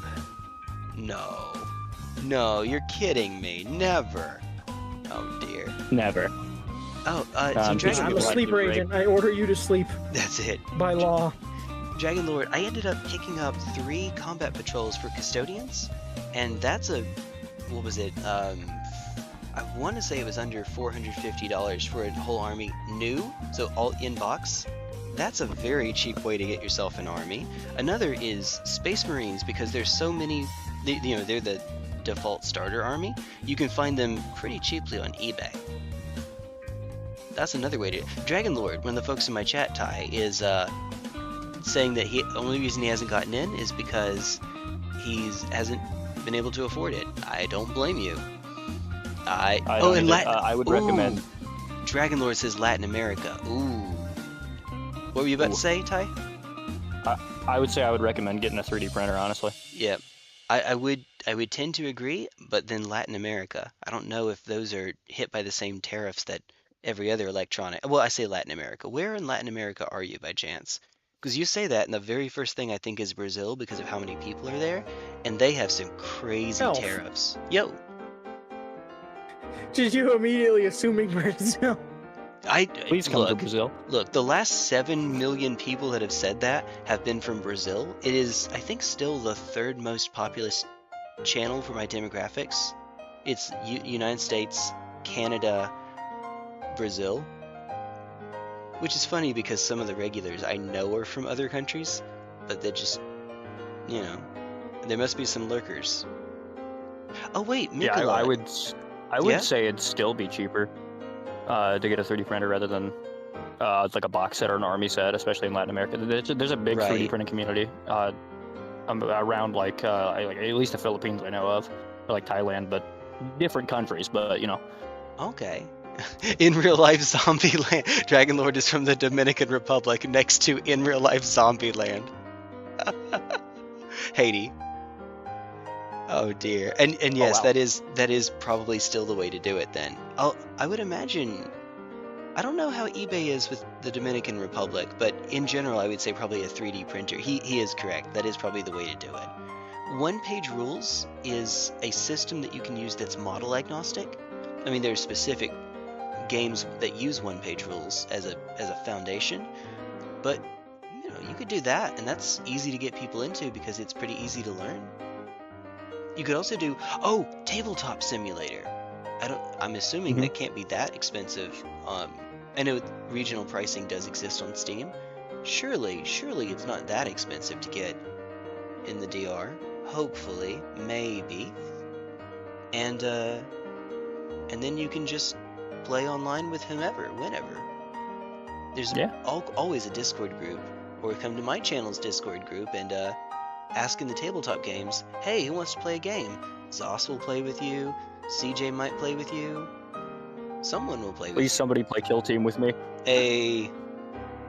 Man. Oh dear. I have been I'm sure informed those that my are- smoke break is over. I will bid you adieu. Adios, amigo. Thank you for having me on. Hey, No problem, man. Adios. Catch you later. you're welcome. God bless whenever. America. God bless the Enclave. I love my country. I love my friends, and you know what can I say? Hey. See you, man. Hey, see ya. He said Tower Rock. As soon as he left, he says Tower Rock. No, I don't think he did actually. And knowing me, I'd end up playing Nurgle again, or I'm probably gonna get judged for this. Uh-oh. Uh, We already Black said Templar. Nurgle. Oh no, that's fine. We I actually love brought me some up Black Templar. both Death Guard and Black Templars earlier this stream, so you're in fine company. We were I talking remember about going Black Templar. Black Templar. I mentioned that they were the one Space Marine faction that believes in the Imperial cult instead of the Imperial Oh. truth. That's it. They didn't make much of an appearance I on don't stream. remember. Forgive me. Yeah, no, well, it's because they're Crusader. Oh, that was before you got in, right? I said because they're the Crusaders, which is presumably why you're big into them, because you know Crusader and all. I just like them. Yeah, But they're yes. Well, I- Crusader lore bit. I actually own a Full Metal Shield styled to be Crusader styled. neat. Heck yeah. Here's a little bit of lore for us too. So do we. Well, it's not Crusader themed, but so do we. It has a dragon on it instead. Yeah, I remember you telling me that it was your daughter's. Yeah, that's I right. remember. It's really cool. No real weapons, but hopefully one of these days I will be able to afford a... I would like to get a Zweihander again, like the one that I used back when I was in HEMA. Just for nostalgia's sake, it's, you know, it would just be sentimental to have again. It was taller than I am. Let's go. What? Yeah, well, Zweihanders are, you know, the big two-handed swords. It's German for two-hander. It is a sword that is so big, unlike a longsword, which, if you hold it to your side, it won't I'm a touch. sword nut. Oh, okay, you got it then. Well, Yeah, I know what a Zweihander is. I was I really am- talking about using it earlier when I was Oh, that's when I talked right. about when I did PvP in Dark Souls 2. well, yeah, fair enough. That is true, you did. Even though I am not exactly the tallest guy, which is what you're supposed to be to ideally use as Zweihander, the taller you are, the more use you can make out of it. Even so, I still really like it, and I'd like to think I'm not half bad. I'd like to think. You know, you You can... like to think? I'd hope you like to think. I do indeed, yeah. Being taller gives you more reach, and it's a weapon that really is made to maximize the advantage you get from reach. I guess the one advantage is that if you're taller trying to hit someone smaller, you have to angle down so it lowers the effective reach. It really isn't all that helpful though. But for certain techniques, you swing them over your head, so you have to angle down, and that matters. Whereas I'm shorter, I don't have to. It's not really an advantage, but it's something. We take those. It lets you do some pretty neat stuff in tournaments, though. It's one of the few cases where being shorter can actually work out for you. Especially if you can hit the hands. If you get points counted when you hit the hands, because if they don't, then the hand is effectively invincible, so the taller person's reach advantage matters more. Whereas if you can hit the hands, if the weapons are the same length, then effectively they're the same length from each other, even if the other person's taller.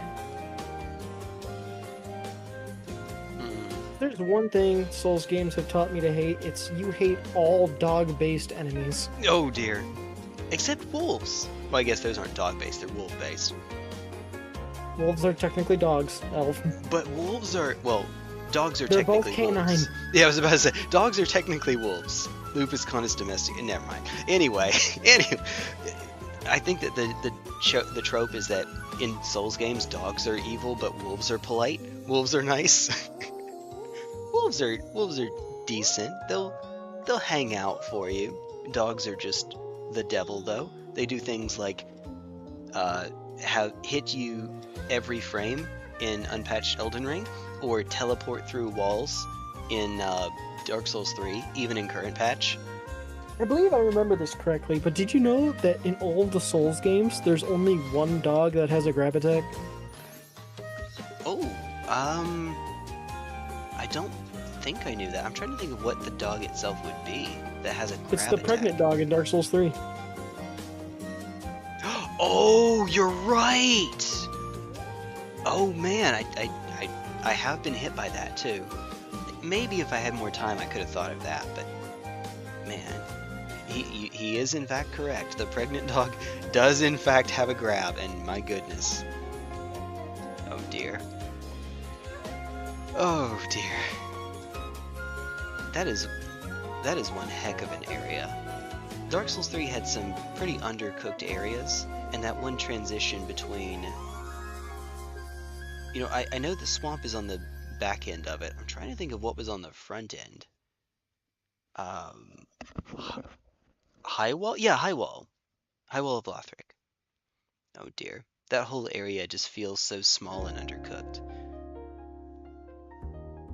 Are you I don't talking mean about that as High a Wall bad Optic, thing. like where you first spawn, or...? No. So when you go from High Wall and you go down the elevator into that little forest area that takes you to the swamp, right before you reach Henri being the end of it, that one little connecting area, it feels like there wasn't very much to it, because there wasn't. I don't even know what that area is called anymore, but it's small forest. You cross one bridge and you're done with the area, and then you move on to the swamp.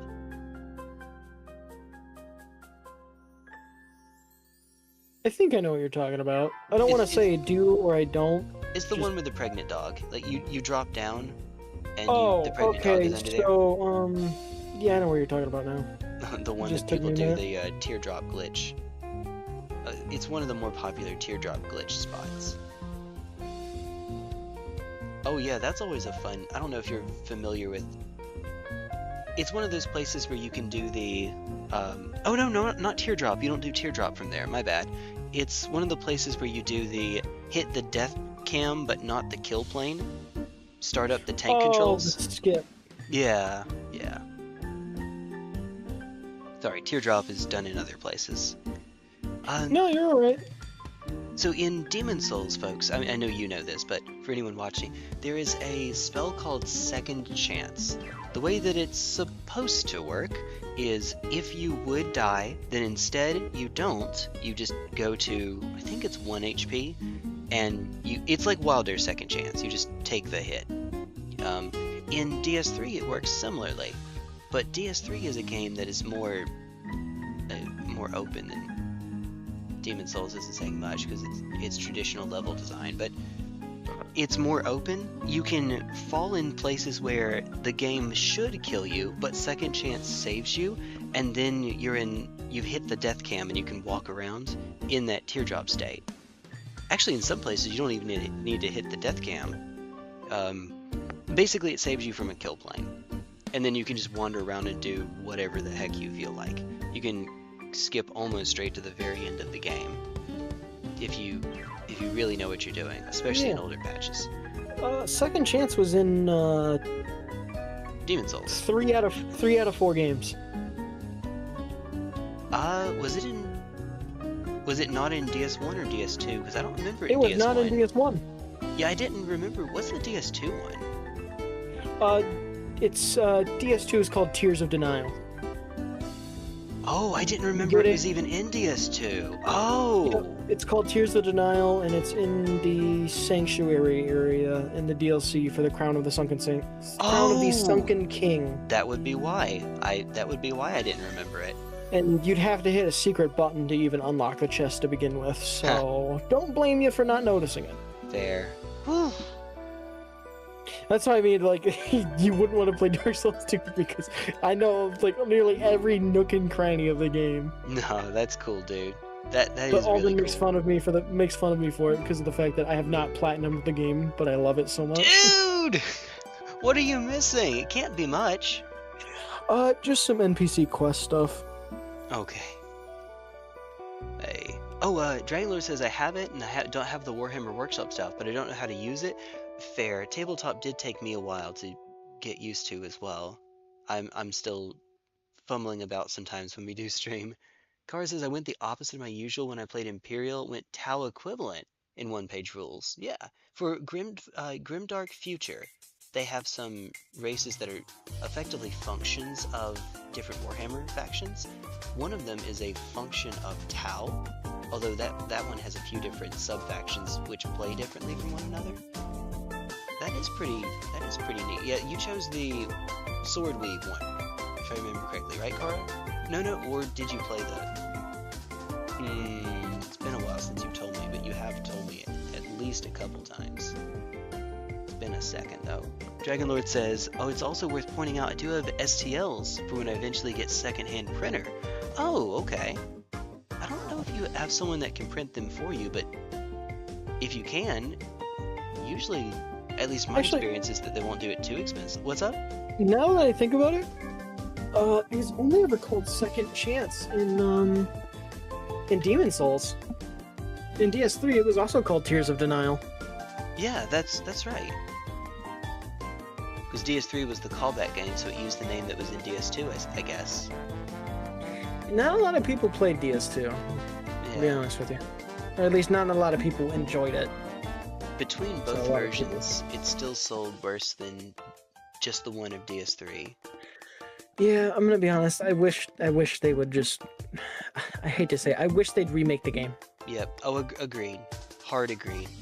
I know a lot of people are like, no, why would they remake the worst in the series? It's just, well, because I want to see what the ideal vision would have been. Right.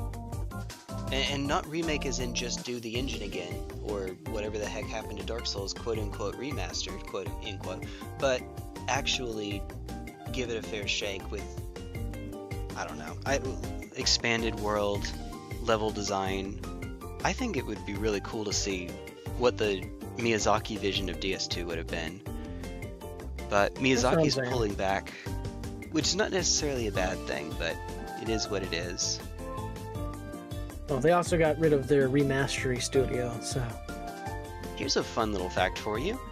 Unless you count Scholar as being a remake, I don't think I would, but unless you count that as a remake, From Software has never made a remake of one of their own games. It's always been another studio that's done it. Demon Souls remake was Bluepoint, Metal Wolf Chaos XD was another studio, Dark Souls Remastered was done by 2 other studios, depending on which console you're looking at, and neither one was From Software.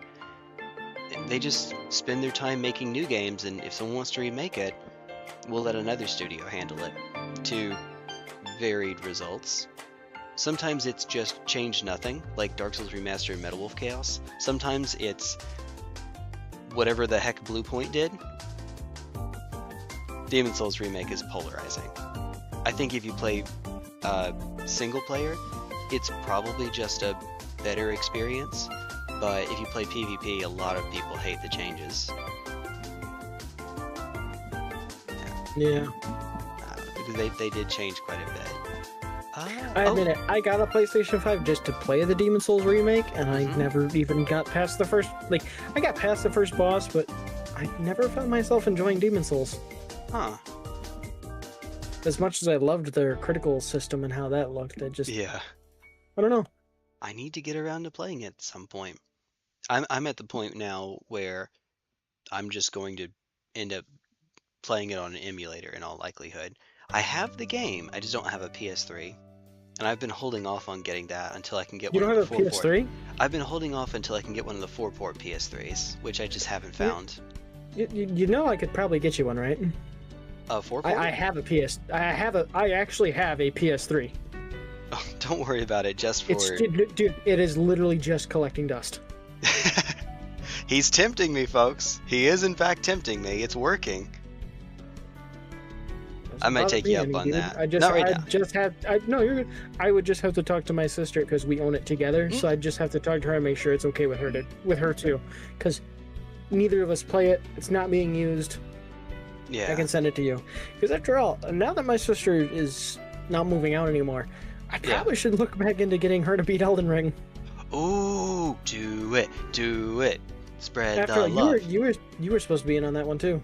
That's right. It's been a hot second, but I remember that. Alright.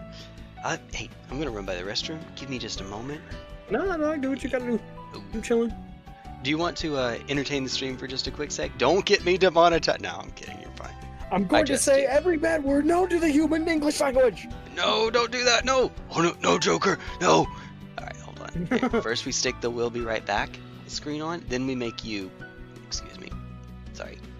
Then, oh my god, I hate that this thing says yay OBS. Then we make him huge, and we just cover up. Now it just says right back. W right back. Alright. Perfect. And then, alright, floor is yours for, what, like 2 minutes? I'll be right back. Do whatever you have to do, man. Alright, chat. How is chat? How is the chat doing? I know there's 12 people watching. I know I am one of them. But how's everyone doing tonight? Oh, tonight, morning, afternoon, whenever you're watching in the stream. No matter what way you put it, me and Elf hope you're having a good day.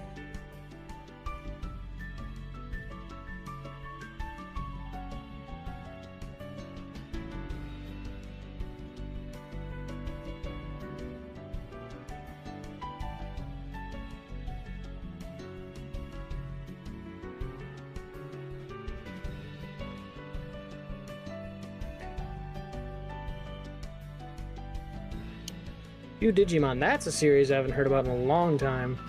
Are they doing anything new with that?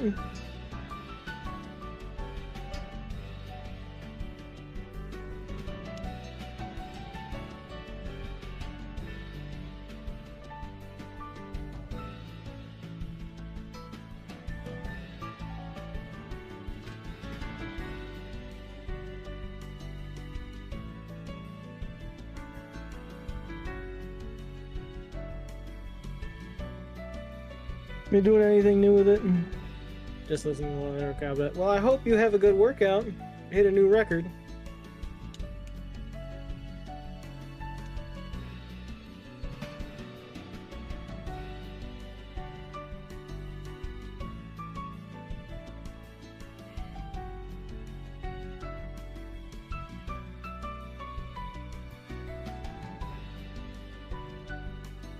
Did a good PR for me.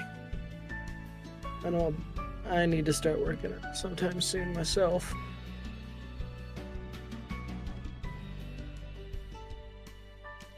But let's see here. Yeah, there's a lot to do. It's got a big backlog. Hopefully we get to it. Game come out for Switch in October. What game would that be? I actually don't keep up with the Switch, in all honesty.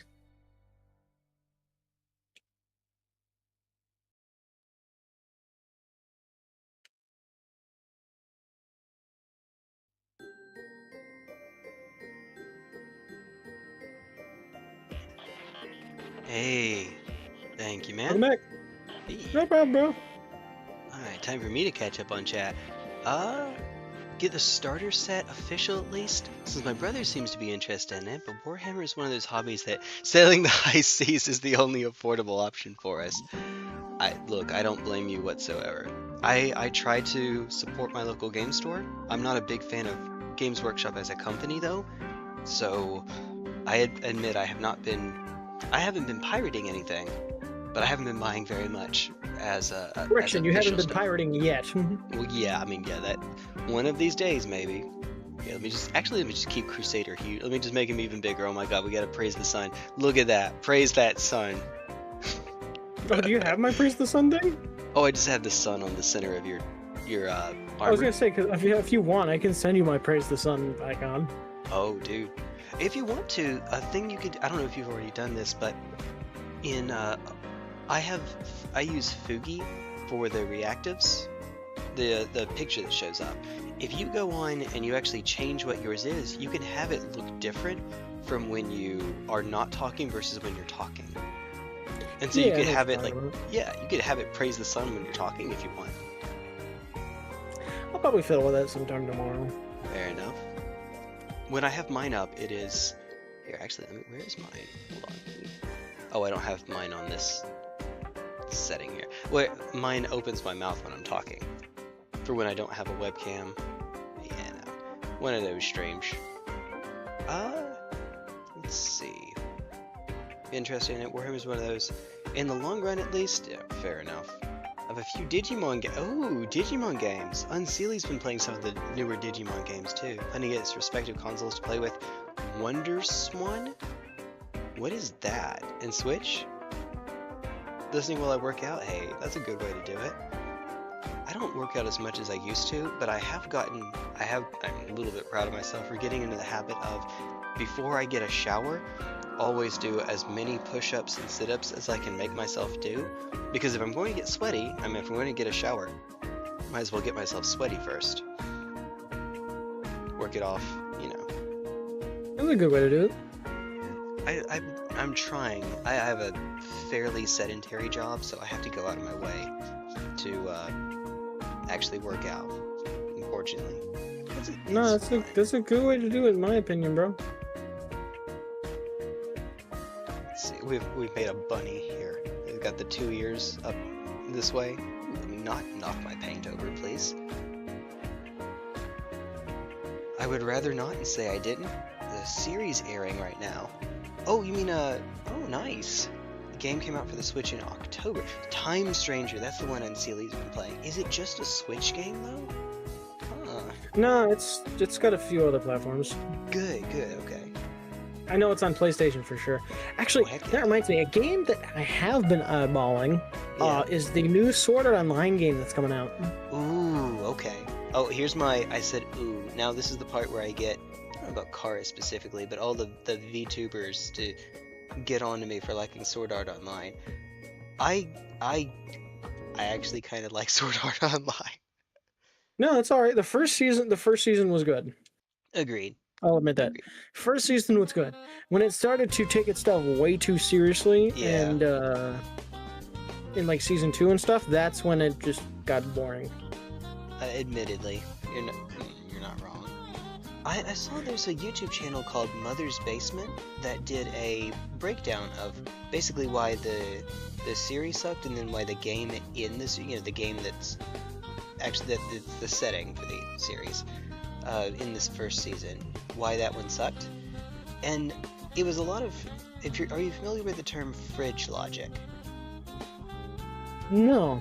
So no, I'm not. You're watching a movie and you have your suspension of disbelief, and at some point you get up to go to the fridge to get a drink, and then while you're there you think, wait a minute, that actually didn't make any sense. Fridge logic is after the willing suspension of disbelief, you realize that something didn't make sense, or basically that's the gist of it. It's you're being a critic, but not while you're actually watching it. It's after you're done watching it. I guess so, yeah.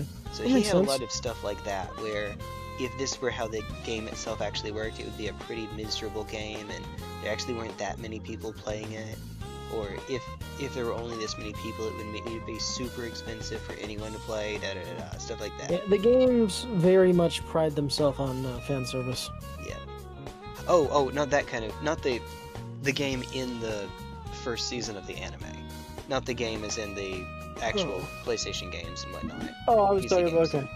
Yeah. He's criticizing the game that they were all stuck in as a game. I don't know. That's It's pretty one much of what the new game's actually about. Okay. I'll have to check. I have some of those on my wish list you saw. I'll need to check those out. Well, it just got announced recently. It's called it's sorted online, Echoes of Enclaves, and it's basically your own story, actually. Ooh, okay. Huh. I want to recreate some anime scenes by getting my passive healing higher than their DPS. Oh dear. I will admit, have you ever seen one of those video essays where your conclusion after watching it or watching a good portion of it is, you're right, but I still enjoy it? I guess I was that way for that particular review. You're right, but I was still having fun watching the show. I'm like that for what's the anime I'm thinking of? Not Sword Art Online. It's a very niche anime. I forget the name of it. Oh, it's one that's starting to become popular, as it should be popular. Yeah. Shangri-La Frontier. I've heard of that, but I haven't actually gotten around to seeing it before. Dude, it's pretty good. 100% watch it, dude. It is so good. The reason I like it is because the main character's OP, but he's OP not because he has a busted skill, but because he's played so many garbage games that playing a AAA game is totally new. Ooh. Okay. So if you haven't seen it, I 100% suggest picking it up, and it's something that's kid friendly, so your daughter could watch it with you too. That's a huge sell for me. I will admit there are some games that are in There's curse words, but that's all there is. It's just curse words, and they don't even go that far into it. Okay. Dragonlord says, WonderSwan was Bandai's handheld console in the 90s, a Game Boy with better graphics and more buttons. Okay, that's cool. I think that's pretty cool. More expensive though, I'd imagine. If I haven't heard of it, I imagine that means it either was a regional thing or it didn't sell all that well. And then Dragonlord says, I don't trust Mother Basement opinions after trashing Goblin Slayer because it was too edgy. You know, I didn't know that he said that, but I also would believe that he did. I would believe you. I just get that I mean, I think it's impression. okay to say that because of how their first episode is. Yeah, I really like the first episode, even though I think it's meant to be brutal. It's a little over the top, in my opinion. Probably. There's no reason to show that happening in the shadows. Yeah, in my opinion. yeah. Everybody Okay, that's gets probably the point fair. of what's going on. The idea, I think anyway, that the idea is, and this is just my take, goblins are the trash mob in almost every fantasy setting. They are very weak individually, maybe powerful in groups, but you don't typically see them be very much of a threat.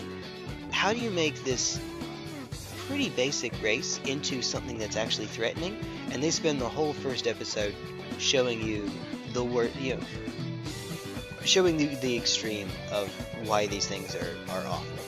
And maybe went a little bit too far with it. It's too edgy, I guess. But, you know, by hitting you so hard in the first episode, it makes the stakes high in every episode thereafter. They never become... Yeah? But here's the problem with it. Sorry to interrupt you. No, you're good. That's mean of me. You're good. But the problem with that becomes that it's too graphical for a first episode. And it's going to turn a lot of people away. Yep. It turned me away. Yeah. Myself, because granted, I did go trying to watch it when I was like 16. And it's like, whoa. How long is that? Oh man, I feel old. I didn't realize that show came out that long ago. I am interested in seeing the new Goblin Slayer. There's a new... Oh, you mean the new season? No, there's an entirely new one coming. This is my first time hearing about that. It's still only a manga right now, but it's the rise of the Goblin Slayer. Okay. So like from his start point, from where he was trained to now. Okay. I'll check that out. I really like Goblin Slayer. Sometimes I like following... I'm the kind of person that watches One Punch Man for the side characters. Because the superhero that... Season 3. Right, Season 3. Of course. The superhero that is so powerful that he can do everything is not a very engaging concept, I think. But they do a pretty good job of making it interesting nonetheless by following the side characters around. Goblin Slayer is objectively not anywhere near the most powerful character in the setting, and I find that compelling nonetheless. That's the exact reason I like Shangri-La. Oh, okay. Because he does get up there in level. He does get, I have no idea if it's going to be animated. They've said nothing about it becoming animated or anything. So as far as I know for now, Dragon Lord, I've only heard that it's going to just be a manga. Oh. Wait, Dragon Lord says it wasn't like that in the novel. The graphical shock in the anime and manga, but not in the novel. Oh. Well, I mean, maybe that's just a matter of it being a novel so you don't have illustrations, but yeah. Still, you definitely could go into detail in prose if you wanted to. You definitely could, as entire sections of books that exist nowadays in stores around here can attest. The okay, hear me out aisles. Yeah, that's just one of the things I personally understand why people like it. I get why they're into it. Yeah. I mean, yeah. I don't know how to phrase it without sounding like an asshole. Like a jerk. It is fine to be I'm so judgmental sorry. about some things. That might very well be one of them. Sorry, But I Lena. get people who are into what they're into, and I follow. You could call me psychotic for following this logic, but this is how I follow it. I don't care if you animate it. I don't care if you write about it. I don't care if you draw about it. If you're not doing it to real life people, do whatever you want. Yeah. As long as you're not physically imposing it on another person or physically drawing you doing it to them, Right. I really don't care. I'm still going to be irked by it, though. Sure. I mean, that's perfectly normal, and honestly, that's almost certainly most of us. Most of us probably have both of those opinions. It's not for me, but I'm not going to, rail against you because... Yeah, I'm not going to That's whine your- about it. Yeah. As long as it's not actually, agreed, happening to someone. Dragon says the light novels are actually more graphical with the violent aspect. Oh, how goblins torture the adventurers, but that other stuff is toned down. And they did the opposite in the anime. Okay, yeah, we Interesting. were both confused there because it sounded like the opposite. Especially like, what the Yeah. hell? I will say, even with I'll say it on stream, the sexual stuff, even there, I think it actually kind of works a little bit. Unlike some settings, the goblins in Goblin Slayer are entirely male. There's no rule that says that goblins have to work that way, but in Goblin Slayer, they're entirely male. How do That's you because in get by? folklore they're actually all male. Well, it depends on the folklore, I think, right? Like, I'm 90% sure it's just all. maybe. This is like the conversation we had about kobolds. Oh, yeah. Well, yeah, well, actually, it's kind of the opposite of that. Because in kobolds, they show up differently in different regions based on what they're inspired by. Never mind. Sorry, before we get sidetracked. No. I get where you're going. But in order to make them, how do they reproduce? Well, it gives you a very... It gives you an answer for sure. It definitely gives you an answer as to how they get by. It's just that it ends up becoming part of the horror of the species, of the race. Yeah, but I do admit it is a little annoying that that's now become just their kind of whole staple. Yeah.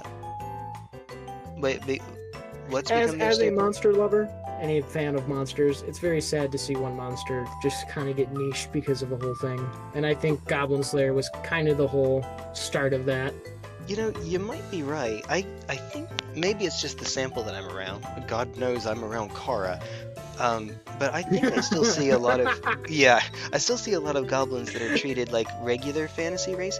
Oh, it might be because of D&D.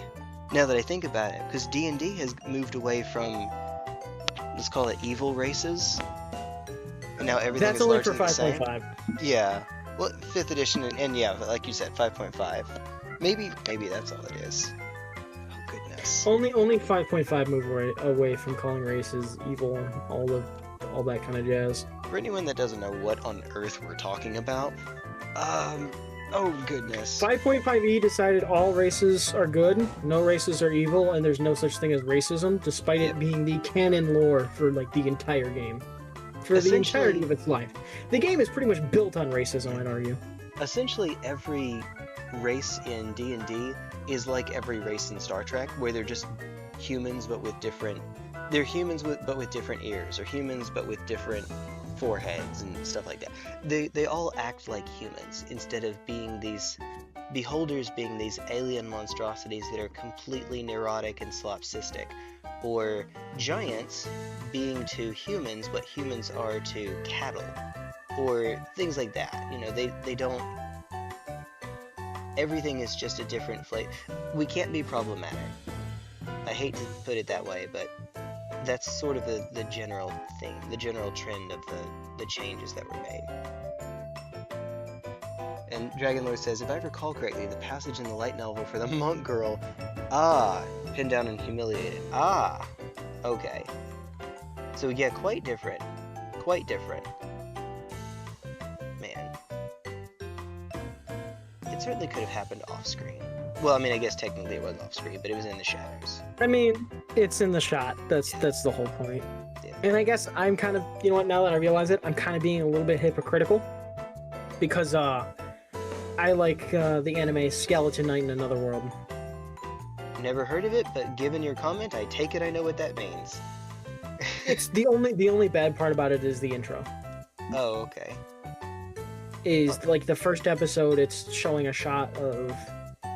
It doesn't happen as graphically as it does for Goblin Slayer, but there's definitely, we'll say, Yeah. definitely some wardrobe malfunctions that just aren't showing anything. Man. I wonder if the series would be as effective if it... I mean, I imagine so, because the light novel tones that down.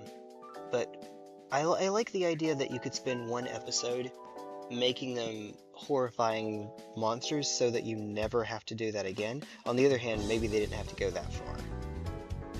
Yeah, that's my thought process. Here's another thing that I find neat about Goblin Slayer. It's not unique to it, but I can't think of that many anime, manga, just stories in general that use this. So, no character in Goblin Slayer has a name. Now, some of them have titles. Goblin Slayer himself has a few different titles, like a beard cutter for the dwarves and I think Oldberg, something to that effect for elves. But no character has an actual title. Orc Bulge, that's it. Yep.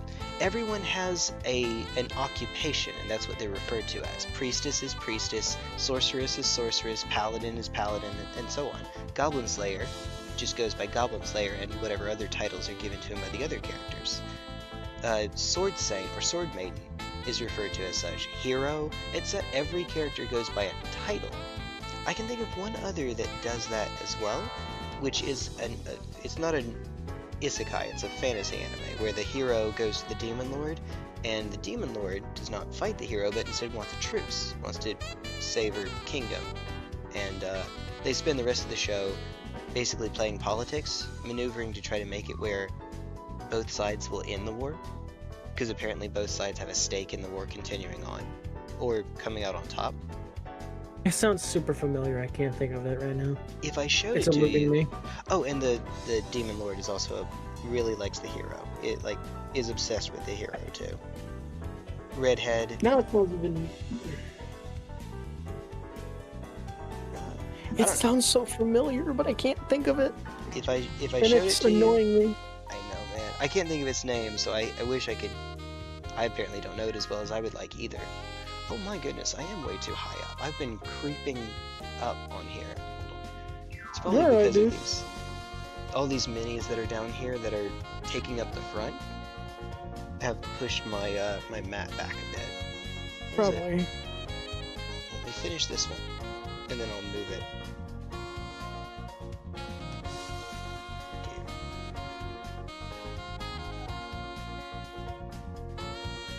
Man, oh man.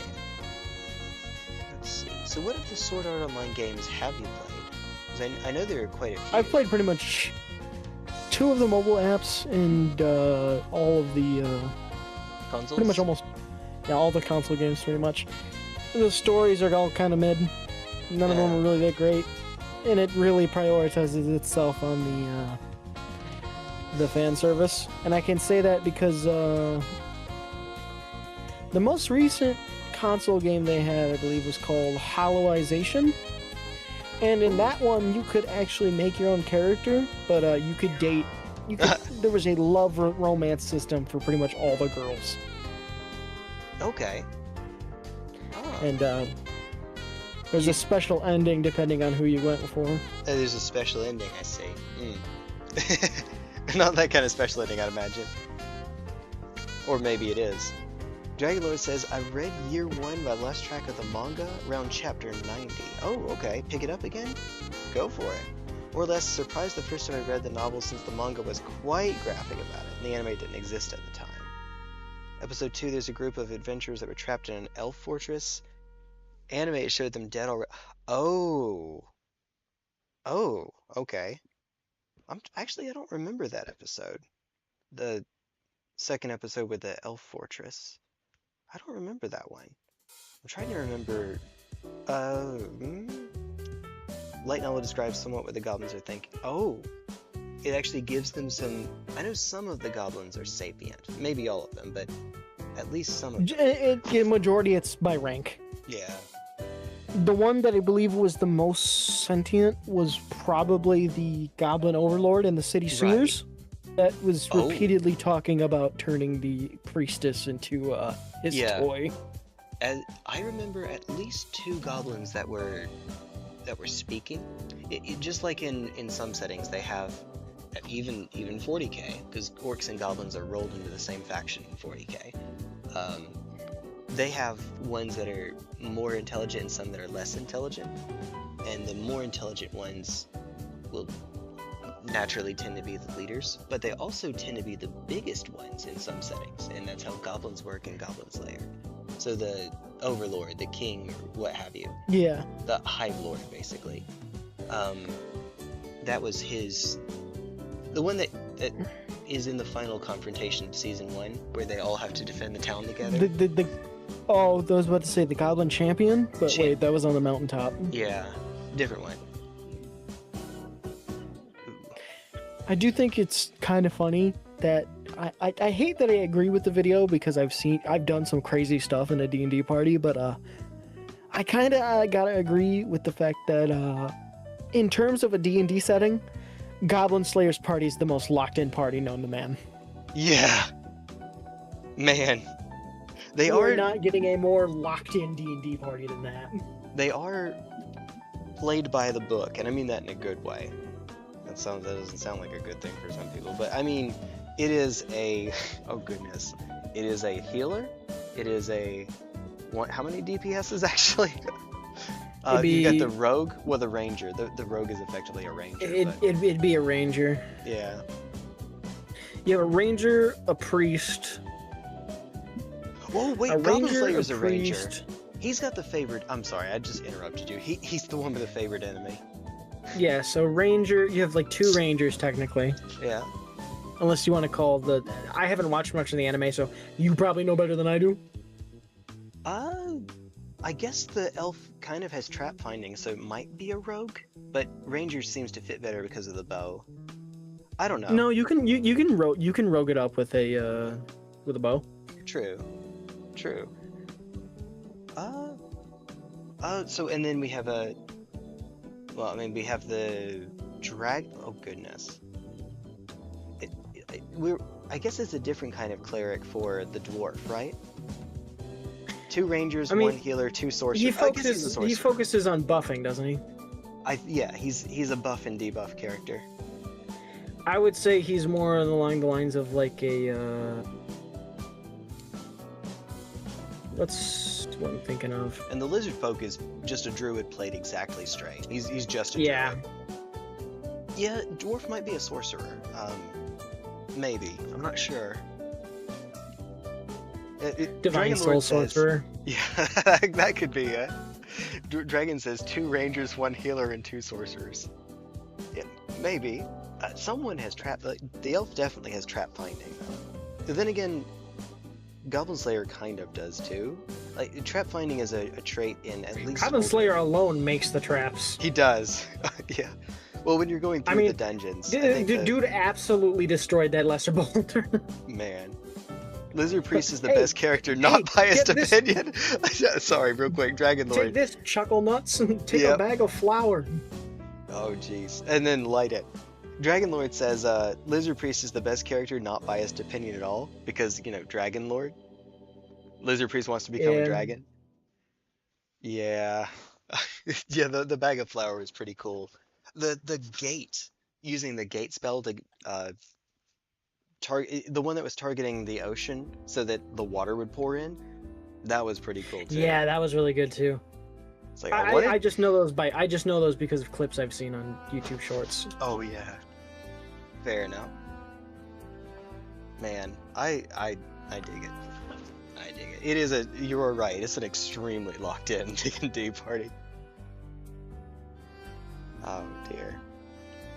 It's also a 5-man though, right? It's am I counting correctly? Yeah, it's a 5-man party most of the time. So you get a little bit more wiggle room. In a normal D&D group, it's minimum 3 because you have the fighter, wizard, cleric core. It's normally 4 So for most D&D parties. You can play with lesser or for more. I've Yeah, played I know, in groups but- with like 6 people total almost. if I may for just a moment, it's at the very least you have to have 3 for the fighter, wizard, cleric core because that mimics what you see in MMOs with your Holy Trinity. You have respectively your tank, your DPS, and your support. So at the very least you have those. The 4th is usually a rogue. It's usually if the tank is enemy to the player, the DPS is player to the enemy, and the support is player to player, then the 4th character is player to environment, and that's often a rogue because of things like trap finding and setting traps and being the skill monkey.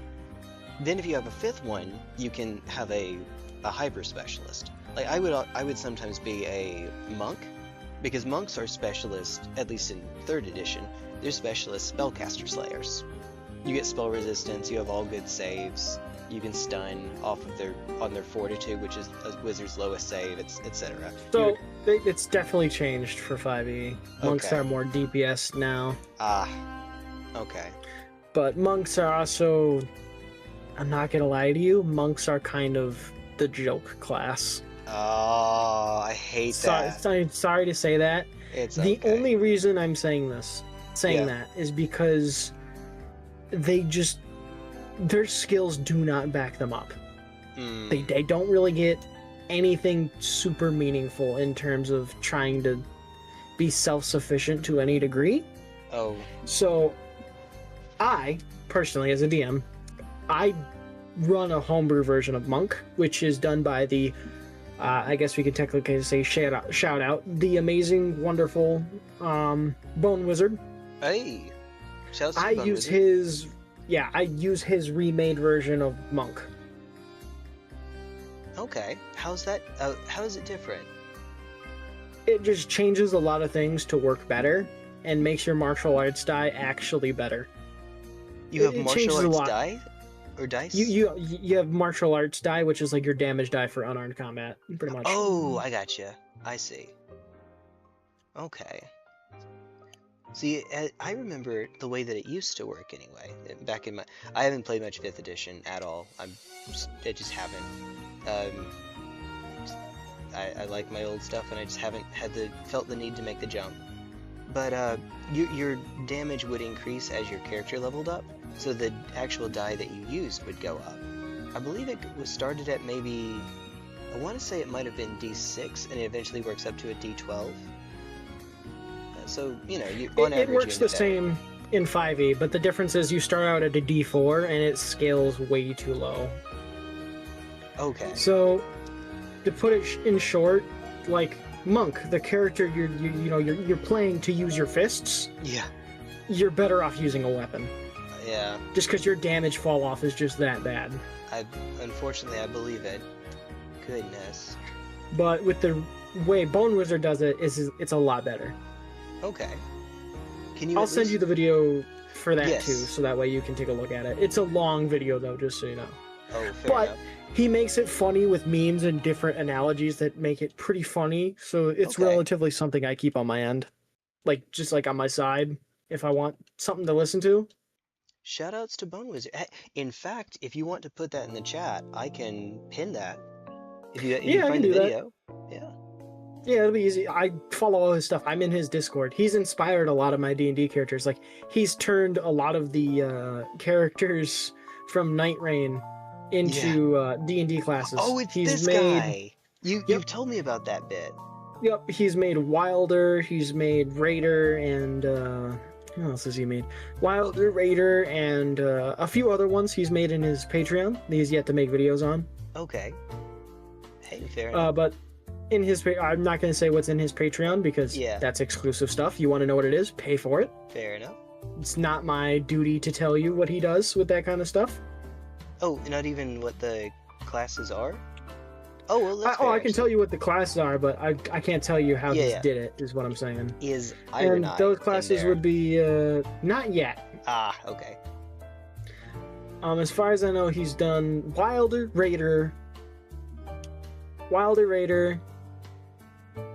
Executor, and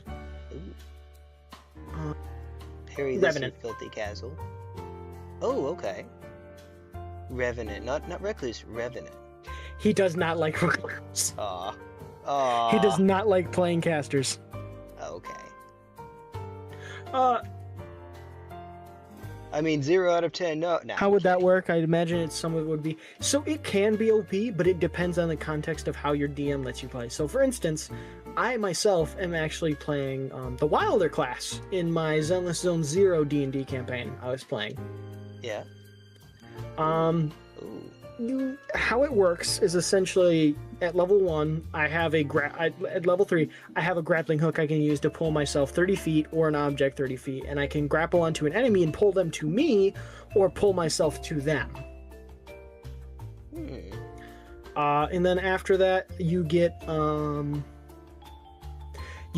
the onslaught stake, which does about the same amount of damage as a fireball, and it's a square in front of you and can knock enemies prone if they fail a save. Ooh, okay. Like the then you get the ult. Yeah, basically that is the ult. You get what else? What's the other thing I'm thinking of? You also get you get his passive Sixth Sense, but it works different. So there's a spell in D&D called Death Ward, where if you were to die from an attack, you just stay at 1 HP. Instead, it says, if your attack were to basically one-shot me, I just straight up ignore you. Yeah. All the damage together. If let's say you have 100 hit points, and you get Hyper Laser Death Beam by God for 999 hit point death kill, yeah, you just stay at 100 hit points. One time, though, right? One time, but it recovers on a short rest.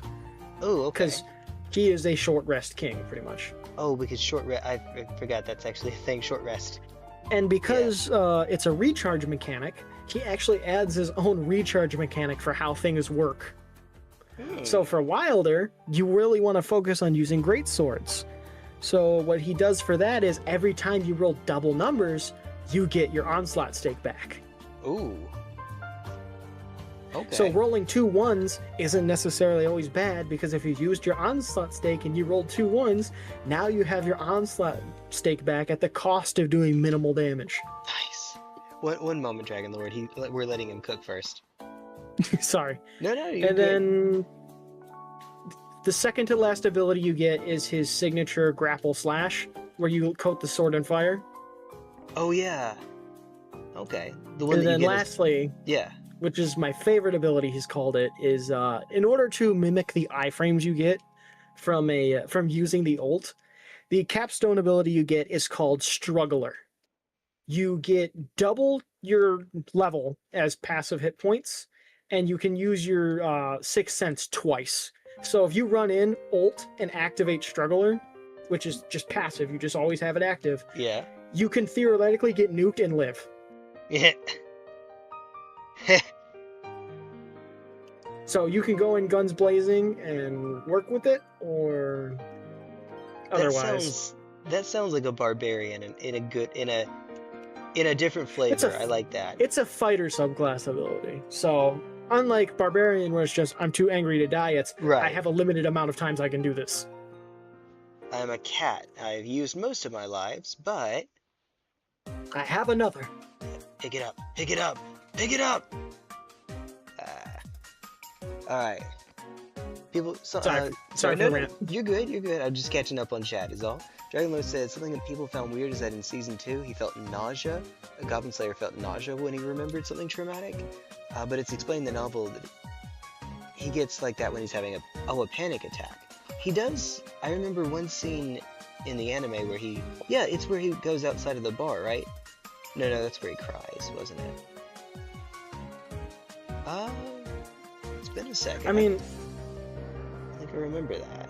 everyone handles PTSD response differently. Yeah. Man, his response is go on a lifelong journey dedicating yourself to having your favorite enemy get put as far into the ground as possible. I mean, I don't blame him. Me neither. Base. I think I would think the same way if that happened to my family. Yeah. And he was, if I remember right, he was forced to watch both his mother and his younger sister get treated to humiliation. You are correct. I'd be the same way, in all honesty. I would lose myself like that too. Good. Thank you for catching yourself. Good catch. I know it was going to come out otherwise. What? You said losing yourself, and I thought that was a euphemism for another word you could have used there. Huh, no, that's just like that's how I would lose my sense of self too. Is just at that point, you know, if I'm gonna be left standing, I'm gonna make it your problem that you left me standing. Right. You know, that reminds me, in the first episode, when Goblin Slayer is asked by Priestess, do we need to kill the babies, the children?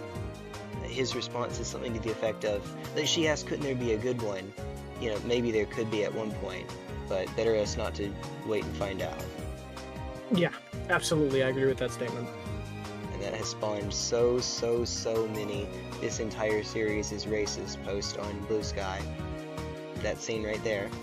That's because people don't understand what they're saying. Yeah. They don't. People like that don't take the time to think about what is being said. Or they come in with a blank slate assumption that so all people can be good. That doesn't necessarily mean that all creatures can be good. Goblins are certainly not an instance. Yeah, no, it's not something I'd take a chance on. Which reminds me, something I can say about my D&D character I play on Saturdays is that's kind of my whole character arc right now because of what's going on. I'm coming to the standpoint where he's going to meet someone from his past, and it's I'm going to make it your problem. You let me live. Ooh. Spoilers? I can say it because nobody from my party's watching it, but okay. He's from the Fae, so he spent a majority of his life as a slave. Pretty much. Okay. And it was very much of his kingdom broke down, so it just wasn't good for him. But he was supposed to be killed for disobeying orders, but was instead exiled with disgrace. Granted, he did not come out completely normal. Yeah, I would imagine. People tend not to. In a case like that. But things have been going on the upside for him. His dream's coming true where he's getting his own family. Now he's marrying into a big family with someone he cares about. He's got his own kid coming on the way, and he's adopted 2 daughters of his own. Aww. So things are going up aces for him. Now it's just a matter of making sure nothing can happen again. Oh, hopefully, knock on wood, for whatever that's worth. Well, with how I built him, he's You would think, oh, rogues can't tank. I've built him to pretty much be the anti of that stereotype. It is, I'm a rogue and I'm going to tank. Oh, is this a dodge tank? Kind of. I've built him with his Fey ancestry in mind, so I actually have an old 3.5 feet. Ooh. You would know this. Otherworldly, tongue-tied. Otherworldly grace. So tongue-tied there. Otherworldly grace. Sorry, I am so tongue-tied. You're good. Hey, what time is it? How many beers have we had? You're fine. I only dude. had one. Only one? Oh, okay. Same. It should be more. I have one more, but I'm saving that for tomorrow. Ah, fair. I am getting worse at painting here. Well, sort of. The positions are getting harder, but I am getting some paint on the arm, which is going to be fun to go over again later. So for reference sake, I am very lazy when it comes to painting these. What I mean is that it's often recommended that you should prime them black, because if some of the color bleed through, it looks like shadow. It gives the illusion of shadow. Well, yeah. I primed them red, you may have noticed, because the main color on the models is red. So anywhere that I can leave red is less work that I have to do down the line. But everywhere that I miss, everywhere that I accidentally get some on that piece, is going to be a problem for me down the line, because I will have to either paint over it in another color, or find a paint that is as close to this color as possible, and try to see if I can match it. And hopefully not mess it up too badly. Yeah, that'll be fun. I'm not looking forward to that. No, at all. Not in a single solitary bit. Also deciding what color I would like for the knight helmet on which these two are standing to be. So I don't know how well you can see it, but the chassis, the leaders for these units, are standing on a knight helm, which is as big as this guy is, well, almost as big as this guy is tall for just the helm. So clearly that would mean that it's defeated a knight, right? I'm standing on it after all. I'm trying to come up with, trying to come up with how I want the knight to be painted. And what I would do is, if you can, paint the sides of it, or where his foot's at, a little bit darker shade, as if it's taken damage. Oh, that's a good idea. And he's kind of standing on the helmet of his defeated enemy. That's a good idea. I like that. In fact, while I'm thinking about it, let me at least get the insides done real quick. Which also would give me the 3 colors on these two. So if I am just that lazy, I could be done with them right now. I'm not. But if I were to... Oh dear.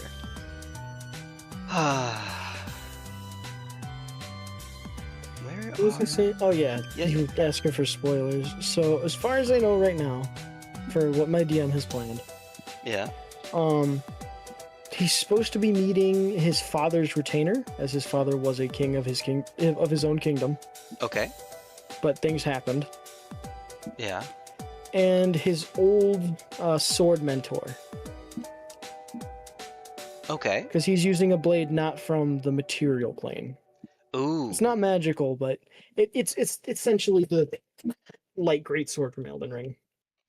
It's the which greatsword? The actual. Sword. Okay.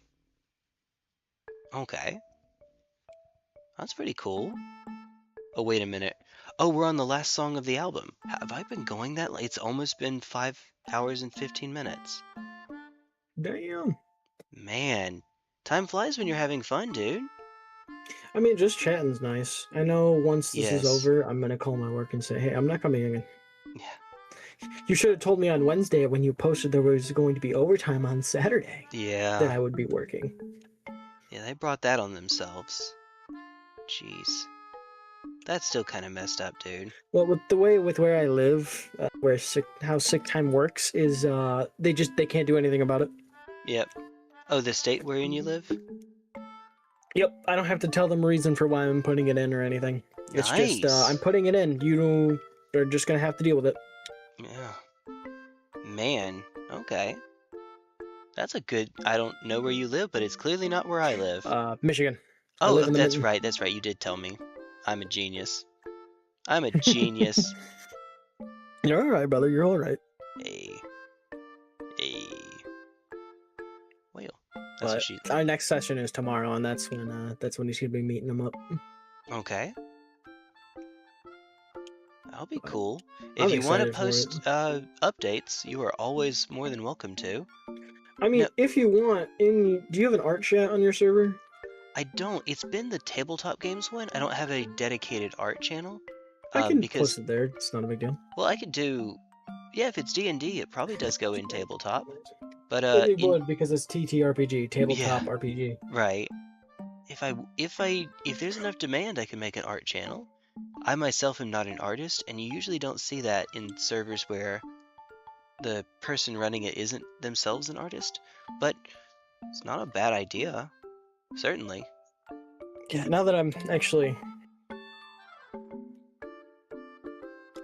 stepping off my game for the moment, I'm gonna go ahead and find that thing I talked about. That thing. Your dark The soul. the video you asked. Oh, me yeah, to yeah.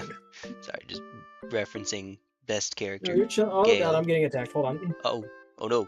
Oh no. Doggo? You missed. Oh, oops. There we go. Death. Rip.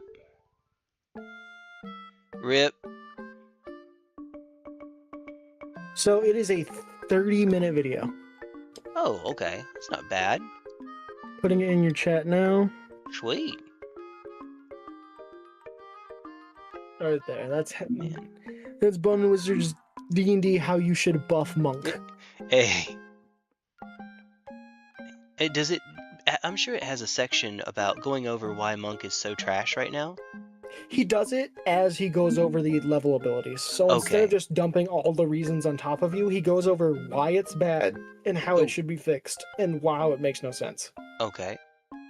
Like, for instance, Monk at level 10 gets Enriched Soul, where you can use a key point to end a charm effect, because you know you're being charmed, even though the charm condition states you don't know you're being charmed. What is this mental gymnastics I'm Yeah. going through?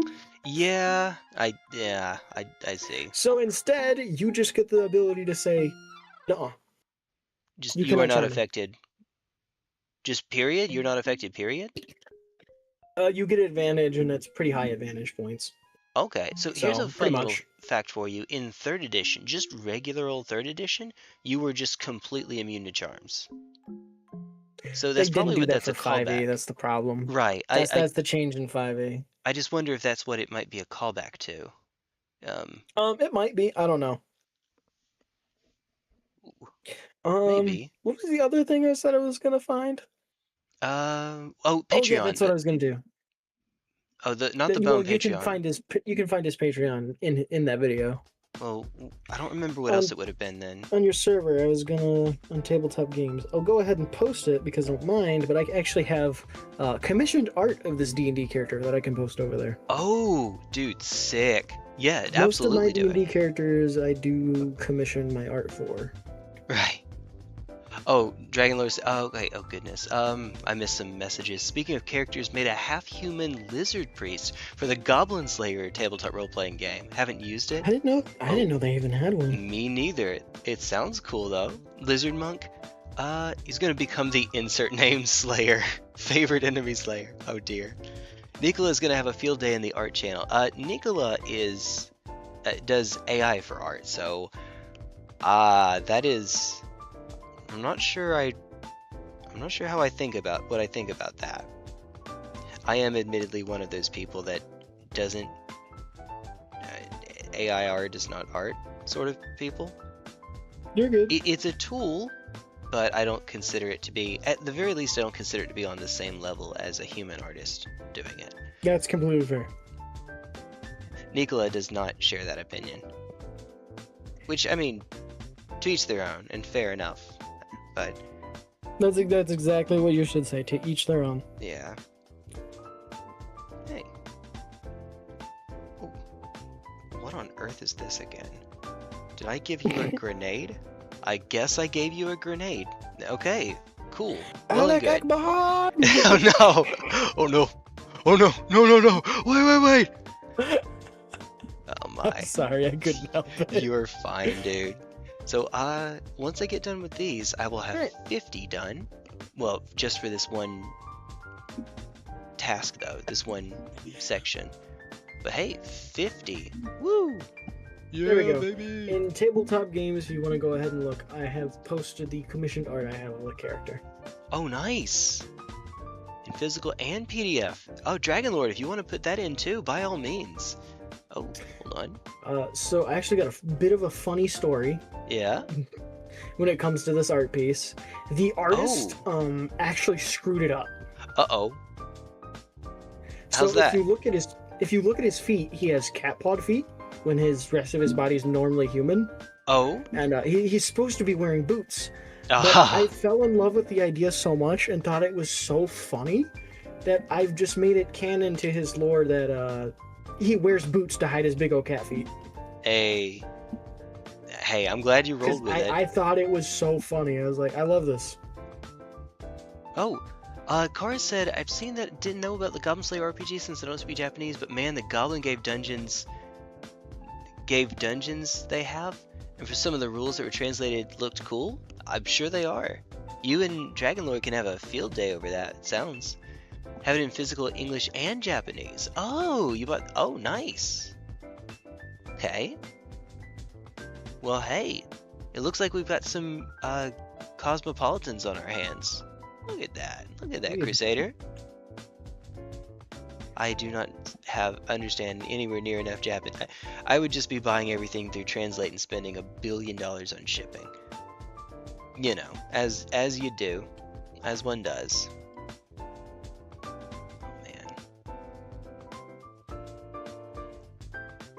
It has been cool to catch up on some tabletop RPG stuff. One of these days, I will finally sit down and actually learn more about 5th edition than, you know, I saw a video I'm going gonna tell over you the right math now, of... if the last edition you played is 3rd edition, you're not gonna like 5th edition. Oh, I already know that, unfortunately. You are 100% correct, and I haven't even really looked into it much. I Yeah. myself, who have played 3.5, I don't mind 5th edition. I like 5th edition. I don't like some of the changes they've done. Okay. I understand. Is this... I was the guy that liked min-maxing and power leveling and all that stuff. My characters, not even to try to break the setting, I just find it fun to min-max. I find it fun to go through all the feats and skills and traits and figure out the best combination to get everything that I want. Even if I don't actually bring it to a game, I find that to be fascinating, and I understand that a lot of that depth is gone. Okay, so yes and no. Oh, I say that because the character I was just talking about, I have it set up so that even if I'm frontline tanking and rogue states you can only sneak attack when you have advantage, yeah. I have it set up so his background gives him the squire feat, so I can just forego all movement and gain advantage in melee. So I can Oh. always sneak attack regardless.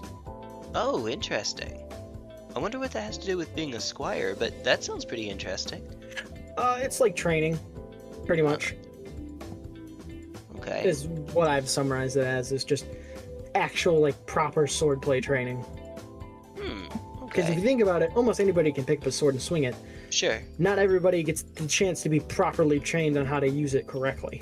That's my justification behind why the Chosen Undead sucks at using a Zweihander and just flings it back and forth. It's because they don't have the training to use it properly. They just use it as if it were a big club. That's a good way to put it. That's how I'd put it. I think if I didn't have any training, that's probably more or less how I would swing it around. It just feels, I don't know, not natural, but it's intuitive. Hey, Uh-oh, what's going on? just never realized that for the Convergence mod, they buffed the hell out of the Leonin Misbegotten.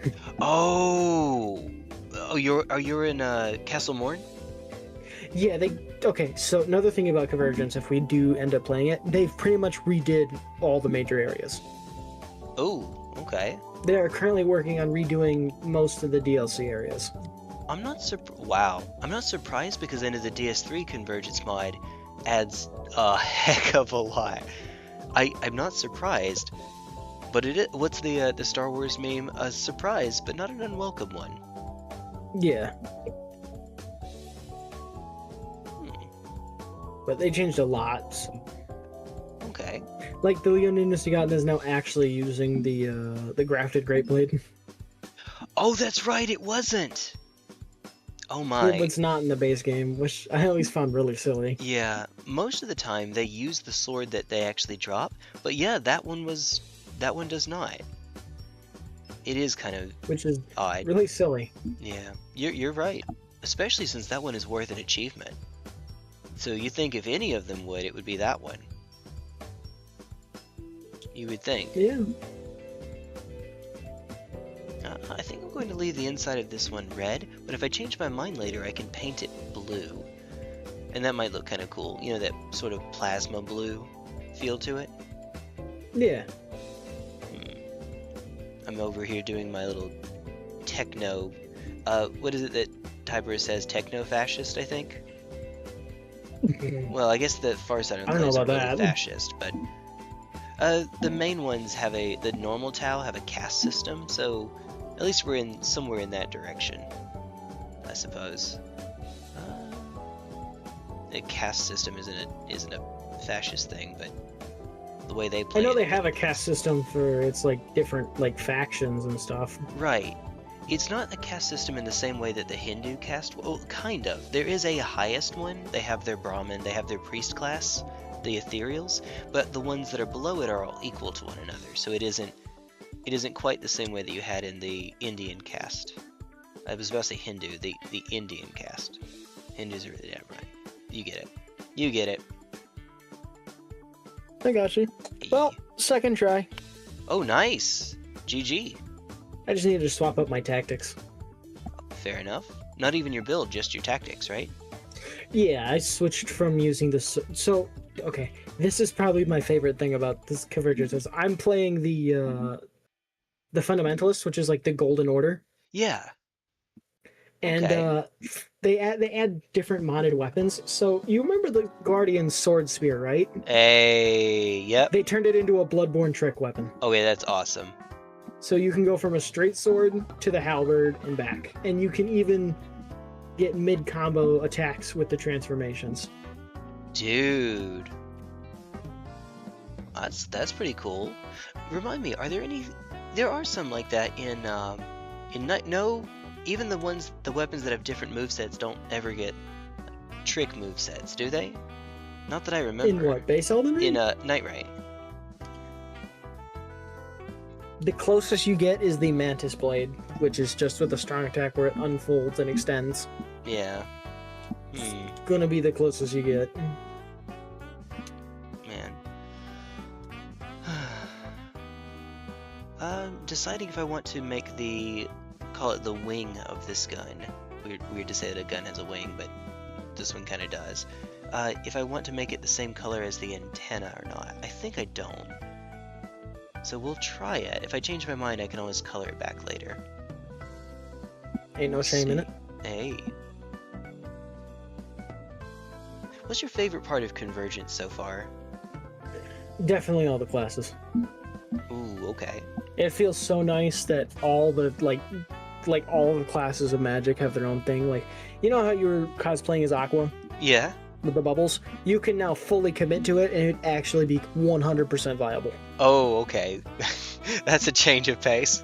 Bubbles being good. I know what you mean though. Like you have a class and then it actually is able to be competent. It's actually able to hold up on its own. Like they have their own class for like Frenzied Flame, Glintstone Sorceries, Gravity Sorceries, Ooh. Blood Flame. Even the Thorn Sorceries have their own. Dude! Okay, so the Thorn Sorceries are so undercooked in base Elden Ring. I would love to actually see them get a fair shake. Man. Yeah, they get their own whole thing, and they don't give you all the spells right away. You actually have to go through the game and get different things to get the spells. Okay. It's yeah. not, oh, you find it in this chest in this area. It's you find a glowing rune of power that contains all your spells. Okay. That's interesting. And I think my second favorite change is they've added teleporters all over the map. Like, But in Sites order to of gain Grace? access... No, so instead of like giving you all the Sites of Grace, you can go fight a boss and you earn a teleporter point from point A to point B, but on point B there's also a boss. Oh, okay. So you have to beat both bosses to be able to actually use the teleport. Because you have Yeah, to so, free like- up both sides of it. So for instance, you could kill a teleport boss in Limgrave, and then go kill the teleport boss all the way at the mountaintop of the Giants. Okay. Right Oh, off rip. wait a minute. So they don't connect to two different... it's not A connects to B and only B. It's A connects to any letter, but you also need to kill B to use that point as well. Yep. Okay, that makes more sense. Alright. Oh, nice. And in the Discord server, Dragonlord is showing off the art from the Goblin Slayer tabletop role-playing game. Man, we stumbled onto something with this, didn't we? And Lilith my is showing off God! the Hellbrute. Yeah. No, the Dungeons and Dragons books he just posted. That's 3rd edition. Oh, that I'm just got 90% sure posted. that's the 3rd edition books. I am seeing... Let me zoom in on it a little bit. Stormreach, Heart of Knifing Sprite? I don't remember any of these, actually. Manual of the Plains, Deep Player's Rising. Handbook, Core Rulebook 1, The style certainly Monster looks like 3rd Manual, edition. Core Rule... That's from the Psionics. I think that's AD&D, actually. I don't... Where's the Psionics one? Is that the top Top left of the first one where it's showing all the manuals. left? Oh, Standing Stone? No. Above that one. Above the image above that one. Oh, let me go back then. Oh, I see it. Yeah, I jumped over. Yeah, that's 3rd edition. I was looking at the one below it with all the different, Yeah. yeah, I figured you adventures. were I guess. once you said the wrong thing. I was like, nope, that's not the right one. Hey. Yeah, that's definitely 100% 3rd edition. Based. Super based. I love it. I love 3.5 myself. It's granted, I haven't played enough of 5th to get a good estimation of it. I find it to be my favorite. Personally. Poisonally. I get you. I can't help but notice now my gun blends into my character's arm. The model doesn't keep them distinct. It just... You know how, if you're familiar with JoJo's Bizarre Adventure, there's Jotaro, and he has his hat, and his hat and his hair just merge at some point? I don't know I've never why. seen it, so no. Oh, okay. Well, long story short, the artist got lazy, and his hat and his hair do not have a dividing line. It just one becomes the other. Kind of What the heck? crazy. Yeah, I know.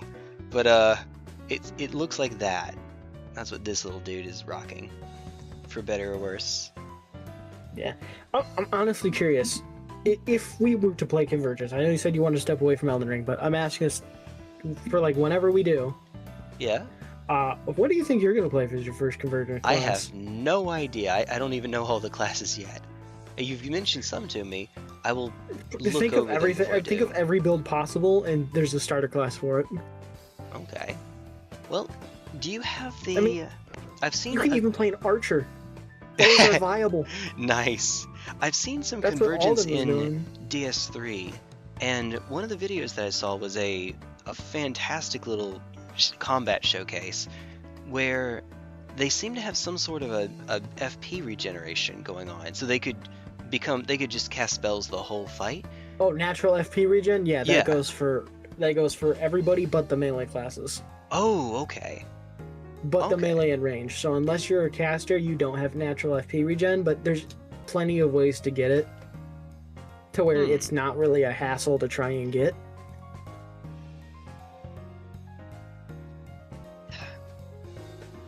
Okay. That sounds cool. There's a side of me that wants to just become an anime character and be one of the spellcaster classes.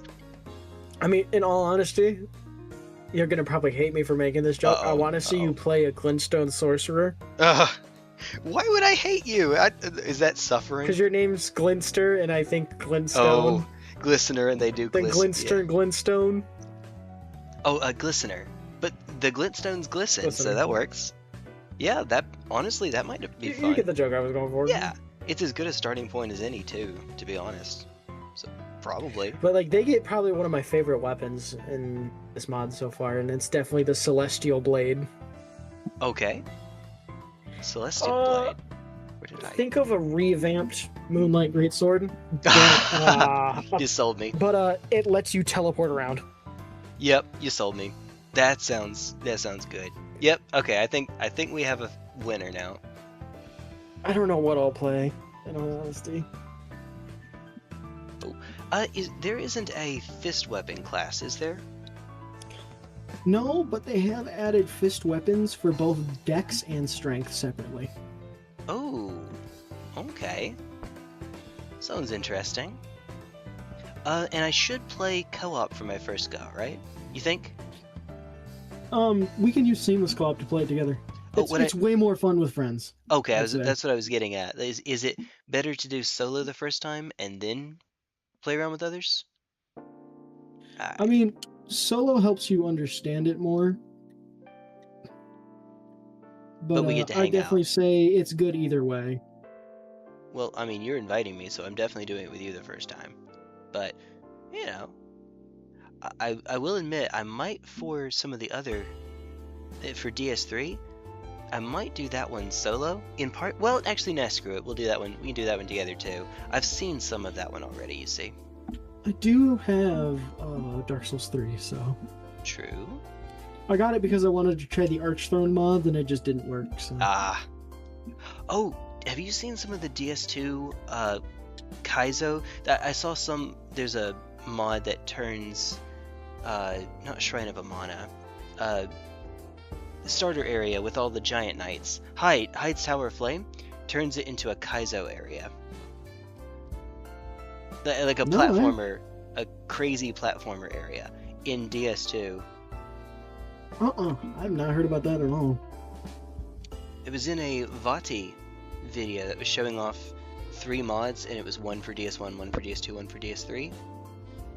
And I think it might have actually been Convergence for DS3 that was shown off, but the DS2 one had it looked like a rage game. You know, those crazy platformers that go on the up. Oh yeah. Good times. Well, what I can say that's also nice about this is the Convergence mod also trivializes a lot of the problem areas. Good. So, for example, Lake of Rot. Eh. You already know the problem with Lake of Rot.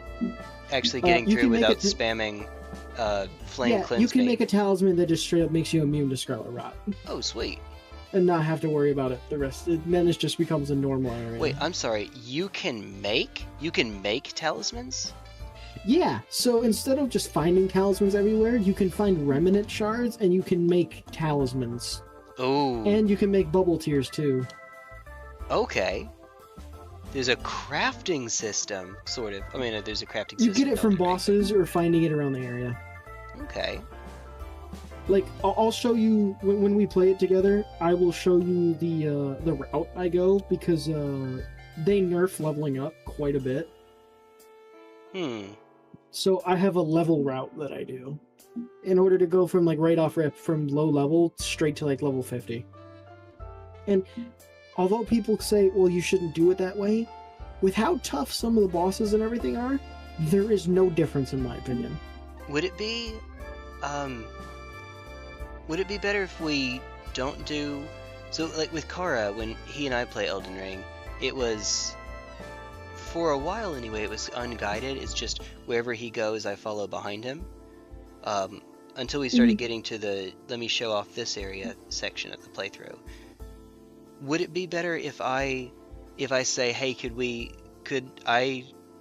you follow me for just some random parts, and if I mess something up, then do you know what I mean? In other words, do a blind playthrough. Absolutely. That's how I plan on doing it. I'm just saying good. The level thing is something we should probably do together first.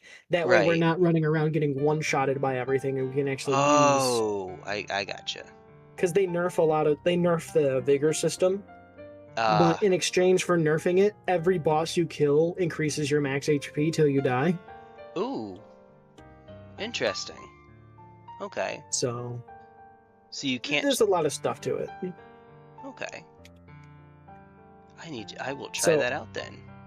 So that's why I'd say, like, doing the level run together just to get to level 50 isn't going to make much of a gameplay change, other than our stats are increased and we can try and go get the gear for our classes, which is going to be all around the map. Right. Man. Yeah, how many times have you played through it? Because there are a lot of classes. I'm sure you haven't gotten around to every... I never finish the game ever. Oh, really? I always get a majority way in, then get hardwalled, and it's like, okay. Ooh. I'm gonna put it down for a little while. Okay. Well, maybe first time for everything. Ooh, is there a hard support class? So, funny enough, there is no hard support class. All classes have their own forms of buffs, self-buffs, and ally buffs. Okay. Oh, okay. So every class can do it a bit, but no class... They even let you play as a necromancer if you want to summon, spirit summon. Oh, alright, that's pretty cool. If you want to go full into the summoner, they're like, okay, do it. Here you go. Hey, neat. Oh, well, you know, Revenant would be fine with that, for sure. The only difference is it's viable. That's right. Man. I like to think of the summons for Revenant in Night Rain, especially when you get later on in the night, as just really expensive White Shadow's Lair. They just exist to take a hit for you, to draw aggro, and that's about it. I view them as temporary side DPS. Yeah. Well, if they last long enough, because they typically get hard aggroed once you pop your ult. True. Because that's when their big attack comes in, and that's when the boss is like, oh no. Yeah. When you get the one Comet Azure off of Sebastian, I think is his skeleton. name? Yeah, Sebastian. It's not where I'm in the wrong area. I wish that you could redo the Revenant fights in Night Rain, that you come through in the story,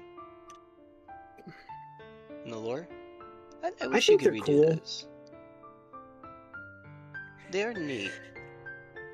Here's the one thing I wish happened is I wish we got a confirmation on what ending was canon, because right when I when I really thought about Wilder's ending, I'm like, coming from an older brother standpoint, oh god. Or I'm not sure if you know their lore, if you've done that yet or not. Yeah, I've done I haven't done the DLC class remembrances, but I've done all the base game remembrances all the way through. Okay, so then you know they're related. Yes. And you know why he did it. Yep. And I also know that the bread that he bakes for her has become a meme. Yeah, that's their mom's pita bread. Yeah. He makes the croissant, and then she eats the croissant. All right.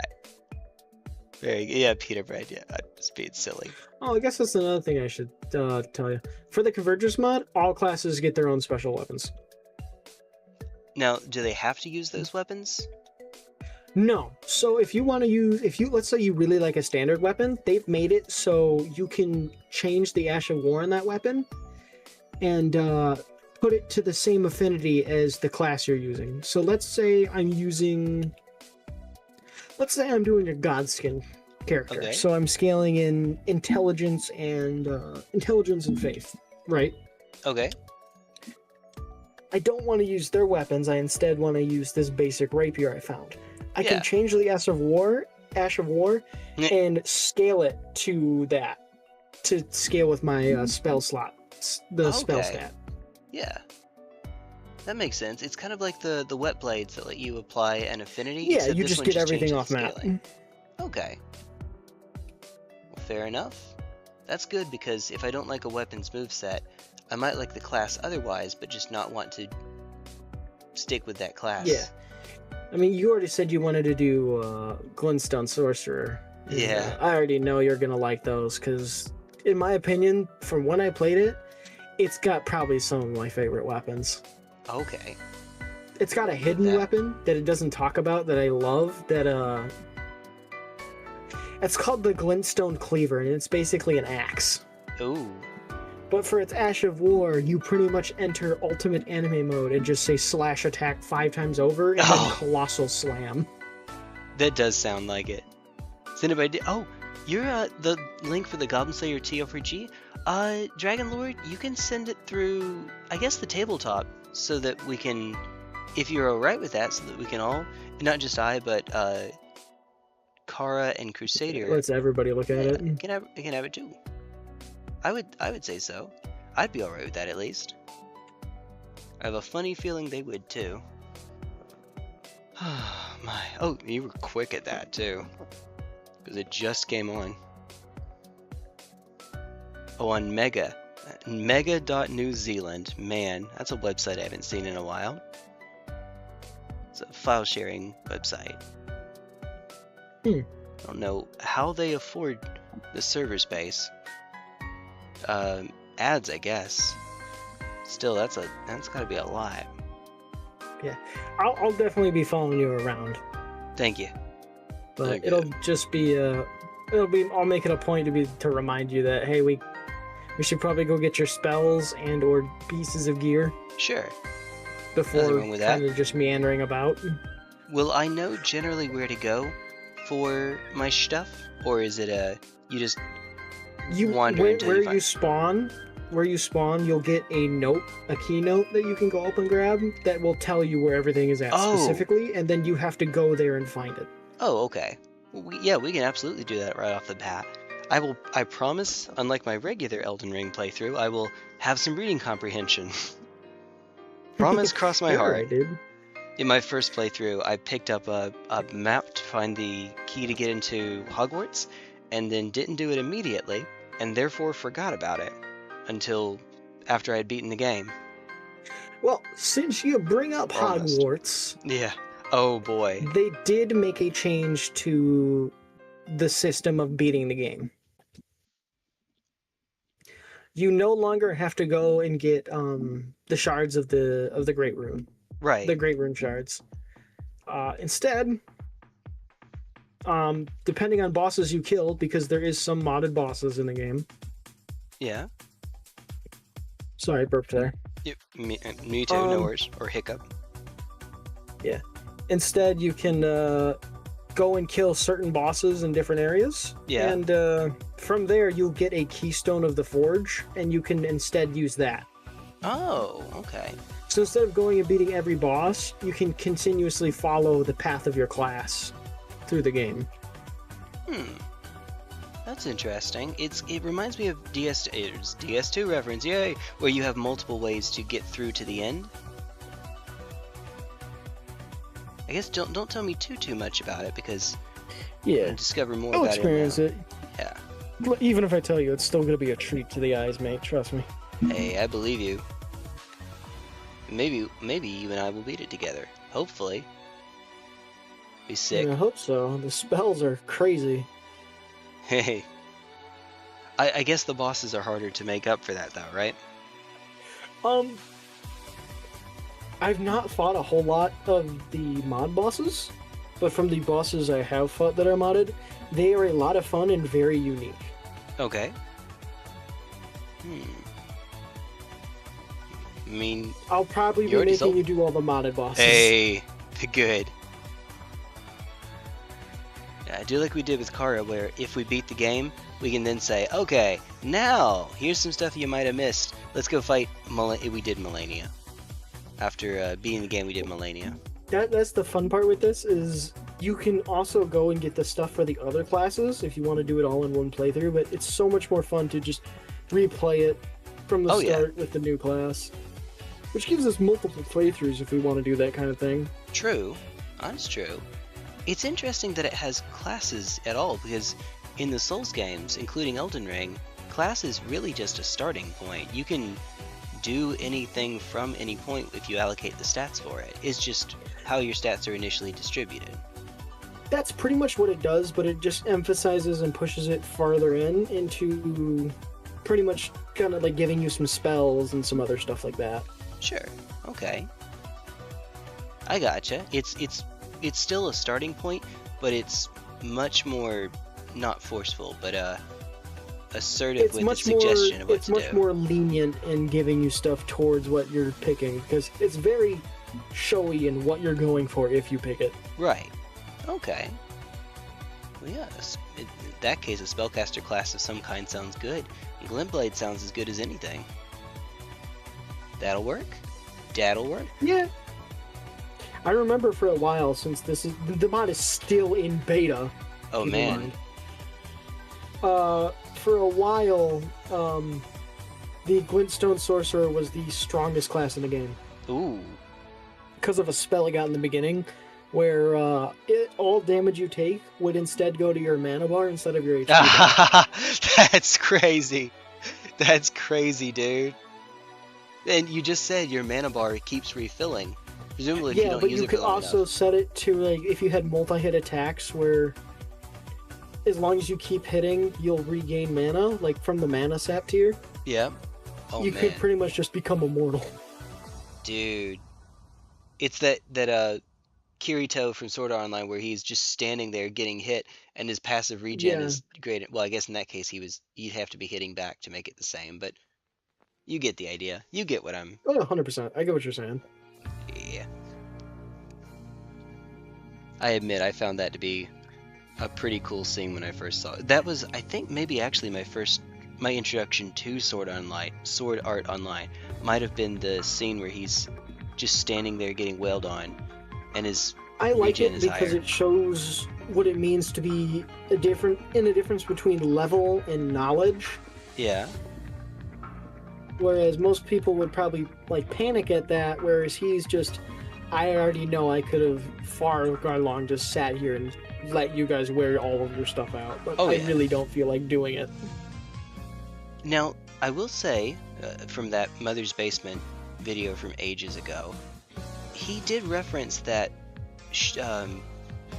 Have you ever played Final Fantasy II by chance? No. Okay, long story short, the way that you level up in that game is you use a stat and it levels up the stat. I know that sounds really obvious, but not level up in general, level up a stat. How do you level up HP? By getting hit. So the idea is that Sword Art Online seems to use the same system where if you stand there and keep getting hit by something over and over again, it levels up your HP or your defense or something to that effect. And he was giving that as a criticism because RPGs rarely ever use the Final Fantasy II system nowadays. Very, very rarely use it to level it systems. But it did give a cool moment in the anime, at least. It also, I guess, in the context of the game being a death game, it's a lot riskier. You have to let your HP be lost, and that puts you closer to dying in order to get your HP higher. Which is probably an explanation for why a lot of the other characters didn't have high HP. Playing risk-averse with their HP. Yeah. I know in the thank you, Dragon in Lord. the manga. Oh, sorry? Yeah, I was gonna say in the manga for Sword Art Online, the whole reason Kirito and Asuna even met was because Asuna tried to kill herself, and he's like, "I want your map data, Man, so I will not let you die." what a pickup line, by the way. What a Chad. Oh, dear. I want your map data. Later, I want you to have my kids. Oh, Much later. Oh, dear. kids, it started at map data. It ended in childbirth. Based. I would. I don't know. There's a side of me that the side of me that would have fallen for Asuka if I were that age when Evangelion came around is probably also the same side that liked Asuna. Fiery redheads in anime. What can I say? I have a type. Even though the equivalent of that in real life is probably a really toxic person you don't want to actually be around, especially in a I relationship. tell you this, but I'm gonna tell you now in advance. Uh-oh. But there is no redheads in Convergence? Shangri-La. Oh, in Shangri-La. Oh, I was about to say. Aww. Don't worry. Eh. You'll probably end up like me, and you're gonna prefer the purple-headed one anyways. Oh no, we got the art hoe. Wait, I just said that on stream. Hey, we got the art hoe. Woo! I wouldn't.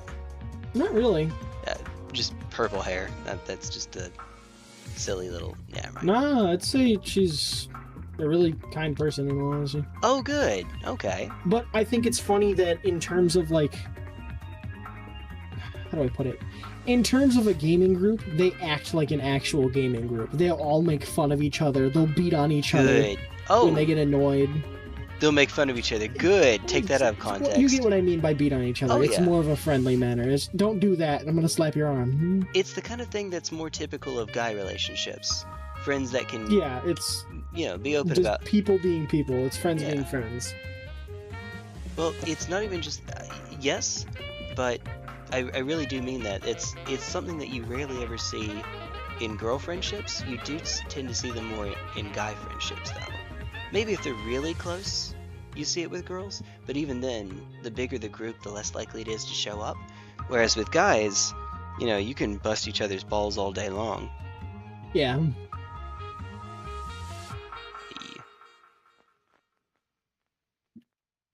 I don't know. There's reasons for that, I'm sure. It's just how guys work. I'm pretty much the same way with my dad. We just make fun of each other all the time. Yeah. It's bonding for us. We don't take it as It's we don't just how take it my family's always seriously. been. Yeah. Guys always make fun of each other. How the families work for ages. I think Lila and I were actually talking about that a few streams ago with Tyberos. Lila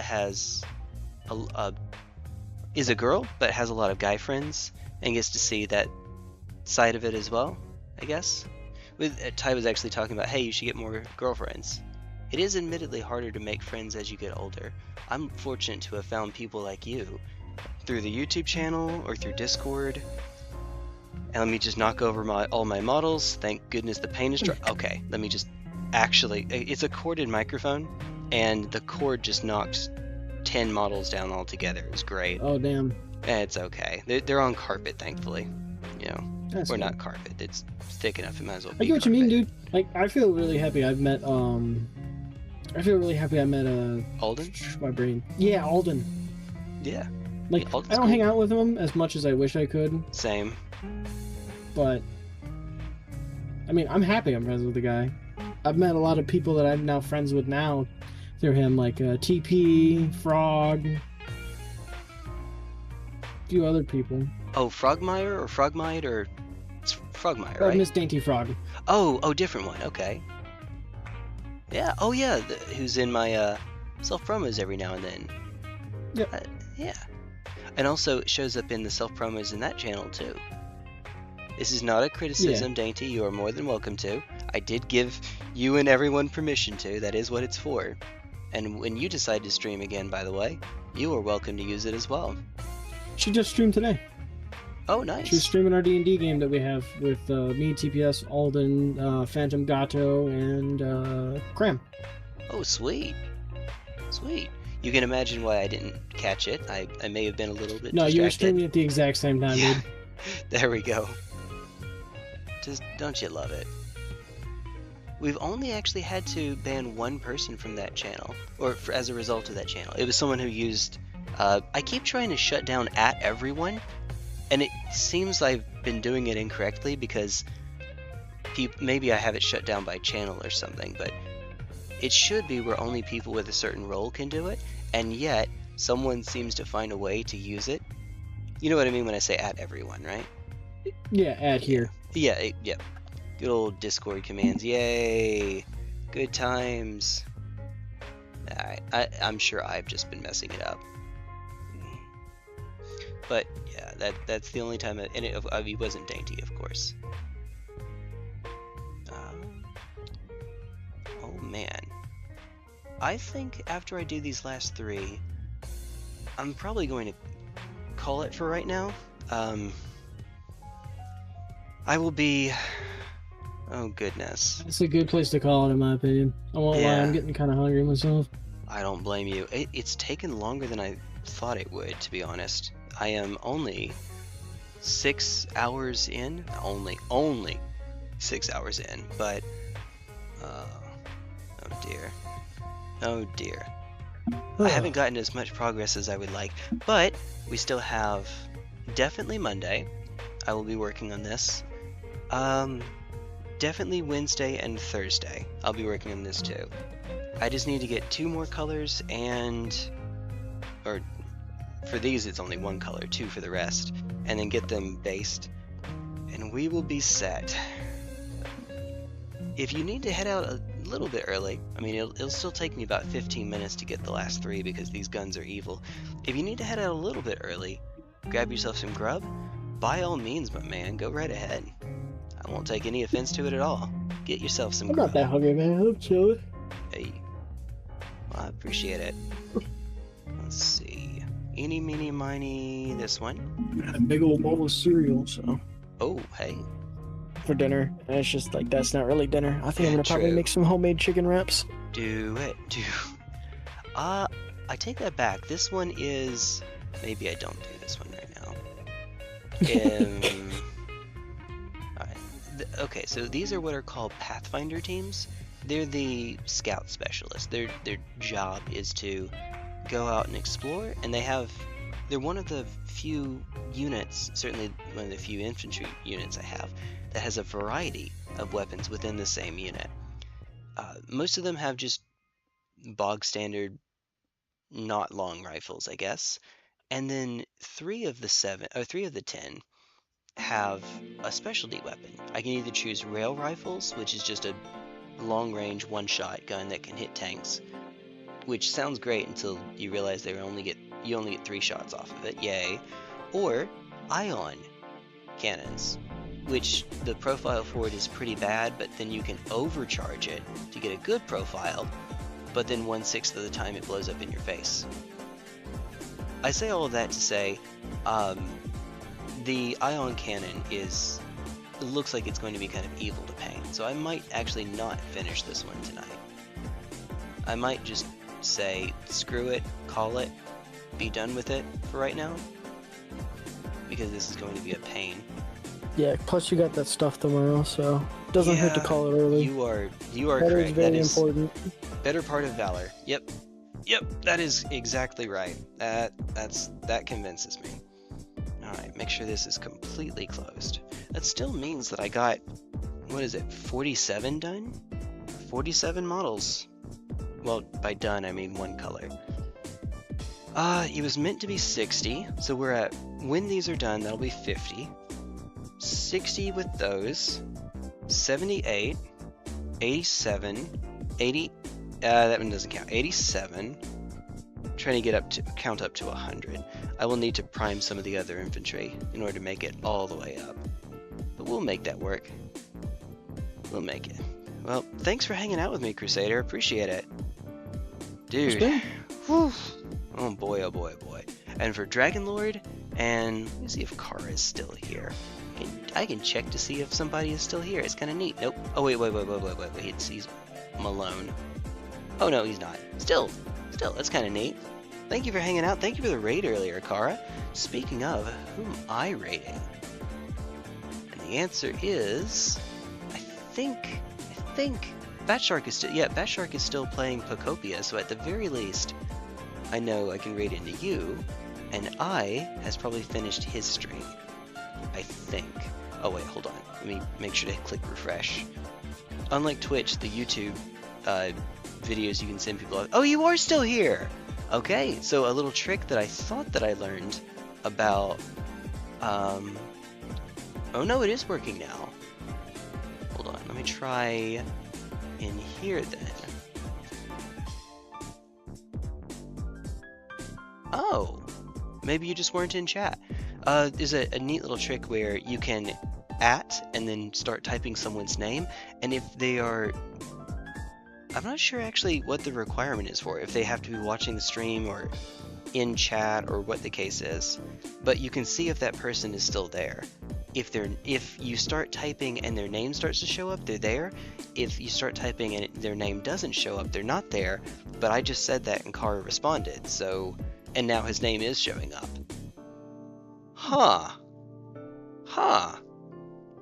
So I don't know. Maybe you tuned back in.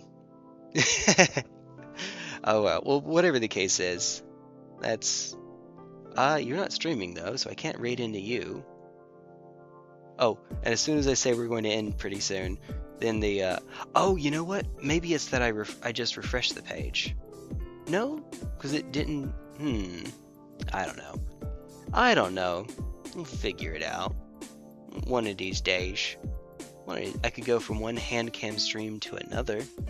Raimi is doing... What's it called? Gamba on the... Oh, never mind. Never mind. I guess we are sending into Bat Shark after all. Yay! Or Quinn is playing Metaphor, but I'd like to end up playing that at some point, so I don't want to spoil myself. Sorry, Quinn. You're cool and all, but... I mean, I know I myself plan on playing Pragmata. Yeah. Dad Simulator incoming. Dude, that looks really cool. I did see that the Pragmata Twitter account got quote-unquote taken over by Diana. I thought that was adorable. I love the jokes people are making about Diana. The reason RAM prices are so high is Diana is eating all the RAM. She isn't. Oh dear. Yeah, I've seen the she doesn't know how to eat, so therefore she just eats the not floppy disk. Yeah. Not doesn't know how to eat, can't eat because robot. You know what? I know what I'm meaning to say. I know what I'm trying. German friend of mine is playing Grand Theft Auto San Andreas. That'd be fun. Okay. For the kind of content you're trying to keep your channel friendly, actually, though, maybe raiding not. into adult stream like that would not be a good idea. Probably. Oh, this is over on Twitch. Who cares? I know you're... Oh! Pal World. Never mind. Megaplicity's playing Pal World. That's an easy one. That will do it. Hard mode towers. Right now.